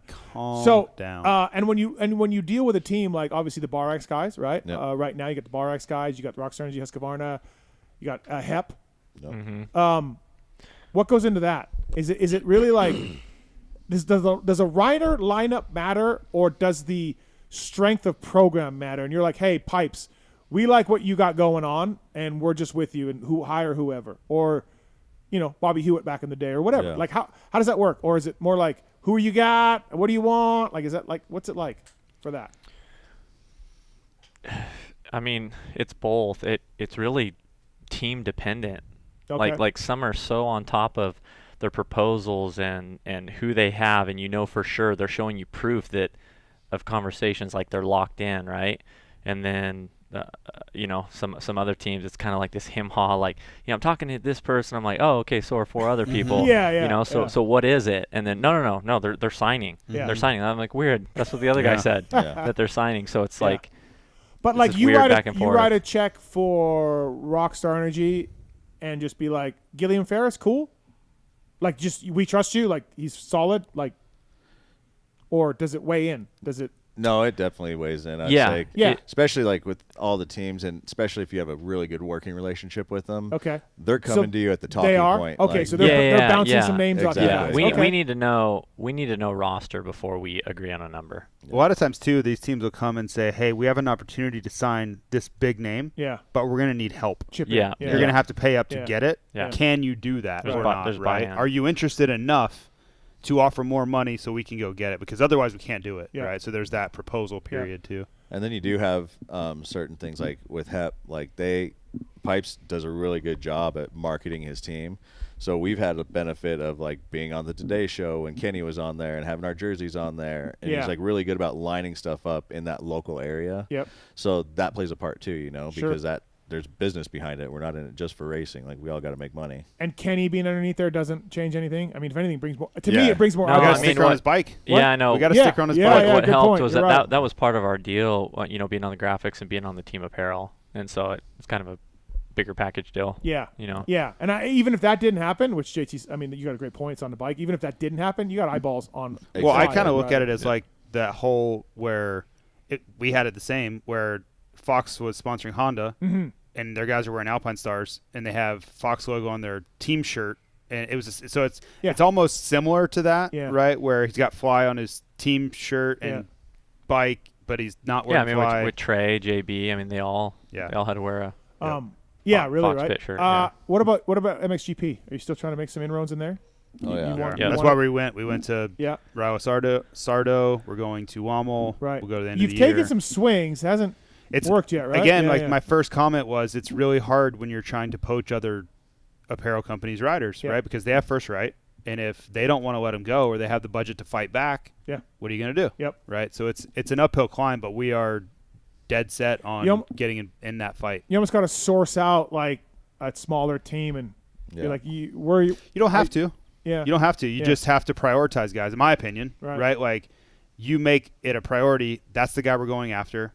And we're not going to take no for an answer, right? Like, that's how I think you have to approach it. And that rider, a lot of times, will see that and understand that you're going to prioritize them in marketing. They're going to be the centerpiece of your brand. That's really attractive to them, especially if they're in a brand that has many, many pieces and they just feel like a part of something. Yeah. Now they're the centerpiece. That's a really attractive thing to be a part of. That's what we're trying to, like, tell them. Is like, hey, we want to make you a superstar within this brand, right? Like, and I, as a former rider, would be like, that sounds pretty good, because I don't want to just be a number inside a bunch of other numbers, What about the goggle? Are you guys trying to make a bigger push for that? I know there was a push a little bit and then backed it down a little bit. Goggle? Do we want to put guys in the goggle?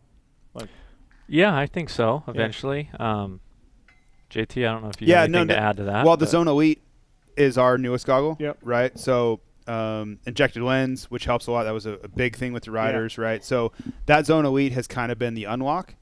That's why we took a pause, was to try to build up our product to where we could compete on the same level. We would have the right tear-off program in place. We need to get our roll-offs dialed. So, because the last thing we want to do is say, hey, come wear a goggle, but it's a step down from the product you could get elsewhere. That's not a win for them, right? So, we don't want to do that to anybody. Is that coming? Is that? Yeah. Those pieces are happening. The Zone Elite product was coming out. That's why we were waiting on. Yep. We were like custom ordering them for Ansty and Dino and guys before, but we didn't have it available as like a production piece, right? Yeah. So it's getting these pieces in place, which takes time, so we can do it right. That's the whole thing, is we want to do it right or don't do it at all.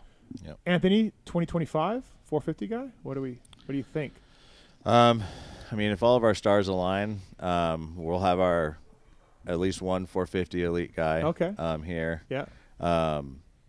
Then, like we were talking about MXGP. Yeah. Our whole intention is to go hard over there. That's why me and him went to Sardinia. All three of us will be at Lommel. And then JT and I will finish out Spain, and then MX Nations. I'm going to Missouri. If you guys want me to handle some negotiations, you let me know. I'll be there. Is that more asking for more money? Yeah. Probably wants us to pay for it, yeah. But yeah, that's our complete intention. And with our acquisition of beer over in Europe now, we actually have beer like booze distribution. This is Moser beer distribution. Should we tell Moser about this? Okay, yeah. So now we have actually athlete support over there all year round. So it puts us in a lot different circumstance than we've ever been in the past. Okay. You remember when Caroli wore Answer? Yeah. That was beer used to distribute Answer. Oh, okay. So it's kind of done. They don't even, obviously don't anymore. Right. So we bought beer. So it gives us that inroad to have that support level in continent, I guess would be the right phrase. Yeah. Because it's really challenging. Although the Euros are pretty self-sufficient, like Euro guys. They are, but more so than Americans. On a different but we level. don't want them to have to be self-sufficient. Yeah, we want to support them to the level that they deserve to be supported on. It's just really hard from 8,000 miles away to do. So that it just opens another door for us to be able to do it correctly. Yeah, yeah. And what about finally? I guess I want to ask you guys a little bit. Like, obviously, a lot of gear companies out there, like Fox and the A-Star guys. I mean, they're making custom stuff. Yeah, it's always been a bit of a thing for Fly to do that. It's a lot. It's a huge commitment. Is that? We're doing it. Hymus' stuff has been. Hymus has custom stuff. Yeah, multiple times. I know you're not like stoked on doing it, but that's what these other companies do. Yeah. Well, and I think the old regime wasn't stoked on doing it. Okay. Craig was very much what the rider wears on Saturday is what we're selling in our dealerships on Sunday, Monday. Going forward. Whereas us right now, we look at this more in a marketing sense. Yeah. So that was actually Myrtle worked that into Chance's deal with it. So. Yeah, it's probably not something we wanted to do, but now that we're doing it and we're taking it in under marketing instead of through our design, letting them focus on the big stuff. They'll give us a designer to help out. But we're already working on some pretty sweet stuff for RJ. Okay. So it's cool. I thought that Ricky Bobby stuff was like a huge testament to what that project can be. Right. Mm-hmm. Right. Like you do the gear, you do all the marketing stuff around it, you do the apparel to support it, you push it out everywhere so everybody that's when it's done well, right? Like him just showing up in a different color on a Saturday with no support behind it, there's no real reasoning, there's no story. That's not really accomplishing anything, right? We're fulfilling a contract, but we're not really marketing him or the story or like this is what we can pull off. You should come over and be a part of our team. That's in the end.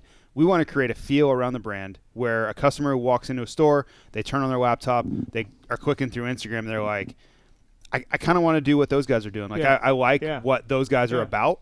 That's when we're winning, right? But to get there, these are the projects we need to execute well. So people develop that feeling. To be honest, like and Frank, like Alpine Stars and Fox, they do a great job with that, and they make it feel special, and they make it feel like a moment, and you want in, right? I mean, I'm riding the anniversary Yamaha.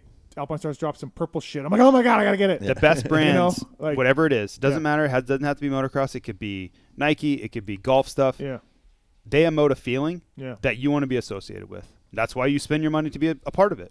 End of story. And that's what I'm gonna do right now for you guys. Oh, here we go. I'm gonna emote a feeling where you guys want to be part of it. Let's hear the pitch. Listen, you guys support me a lot. It's great. Thank you for the support over the years. But yeah, I was gonna say there's a but.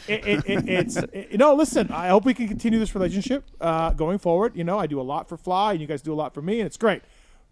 But with all due respect, Steve wants custom gear. I've got no. I got sublimation. Yeah, I got you it. did. Yeah, you I did. was very excited about that. Yeah. Listen, this is a good thing. Pulp and Fly.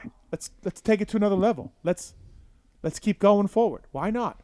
The privateer LCQ race, it's been a big success, right? Raised a lot of money, giving it away, right?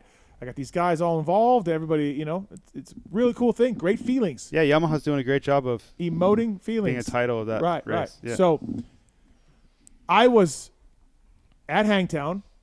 I don't remember if it was when I saw the guy pooping or not, or if it was before or after. I'm not sure exactly what part of the day. This is where this shitty idea came from. I'm walking by the Rock River truck, right? The Gizmo Mods truck. And, basically that team is like, hey, if you're a privateer and you want to ride under here, you pay us X amount. I don't know how much it is. And we carry your bike for you. There's some parts we supply. You have to wear the gear company. You got to use this muffler. They got a few sponsors you have to use. Isn't that basically Teddy Parks' program? Kinda, right? I mean, I feel like it's exactly Teddy Parks' program. Well, no, because Teddy Parks, Sounds you can bring very your similar. Teddy Parks, you can ride whatever bike you want. This one's have to be Yamaha. Okay. But you have to use his sponsors, though, I think, you don't, most of the time. Yeah, exactly. I don't know. Harlan's got a different. Anyway. Okay, anyway. Sorry. There's a lot of bikes under that truck. Like, I don't know. It's like there's a fucking garage sale of Yamahas. You got Welton, and you got Crockett Myers, and you got Harlan, and I don't know the other guys. I don't know who they are. Nobody knows them. No. I feel bad. I probably will forget. But anyways, Lou Dog's over there. Lou Dog? I don't know. Yeah, Lou Dog. Yeah. I shouldn't say nobody knows them. That's really harsh. I don't even mean that. I definitely don't know. I should know. I guess I should know. Here's what I want to do, and I want to do it with firepower and Fly's help. All right? Okay. We're going to take the privateer LCQ race that emotes such great feelings and such goodwill for everybody, and we're going to take it to another level. Okay. I'm going to get a truck. I'm going to lease a truck from Alan Brown. Alan leases semi-trucks. What about Jeff Bloss? Yes. Well, he might karate kick me in the face. But I'm going to lease a truck from Jeff Bloss. What if he karate kicked the price down? Yeah. Yeah. I'm going to get a truck. We're karate chopping prices. I'm going to have a Firepower Fly Pulp team. I'm busy as fuck. I'm not going to run it. What I'm doing is I'm going to take the Rock River model where I'm going to hire a driver. Dan Truman's got a guy. Yep. I got a truck from Jeff Bloss, karate kicking it down the price. I'm going to lease a truck. I'm going to put a driver on the road. I will pay for the driver and the lease payments of the truck and the fuel. Okay? And insurance. Yeah, all that.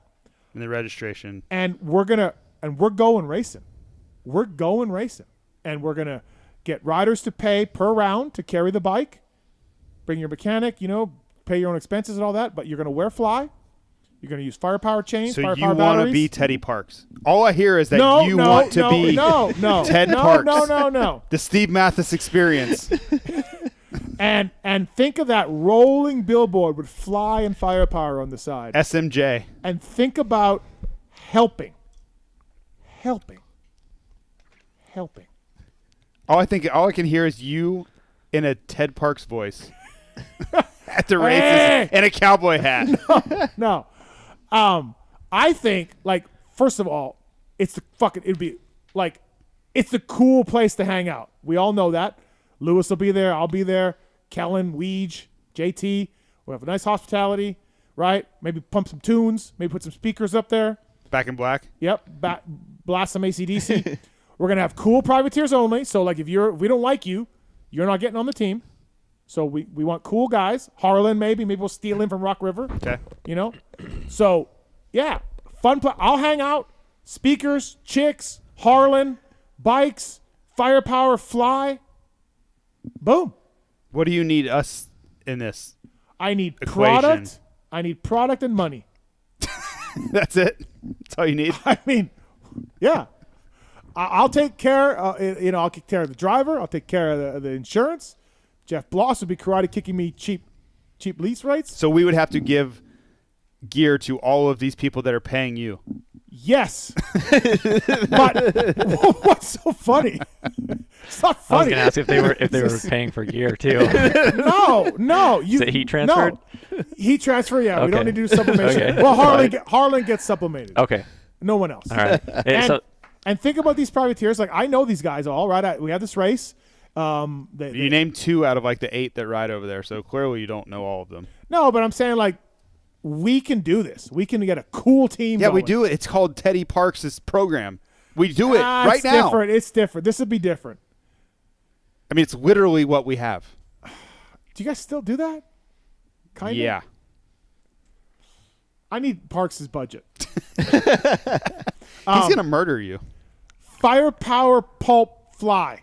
Any order we want. Pulp, firepower, Fly, whatever you got. However, it depends on how much. I need some money and some product. Fire Pulp.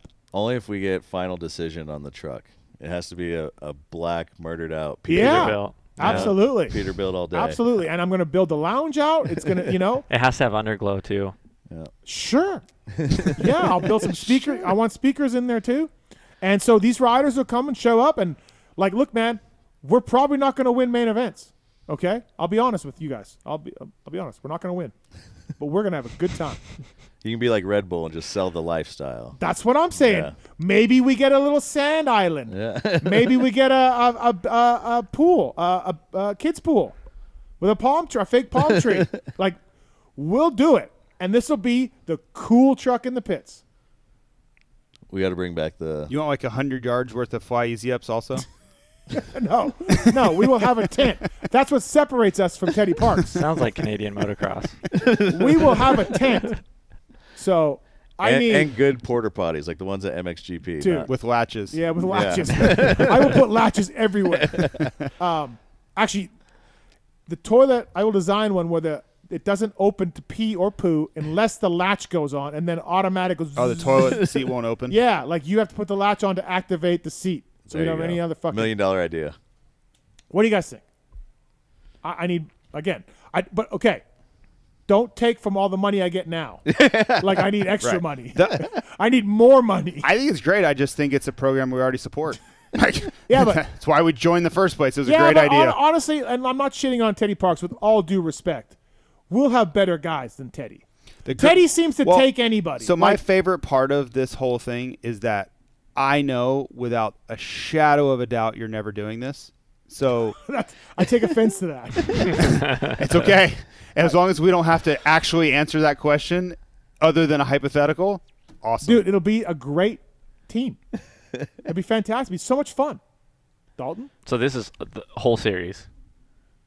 Yeah, we'll do it all.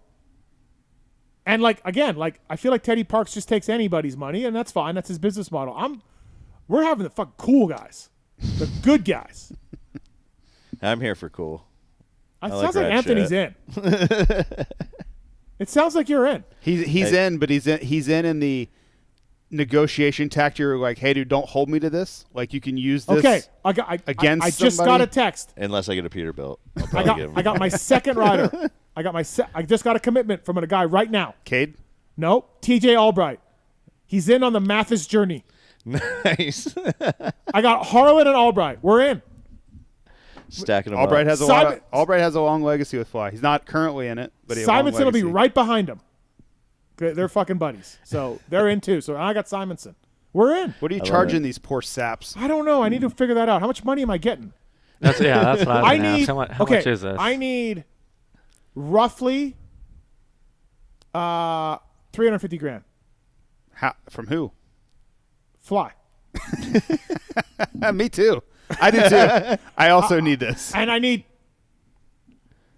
300 from Firepower. and I need product. A lot of product. Let's do 300 with Shinko too. We can do Shinko. Yeah, we'll throw Shinko in there. Why not? And another 300 in product. Yeah. We'll blast this thing out. And again, I want to emphasize to you guys, we're gonna be the fucking cool team.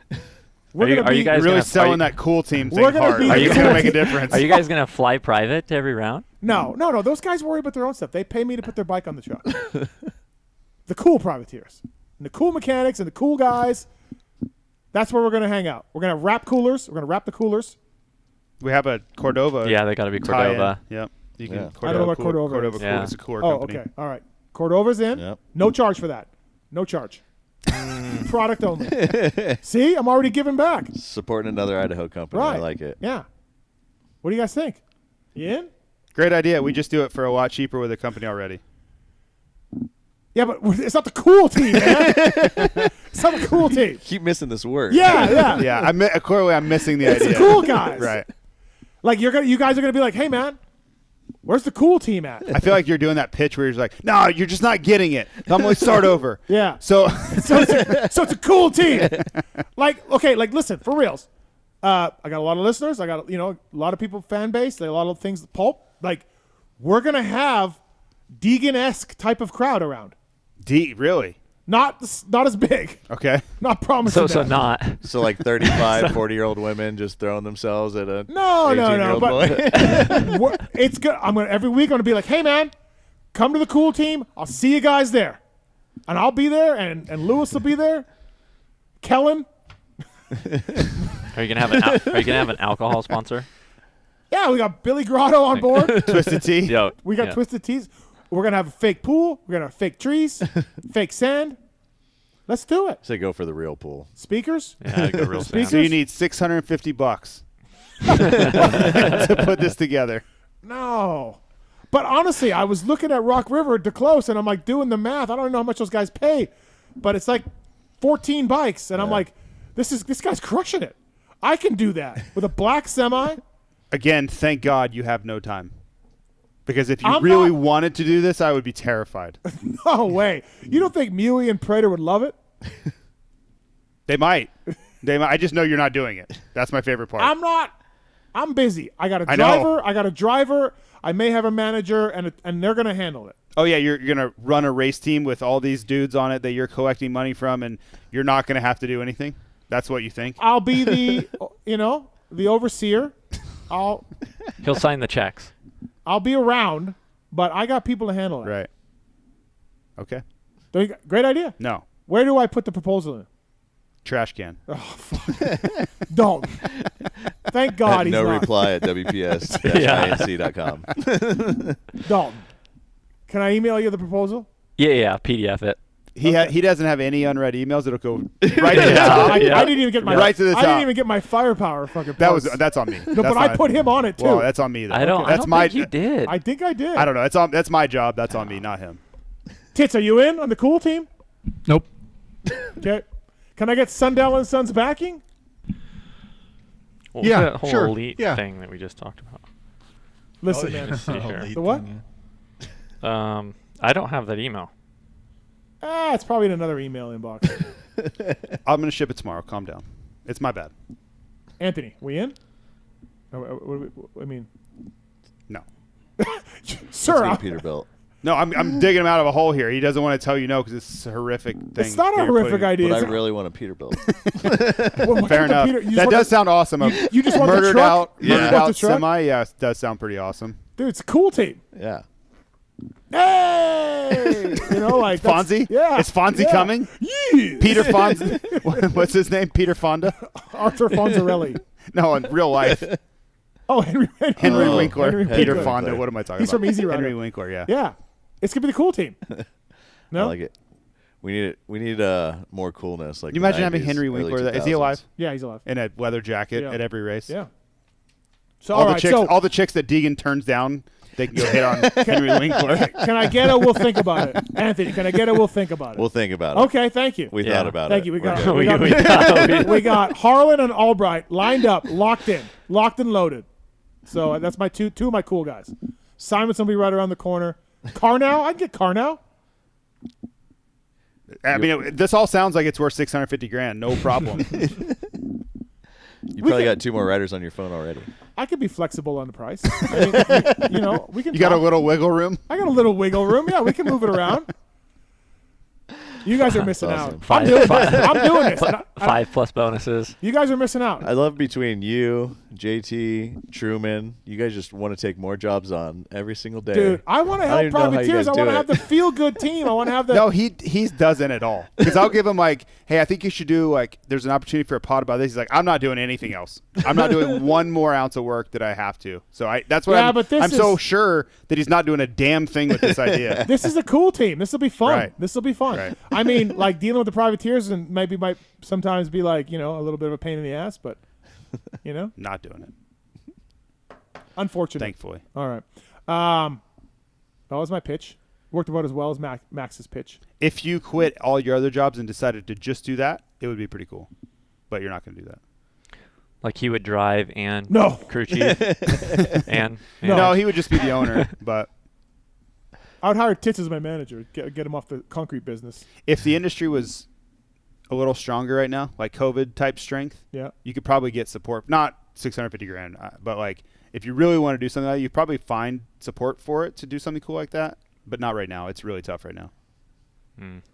How big should the speakers be? At least as tall as me. Should they be on the roof maybe? So, You need a stage on the roof too. You need the monster Rig Riot speakers. Yep. Yeah. Those things are serious. Yeah, I need those. Yeah, so you need 3 semis. I'm just gonna do one, Dalton, but I don't know, man. I think you guys are missing the boat. I don't know. I'll. You know what? We'll circle back. Yeah. Put a deck together. I'll put a deck together. That's what I think. We'll circle back. What other buzzwords do we have? You send me a suite of options. Yeah. JT, when it comes to this is something that you're dealing with Fly media marketing. Mm-hmm. You're my point of contact at Fly. Yeah. For gear. I mean, I was anyway, but yeah, yes. Good point. How's that going? It's good. I've learned a lot. Yeah. Yeah. I mean, it kind of comes naturally to me because I know everybody, most of these people right? anyway. Yeah. And I kind of know a lot of things they need, the way they think, the lingo they have. Like a lot of it is fairly easy, but I've had to also really learn. The Fly side comes naturally, but learning the Shinko side and the hard drive side, which Anthony's helped me a ton with, right? Introducing me to these people and so you do hard drive stuff too, like I mean Anthony's kind of walking me through it, right? But technically, sure, right? Yeah. So I love the fact that it's making me more well-rounded. Yeah. Like I'm learning aspects of the industry that I'd never really had a reason to learn, and I certainly didn't take it upon myself to go learn it. But it's all within the same umbrella, right? So it's all these guys, the guys that I'd never dealt with before that we're now ambassadors with, right? They go to these shows and they're freaking badass. Like I caught the very end of the show in Nashville, downtown. Mm-hmm. These guys are freaking badasses, right? Like they do the coolest stuff on Harleys I've ever seen, and I just never was a part of it. I'm so wrapped up in my own little bubble. I went to Sturgis last year for that. Yeah, I'm going this year. Oh, yeah. And I was just like, what the fuck is going on? But it's all those things. It's all the side-by-side stuff that we're so involved with on Sedona side and Open Trail, and we have all we have all these Boondock Nation. We have all these other avenues that we're heavily involved in that we really haven't shown a spotlight on because it's been so fly off-road focused that we're really going to try to take some of our resources and make or just give them the credit they deserve, give them the spotlight, and let them run with it, right? Because they're doing things that should be highlighted. They should have all the help and support, and we should be behind them pushing as hard as we can, and we really haven't done a great job of that in the past. Not really on purpose. It just wasn't necessarily the focus from the decision makers at the top. Mm-hmm. Now it is, right? How do you handle like from the media side of things? Because goddamn, like on these fucking track, and I won't have any vloggers on my team. There's too many vloggers. Christian Craig? What? You're out on Christian Craig? No, I won't have vloggers on my team. There's so many. Every rider has a vlogger. They all got every privateer guy. I'm not hiring anybody for my team that has a vlogger, so they're out. So you would tell Dean like you're beat it. No, I would have a team vlogger, and he does vlogs for everybody. My point being, everybody has vlogs now. These riders. Yeah. It's insane. Oh, yeah. But some of them do such a good job. Yeah. Some of them do for sure. Yeah. How do you handle like podcasts, vlogs? Even I got into the world of trucks, right? Because I got a new Silverado. I started going down the rabbit hole of like watching truck videos and reviews because I was really undecided. Like Tundra, Chevy, or there's the new Dodge. I wasn't a Dodge guy, but there's a new Dodge. So I started getting this, like, there's so many of those videos, and then you see on YouTube, like, there's guys that just be like, hey, I got a Formula helmet, and here it is, and they get views. Like, there's views there. Like, I don't know who these guys are. How do you handle that? So a couple of years ago, we really kind of started an initiative to try to get more involved with YouTube because it's such an incredible platform, right? Yeah. You can reach so many people, and it's just this resource that never goes away. Once you put a video out there, it's there in perpetuity, right? Well, it's like my Transworld bike videos, right? Yeah. Trouble for me was I got told, like, hey, just go start finding people. But, man, you just get overwhelmed because these people haven't had any attention, and they're not getting any views, right? Their videos are getting, like, 50 views. So I had to, like, okay, I really need to prioritize my time and our efforts, and we only have a set amount of resources that we can allocate towards this. So we need to find the right people to partner with and really go all in with these people and see what we can make it. So when you talk about stuff like that, I think about these, you say vloggers, there are all these content creators that I would say. Yeah, that's a better term. That are incredibly gifted at this type of thing. Yeah. Boondock Nation's an incredibly good example. The level of content they put out is next level. They go to places you can't go, way back in the backcountry. They're showing like the sickest stuff ever, right? So those are the people that we really want to lean into. And if we have one videographer on our team that can help, and we have only a set amount of resources, like we need to make the most of it, right? But those guys, they're it, right? And I feel like there's, and we've talked about this before off the show, there's a whole YouTube group of people just watch YouTube. That's me. They just watch YouTube. When I go home, I watch YouTube. Really? Yeah. Okay. I have my people I'm subscribed to. Yeah. And you're in. I'm in. Okay. Yeah, I really like it. It's timely. They post every day. Yeah. You get constant updates. They're good at what they do. Yeah. Are you premium? No commercials? No. No, I but am. I am. He's super cheap. It's but nice. I skip it every 5 seconds, like Yeah. whatever. I should. Yeah. I really But should. nice. yeah, like I imagine there's a whole, and I don't know it, but I imagine there's a whole motocross world of influencers, reviews.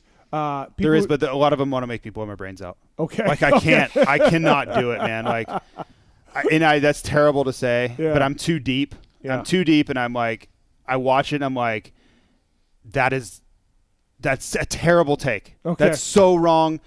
Oh, I don't even mean I about can't do racing. I don't mean so much about racing, but like product reviews or like, oh no, hey, I'm okay on with a that. bitchin' trail ride in Boise, or you know what I mean? Yeah. Guys like But that. I want the respected ones. Like there are Yeah. some that we've been a part of.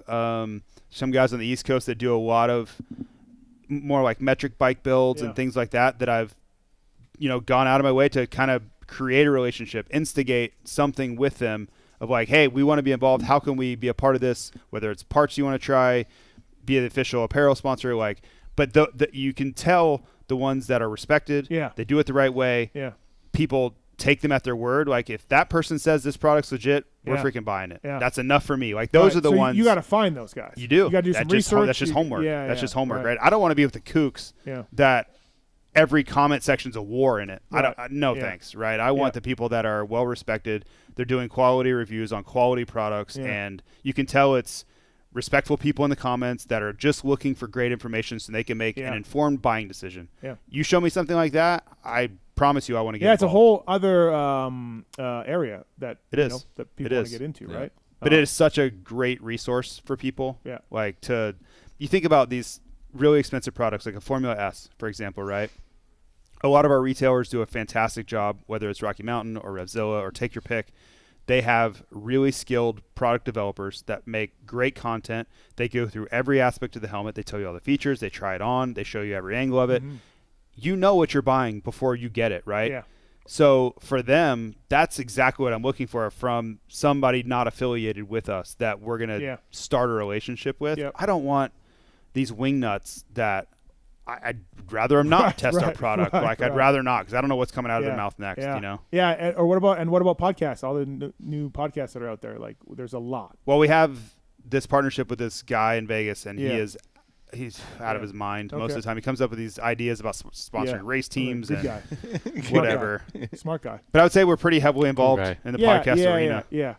Well, I'm just imagining you getting hit up over. I mean, there's a lot of. But to be honest, and I don't know if this is a good or bad thing, they know we're so married with you, Yeah. and we're such a I don't hear that much about it. I Right. really Okay. don't. Yeah. And I don't really get asked to go on a lot of shows either. I think they know that this Right. is fly territory, and Yeah. you do a great job for us. And I don't know. We reach a lot of people. And we're going to take this partnership to a new level. New levels. New level. Yep. But I do think $650,000. I do think Get a kiddie pool. We'll start with a kiddie pool. your reach is really big, right? Yeah. Which is cool. Yeah. But having podcasts like with Lewis and Kellen and doing other things like that, people want to hear other voices sometimes too. Absolutely. Right? Well, that's why I put them on my network, right? Yeah. And not everybody's going to like you. Yeah. The same thing for me. I feel like I'm not doing anything to piss people off on TV, and people just come at me hard sometimes, and I'm like, holy crap, man. You're going for the jugular. What did I do to you? Right? Yeah, But that's going to be for anybody. Yep. It's going to be for you too. Yep. So you need that other voice that you can still reach them. Yeah. That's for whatever reason they don't like the person that you're for advertising sure. with. Yeah, I you know? probably said something about guns or Trump, Whatever. and people are like, I Yeah, hate that dude. Exactly. Yeah, It can be anything, right? It Yeah. doesn't. Yeah, it's an interesting. This one guy said I was disrespectful to AP on the podium this weekend. I'm like, what? What? Yeah. What did you? What? Yeah. Really? Yeah. Okay. Yeah. I'm just going to tap out because if there's one dude on this planet, these guys can attest to it. I was after AP last year to sign him for Fly Racing all year. Yeah. Right? I'm not being disrespectful to that dude. I promise you he's on awesome any too. level. And plus, he's ever. awesome anyways. Yeah. And I'm just I'm not even going to waste my time responding. Yeah, you can't. And I think I've done a great job with that over the years of ignoring these. You will never make everybody happy. No. I could be like, Can't. hey, the sky's blue. Yep. Nope, that's red. Yep. Okay, dude. I just head down and I move on, man. Because You have I learned to. a long time ago. I just try to put the best show I can and interview the most interesting people. And if you like it, great. And if not, man, I'm moving on. Yeah. Because you can't make everybody happy. You just can't. But yeah, interesting world for you to try to figure out where to spend some money and reach people. Yeah, like talking about that. So I was interested in that Silverado EV, right? Mm-hmm. So it just got dropped like 2 weeks ago. All the tests came out, and I'm in the Vital MX of Silverado EVs. I'm deep in there, and like the same influencer keeps coming up a few times. People are like, "That's the guy. Mm-hmm. He's got one." I'm watching his, like, there's 30 impressions of this truck. Right. But everyone in this Vital MX of Silverado EV's like, that's my guy. Right. And I watched it, and the guy's like, awesome. Yeah. Do you know what I mean? Yep. He was like just a regular dude, but some sort of. But it gave you validation. Yes. Right. Yeah. And I was like, okay, I'm going to watch this guy's video. Yeah. I always think of it this way, and I'm so protective of Fly Racing and WPS, right? If that person's name or podcast is written in the same sentence as Fly Racing or WPS, am I going to be cool with that, right? Yeah, am I going to feel comfortable with those two entities being mentioned together? I mean, that's me. And if they are, and I'm cool with it, and I want that, like, I'm like, yes, we want to be it. Yeah. Great. That sounds like a good thing. But if I like cringe or like, it's probably not the right angle for us, right? Like, it doesn't have to be more complicated than that. And, Anthony's given me a lot of leeway to kind of sort through that and find the right avenues for it, you know? So I just need to figure out and have that much clarity on what's the right angle for hard drive. Who do we, like, that's a learning process for me. That's the part where you're like, because Moto, and you know everybody right. and all of that. So, Ethica, thank you to Ethica. PulpMX 20 code to save with Ethica. Love these guys. It's great. Thank you to Ethica guys, whether it's sweatshirts, underwear, women's, kids, men's stuff, ethica.com. Please check it out. PulpMX 20 is the code to save. Also, the guys at Factory Chassis Parts, FCP, one of the things, JT, when you were a privateer and I was a factory mechanic, one of the things that we could do that you couldn't was change races. Mm-hmm. You guys were screwed. I sucked, yeah. All you could do was move your offset and clamps, and we had races. And, frustrating. And you could not get them as privateers. It was a factory-only thing forever. Well, so you should explain to the layperson listening what that is. Well, there's rake and there's trail on the front end of a motorcycle, and you can change the rake and the trail and what is various that ways. What does that mean? Where the position of the front tire meets the ground. Okay. And you can either think of the forks in a straight line. Trail is moving the forks in and out in a straight line, and rake is moving the front wheel in and out towards the bike, tilting it. Yeah. Offset clamps can change trail, and oftentimes guys for outdoors would kick them out. Yep. Supercross, you bring them in. Right. But the rake on bearings is a big deal, and FCP's got it available now. Reversible headset cups, offset steering races are now available through Factory Chassis Parts. These are a really big deal. That's pretty cool. Yeah. It's kind of like the mountain bike. Have you ever seen the mountain bike stuff that you can offset? That's what these are kind of like. I would love to have had that. Yeah, when I did them on every team I was on, right? Like that had them. Oh, I would be so bitter at Chad when he was adjusting them. I'm like, piss off, dude. They were great. So they're available for Kawasaki, Yamaha, Honda, KTM group available shortly, and they are a little pricey. They're $598, but use the PulpMX chassis code to save. Freddie Noren, Bubba Pauly, Grant Harlan been using these. Harlan uses these at Hangtown as well. So you can change the head tube angle, fork angle by 20 minutes or 13 degrees. It'll drastically improve handling and change the wheelbase and geometry of the bike. Please check these guys out. Factory Chassis Parts, FCP. This is a previous factory part that privateers couldn't get, and FCP's cracked the code on them and made it handy. And Kiefer will be testing them as well soon. So thank you to the folks at FCP. Use code PulpMX chassis code to save. Motorsport.com. Tweet at Tits segment. We interrupt this broadcast to bring you this important bulletin from Motorsport.com. It's the Tweets at Tits Q&A segment where your twatted questions find answers. Motorsport.com. Fly Racing. Firepower. Get it at Motorsport.com. Love these guys. Great going with you guys. They support the outdoors as well. They got a whole shot each week in there. PulpMX Fantasy. They do the FFL as well. Thank you to the folks at Motorsport.com. OEM and aftermarket prices, and I imagine they sell a shit ton of fly. Do you know that all the old Fly Racing hard parts are now rebranded as Firepower? No, all of them. Well, so maybe not all of them, but the bulk majority. Yeah, everything's going to be Firepower. Yeah. Right. Yeah. So, like, if you had Clutch Perch, Fly Racing Clutch Perch, there was some really cool stuff, like the handlebars you asked about. All that stuff will be and is kind of rolling out as we speak as Firepower. Nice selection of loading ramps. Yep. As well. Loading ramps on there. Bike carriers. Bike carriers, Clutch Perch. handlebars, brake And, levers, and rockets, the firepower sprockets, guys used chains. some of the stuff this year. Yeah. On their team, right? Yep. I don't think people realize that. Like Dean and Max were, racing and winning. Yeah. Or Max was winning races with this stuff. Yeah, we have a lot of stuff coming out in the Yeah. Firepower brand too in the next year, the next 12 to 24 months too. I have Pretty exciting. firepower chain on my bike right now. Just put it on not that long ago. So yeah, I love the chains. Batteries are great. For a while, you guys were crushing the batteries when there was an issue with some We still are. OEM batteries. We still yeah. are. Don't worry. Yeah. I mean, I think everybody associates it with batteries. Yeah. Which is fine. Yeah. But we have big plans. Well, check out the website, firepowerparts.com. Get it from motorsport.com. These are tweets to @PulpMX Show, and the guy in the corner reads them off, I think, if he's still awake. For now. Okay. From Dumb Race Fan, did you watch the Canadian motos? Dylan seemed pissed about something Ping and Emig said. Yeah, maybe the black bear comment. I don't know. That had to be it, right? Yeah. I don't know. I didn't watch. But how would he I don't know have they 50 bucks. said it? Were they interviewing him? I don't know. I didn't watch it because Gauld needed money. Yeah, I don't have 50 bucks. Right. I will watch again, though. I will maybe pay. I should have paid, actually, now that I think about it. I'm surprised you didn't. I should have. I was typing my column.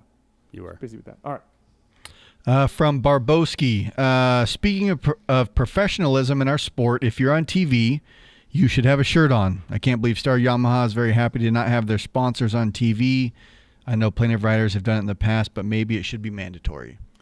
Yeah, I had an official tell me that, too, that they couldn't believe Hayden didn't come out there with a shirt on. It's they a said, fair point. They said but that's where your sponsors pay for. And you guys, I mean, let's talk about it from a fly point. Like, would you, not that you're going to fine them or yell at them, but would you be a little bit WTF? Yeah, we would tell them to put a jersey on. Would you? Yeah. Oh, okay. So you would actually say something, Yeah. like to the team. Yep. Yeah.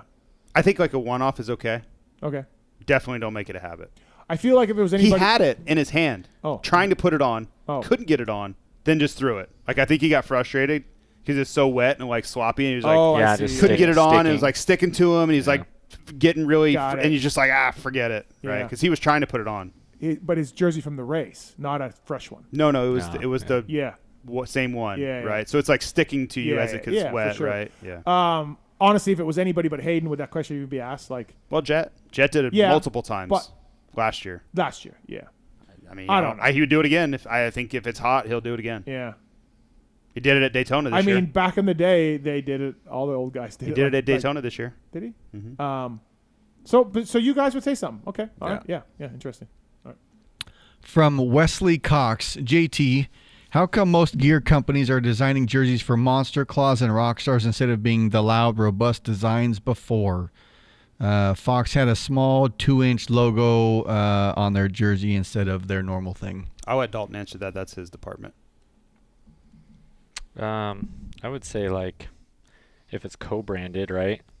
Is that where the question's coming from? He's basically saying why are gear companies moving their logo, making it smaller to make room in for their the Monsters and Rockstars and stuff like that. I mean, those are big like co-branded entities, right? I mean, I wouldn't say we're doing that.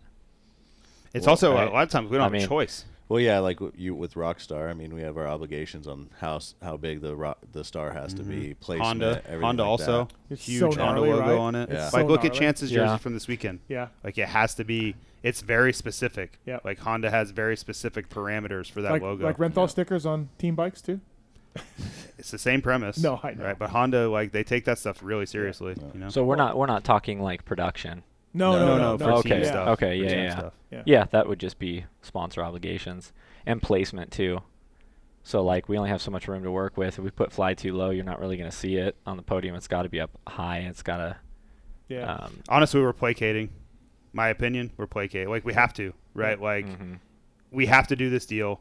The energy drink is paying them millions of dollars. Yeah. That's the only way we're going to get the deal done. Well, we don't want to do it. We'd love to have a huge fly logo all over the thing, but it's one of the reasons can't. Factory Connection left Fox.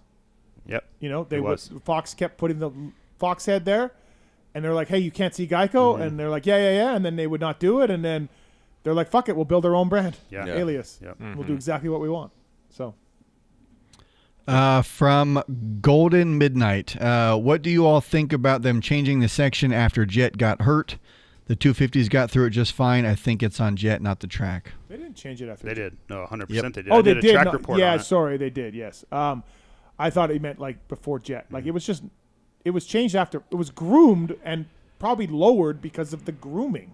No, after practice. After practice. Oh, well, So- they didn't really change it. No, for but the moto. You just figured it would be lower from the grooming. Yeah, I mean, it had a huge braking bump in Yeah. it. But that's from the 250s. Right. Yeah. I'm saying. I think the question though is after jet crash, Yeah. before the second 250 Yeah. moto, they went out and took the face off. Like it just Totally, took the yeah. face off. I don't see the problem in it because again, like we said earlier, he had a predator to look at it, and it was lower after practice than when it was in practice, just from natural grooming. Mm-hmm. Then they had a 250 moto on it that got braking bumps and torn up even more, and he still tried to do it. My opinion. Yeah.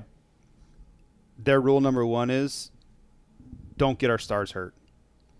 Okay, that's on Jet. He tried to do Yeah. the stupid jump. Take the jump out. Yeah. Don't let him even try it anymore. Yeah. Get the jump out of here, right? And they do that in Supercross too. They remember, do. Remember Jet's 100% quad he they did? do. Yeah. Dragonbacks. Yeah. They like if it's something that's going to take stars of the sport away Yeah. and they can't help themselves, we'll just take it out of the equation. Yeah. then. I'm not saying it's right or wrong. I don't think there's any criticism to anybody at all. I saw some tweets about like why didn't they do it before then? Like if you're going to do it, then why not do it before? That's what I saw. Yeah. Maybe fair, I don't know. But they just went and dropped the bucket. Like you could see the sides of the jump Yeah, where it used yeah, to be, and and they they- just freaking yeah. took the face right off the thing. I don't have a problem with any of it. I don't have a problem with them doing it, taking it I don't down. care either. Yeah. I don't care less. Yeah. All right. This next one is from Matt Ryan. It's actually a multi-part question for you, JT. Oh, it's Number fucking one. JT night tonight. Yeah, It's just all he's JT very, very popular. What happened to the Yeti lunchbox? Lifting glove or no lifting glove? Free weights or cables? T-shirt or tank top? Let's take this one at a time. What happened to the Yeti lunchbox? So the cooler I like to take, but it's a huge pain in my ass, to be honest. That's why I don't do it, is because I have to check a bag. I can't take the cooler and my carry-on. So that started to become a deal breaker. But I will also say that now with Peacock, our meals are much better at the races than they were that year. So I can actually eat something reasonable. So I don't even need it. No gloves. Free weights or cables? Both. Cables and free weights, both. What was the last one? T-shirt or tank top? Just T-shirt. Yeah, whatever. Tank top if I'm in Mexico or something, but that's it. All right. Next one is from Dennis. Steve, which rider will gladly disappear from the spotlight like James Stewart did after they retire? Tomac, Webb, Anderson? Yeah, I think Tomac maybe. I don't know. I thought RV would disappear and I was wrong. So Tomac, yeah. Anderson could, yeah. I'd say Tomac. Yeah. Tomac could be like Kudrowski, just gone. Yeah. Yeah. Out of Exactly. here. Yeah, I'd say Eli. From Martin Streeton, which rider had the most success after getting a fill-in factory ride? Sean Hamlin, maybe. God, he was pretty good after he got that ride. Yeah. McAdoo got a fill in and then Mhm. crushed it, right? Won some races. Got a few guys Yeah. like that. Yeah. From Andrew Ward, does Fly Racing or WPS include direct mail in their omni-channel marketing strategies? If they don't, why not? Direct mail is in like mailing letters. Flyers. Like snail mail. Flyers. We do not. No. You guys should get on the flyers. It's pretty cost prohibitive and very digital flyers. Inefficient. I don't know. In my opinion, that's just not how the world consumes advertising anymore. We had a. As soon as I get something in the mail and it's not something pertinent, it's going straight in the trash. I Yeah. don't even look at it. Right. Yeah.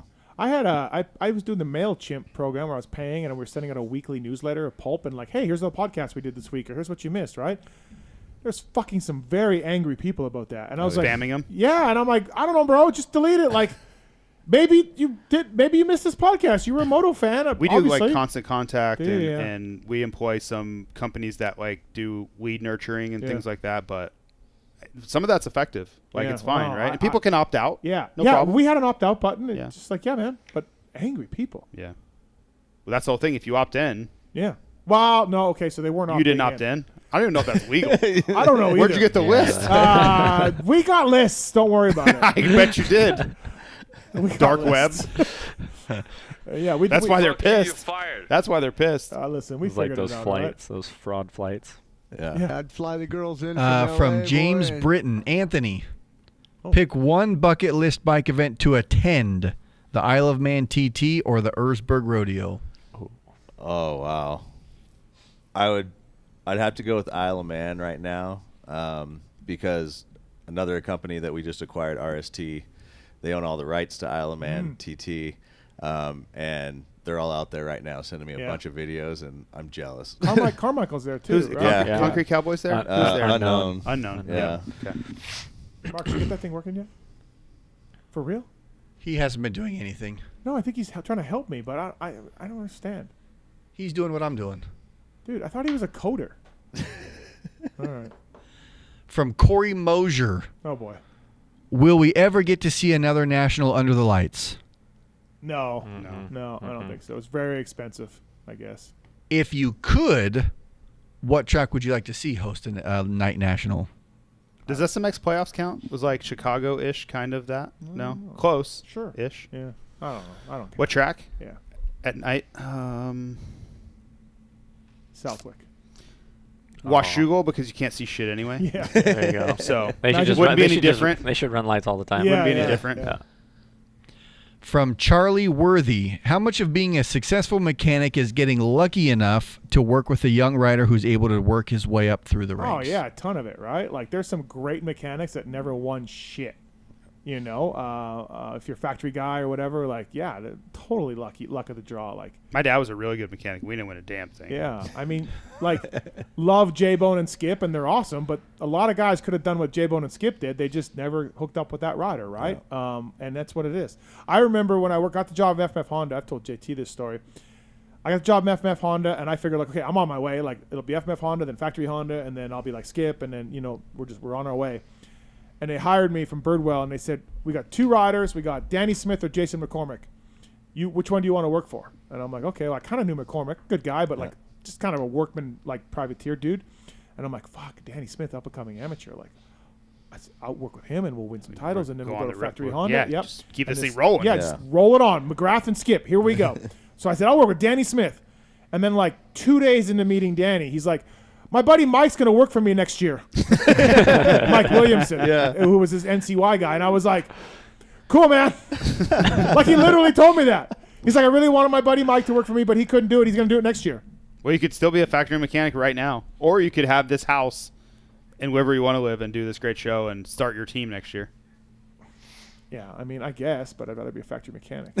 You know what? I have a story. Yeah. So, 2005, Montreal. Yeah. I win, right? Like, I worked my ass off to get ready for that race. And my dad was my mechanic because that was the only time he went there when I won. Truman was with me in 2009. And Truman actually made the race? Like, yeah, I was, like, on him. Like, we're here to win. Like, don't mess around. And he did. Okay. We went and had our fun after. Yeah. Don't worry. Because, Dan, it's Montreal. He did. Yeah. We had our fun after. So, anyway, I win. Whatever, like, I was stoked. I knew I was going to win before I got there. Like, there was no doubt in my mind. And I'm, like, looking for my dad. I'm like, where the hell is he, right? It's just me and him.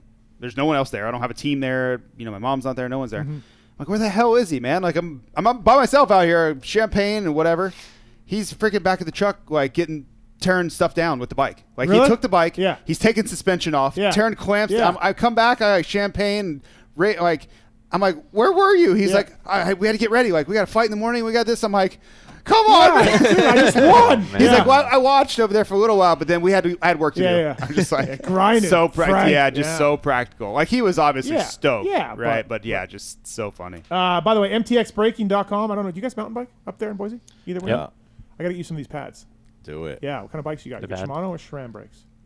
Shimano. Okay. I'll get you some of these MTX braking pads. Inspired by motocross and power sports. Available in over 800 power sports dealers around. PulpMX code is a one to save. Make your mountain bikes better, more power, better modulation while remaining dead silent. Available in 2 compounds. One for e-bikes and one for trail riders and racers. Yeah. I went on bike it up there. Cudby took me where he used to live, up in that upper hill area. We went around that lake and it was fucking cool. It's awesome. I don't think there's anyone else on this earth that knows the most beautiful places like that guy does. Yeah, like, yeah. All his stuff he all shoots that stuff is cool, insane. right? Yeah. MTX Braking, check it out, everybody. Use the code PulpMX to save. From Drake Evans, Why do riders have to pay to race? They are the show. Oh God, listen, cry me a river. Every motorsport has an entry They pay, list. yeah. Every it's motorsports specific for entry lists. They all would do it, and it's the way it is. It's the way it's going to be. Tom Brady doesn't pay to play football. Like, yeah, okay, dude, that's apples to oranges. Like, fuck. From Rogers MX, do you think the suspension changes on Jet's bike made a difference with that specific crash? No. Stop it. No. Stop Okay. it, Tits. That's okay. All right. You want me to stop? No. Just Oh. Well, I think I would add, when you hear Sexton, just be like, yeah, I wasn't jumping that. Yeah. That's all you need to know. Yeah, like yeah, how gnarly yeah, that was. Yeah. Right. Well, like I had 3 people tell me after practice they couldn't believe Jet was Right, doing that. They're right. like, no we fucking didn't way. believe it. We were sitting by the campfire Sunday night bullshitting with his brothers, and Yeah.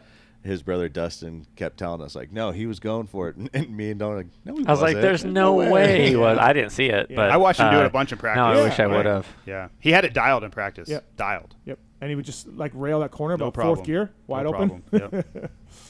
Insane. From Aiden Irvin, Hangtown used to have the Fly 150.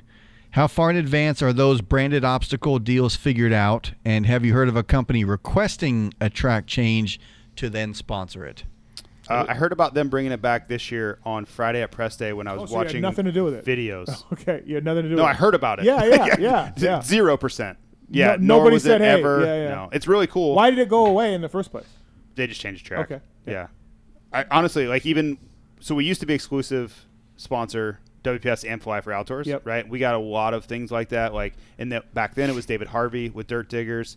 That's on them to do. Like, they wanted to do it. They brought it back. Awesome. Yeah. Right. But we always get like that peristyle thing, which Yeah. is really cool. Yeah. But we get an arch still. yeah, right? that's what So I mean. That's what yeah, I- just the depends on peristyle arch. Yeah. But like that particular example, Right. they're just being cool. Next year, on our team, we're going to have the Firepower Mud Pit. We're going to soak part of the track. It'll be a mud pit every week. Firepower fire pit. Fire pit wouldn't be. I don't know if they'd like me to do that. That but would be cool. Getting Dalton's flamethrowers. Yeah, we're gonna have a mud pit every week. Don't burn the tree down. Yep. $650. I'll do it for $550. If you What? guys do it tonight, I'll do $550. Why don't we start with some It's T-shirts? like a used car. If you guys do it tonight, $550 tonight. 550,000. Oh, I Just to be thought you said clear. $550. No. So tonight, Yeah. deal. Yeah. All right. No. We need a deck. Yeah. Who we needs need- things like that? Like, We need to see a it's picture all of up the here, Peterbilt. man. I got it up here. We're, What we're, do you need to visual, know? we're visual people. What do you need to know? I got it up here. Just tell me. All right. From Alex, with it looking like it could be a rainy weekend in Lakewood, No. who would be your dark horse to win in the mud? It's not gonna AP, rain. Aaron Punch AP, Jr. yeah. It's not gonna rain. Have we ever had a mudder there? I remember. Remember at 12, the rain came through. Like Yeah. and they stopped They everything. stopped everything 'cause it Holy was lightning and crap. everything, yeah. But it still wasn't that muddy. No. And they said, get out of the media It was tent. unbelievable. That storm. Yeah. It was wild. The media tents that are going like this. They're Yeah. like, get out, get It was out. nuts. We're all grabbing our laptops. Was It that just came out of was, nowhere. Was that when we lost our tents? The activation tents when we had the 30 by we 60. weren't a part of it yet. We were not a part of it Okay. yet. No. Yeah. There was a bad windstorm. I was still there. racing. I was still racing. This was my last year. Oh, okay. Yep. From Jimmy G. My perception is that JT Garoppolo? is supremely driven. How much of his professional career success came from drive versus talent? Listen, Ah, no, 100, I'll step 100. in here. 95% of his motocross career was drive. 5% talent. Oh, Absolutely. okay. Yeah. Timmy always. Oh, every yeah. time. How the hell did you do any of this? These guys are so brutal with JT. They'd be like, "You're the worst rider ever. Like, you're terrible. You can never like." I just be like, "What the fuck's wrong with these?" Like, Chad, Timmy, like whatever. Like, yeah, just From JT Bla- would be like 18th, 7 minutes to go, just riding at 18th, and all of a sudden, he's 12th. What do you know? Guys got tired. He got 6 points right there in 2 laps. From Blackwater Stout. Why don't national tracks have more open ride days? High Point's only open 2 or 3 times all year. Speaking of that, Lakewood, August 31st, Fly Racing, Yamaha, PulpMX Ride Day. We'll lock down our team deal there. We got lots of people from our team ambassadors coming. Oh, really? Shorty, cool. Yeah, Shorty's in, right? Pike, Bradshaw. Oh, nice. Okay, great. Love it.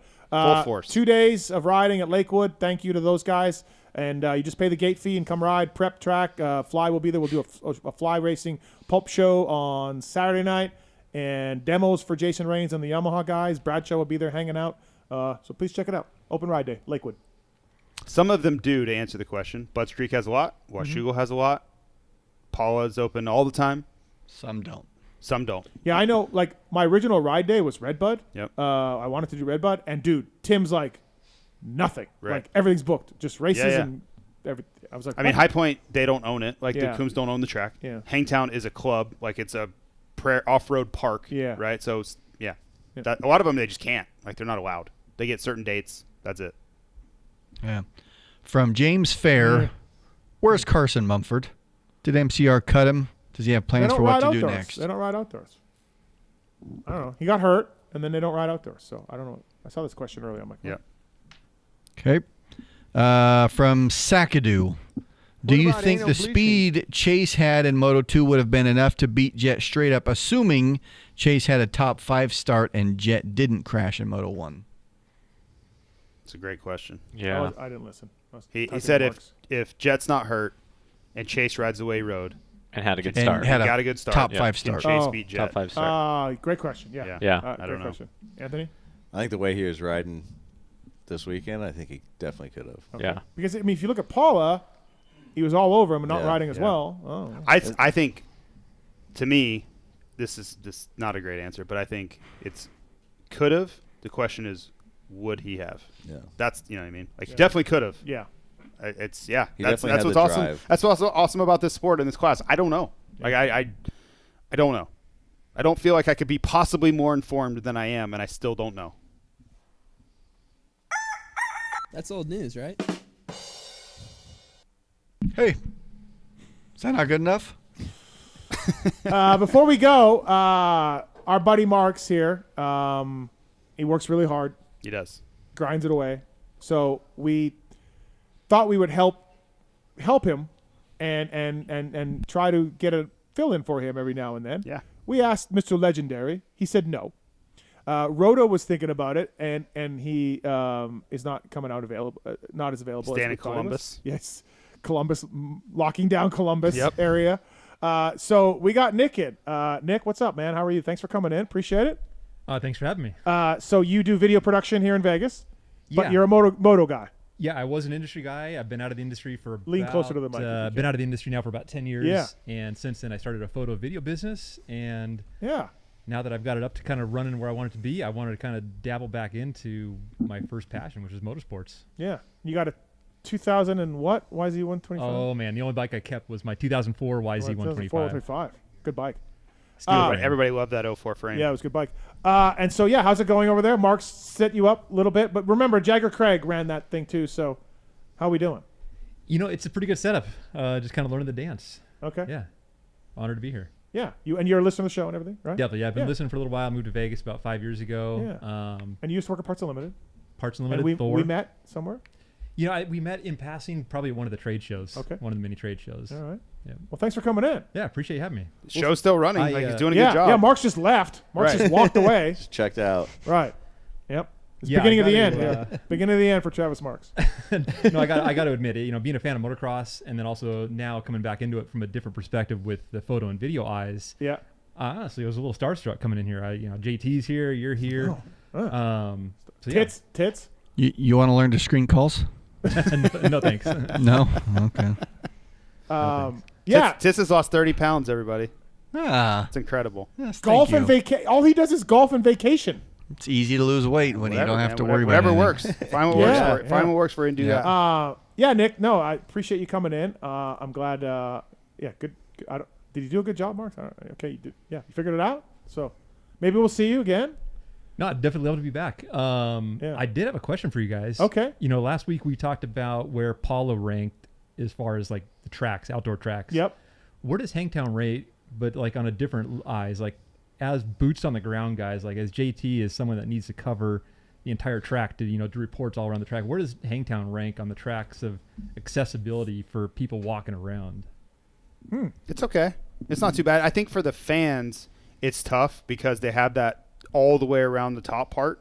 That's pretty brutal to get to. Like if you want to go to the pits and you also want to see everything, good luck. Like it's a long walk. And when it's 90 degrees, even worse. But I judge them off of viewing for the fans. Like, can you see the whole track? Can you get a good experience from the day? You can. Hangtown's pretty good. Yeah, it's Go one up of the top, better you can ones see for sure. the best. Yep. So, and that track's come a long way. I got after the race. I know you were trying to get out. I got right out. Like I didn't. Really? No. Oh no. I really? was stuck. Oh, I got right out. Really? Out of there. Gone. Like I was. Damn. Yeah, right I almost to the missed my hotel. flight. So. Nick, but you were talking to people. You still had traffic on top of that? Oh yeah. Oh yeah. Wow. Okay. I had to wait. I probably waited 15 minutes to get out of there. Where did you get stuck at? The whole time, right out of the pits, right out of the rental car lot. Did you go straight or right out of the? When you go out of the gate, did you go like towards like will call and keep going up that hill, or did you go right? No. So I went right. Oh. So I pulled up to one of the dirt diggers and I Yeah. said, "Where do I go? I want to get out of here." Yeah. He's like, "Go that way." Oh, I thought the and cops. don't slow down. Oh, I thought And the was cops blocked that out. Gone. Okay, yeah. So then you ended up further down the 50. Yeah. To go. Yeah. Yep. The old way. Went You right went out. in the old way. I went. Yep. Right Yeah, out. well, I should have done that. Okay. Nick, what's the coolest thing in the studio? What do you think? Okay, you got to turn the mic on. There you go. Yeah, I think the coolest thing it has to be Phil. I've been looking at Phil now for the last Flat couple years Phil? as I learned the show. Yep. Yep. He's got an all right knee there. He does. Yeah. Yep. Yeah. Maybe not the real Phil. So, yeah. Thanks for coming in, and maybe we'll see you again. If we can work out a pay schedule, take it right out of Marx's pay. I appreciate you having me. Part timer. That's what we call him. Part timer. Part timer. Yep. Exactly. Does he know how to end the show? Okay. He'll figure it out. Okay. All right. He'll figure it out. Anthony and Dalton, thank you guys. FlyRacing.com. Thanks for coming in. Let's hope you had fun. Did you have fun? Absolutely, yeah. It was a blast, yeah. And thank you for everything you do for us. Thanks for having it's us. a great partnership. Yeah, when's 2025 negotiations? When do we wrap those up? Oh, we're doing it at the ride day. Oh, at the ride day. Yeah. Okay. But we got to see the like Peterbilt there and the marketing. Oh, so the deal, that deal's still on. Oh, maybe. yeah. Okay. So we're going to wrap everything up Possibly. there. Okay. No, I appreciate it. Thank you for everything we do for Firepower side, the Fly Racing side, all of it, right? It's been going well for us. So I appreciate that. And good luck in the 2025 450 rider signing. Thank you. Negotiations. Yeah, negotiations. Yeah, negotiations. That'll be great. Yep. So please check it out, flyracing.com. Thanks again, guys. Appreciate it. JT, always fun. Thank you. Thank you. I feel like we're big game hunting. You ever see like people with big ass rifles going into safari to get for the 450 450 guys? Yeah. Jesus. I mean, we're big game hunting with a shotgun full of money.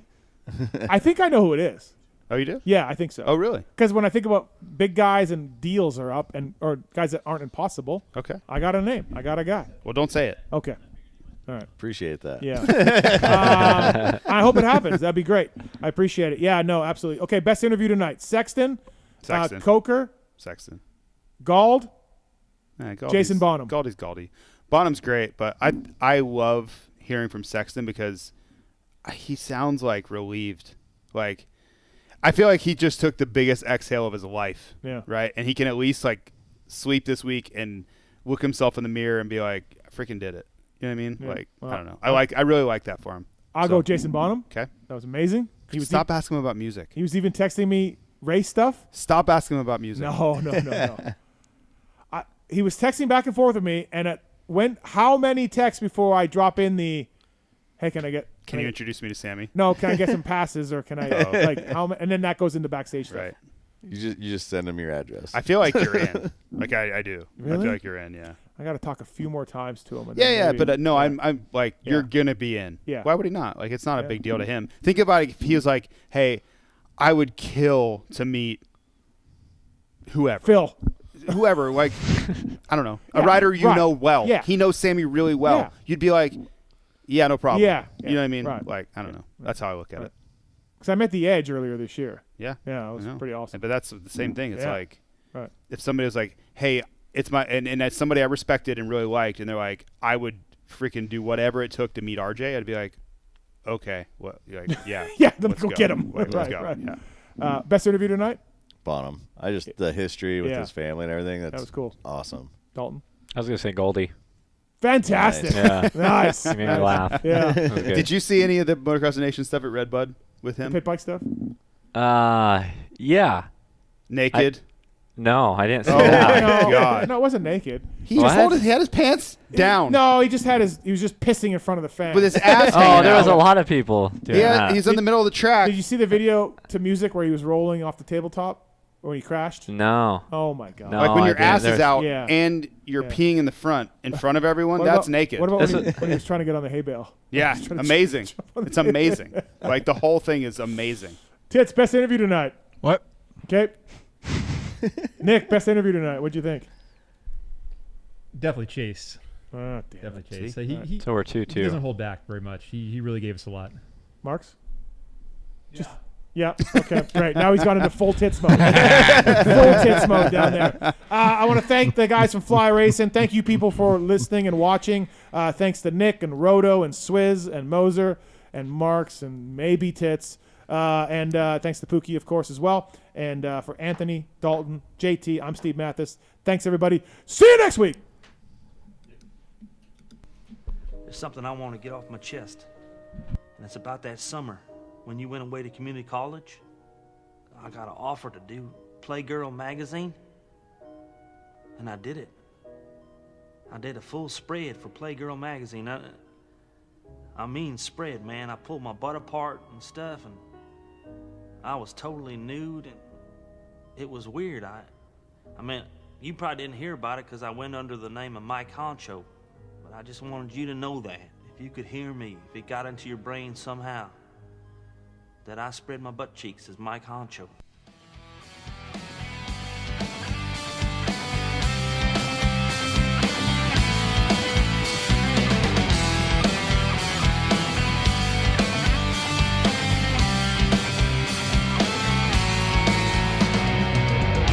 I am the sword inside your flame.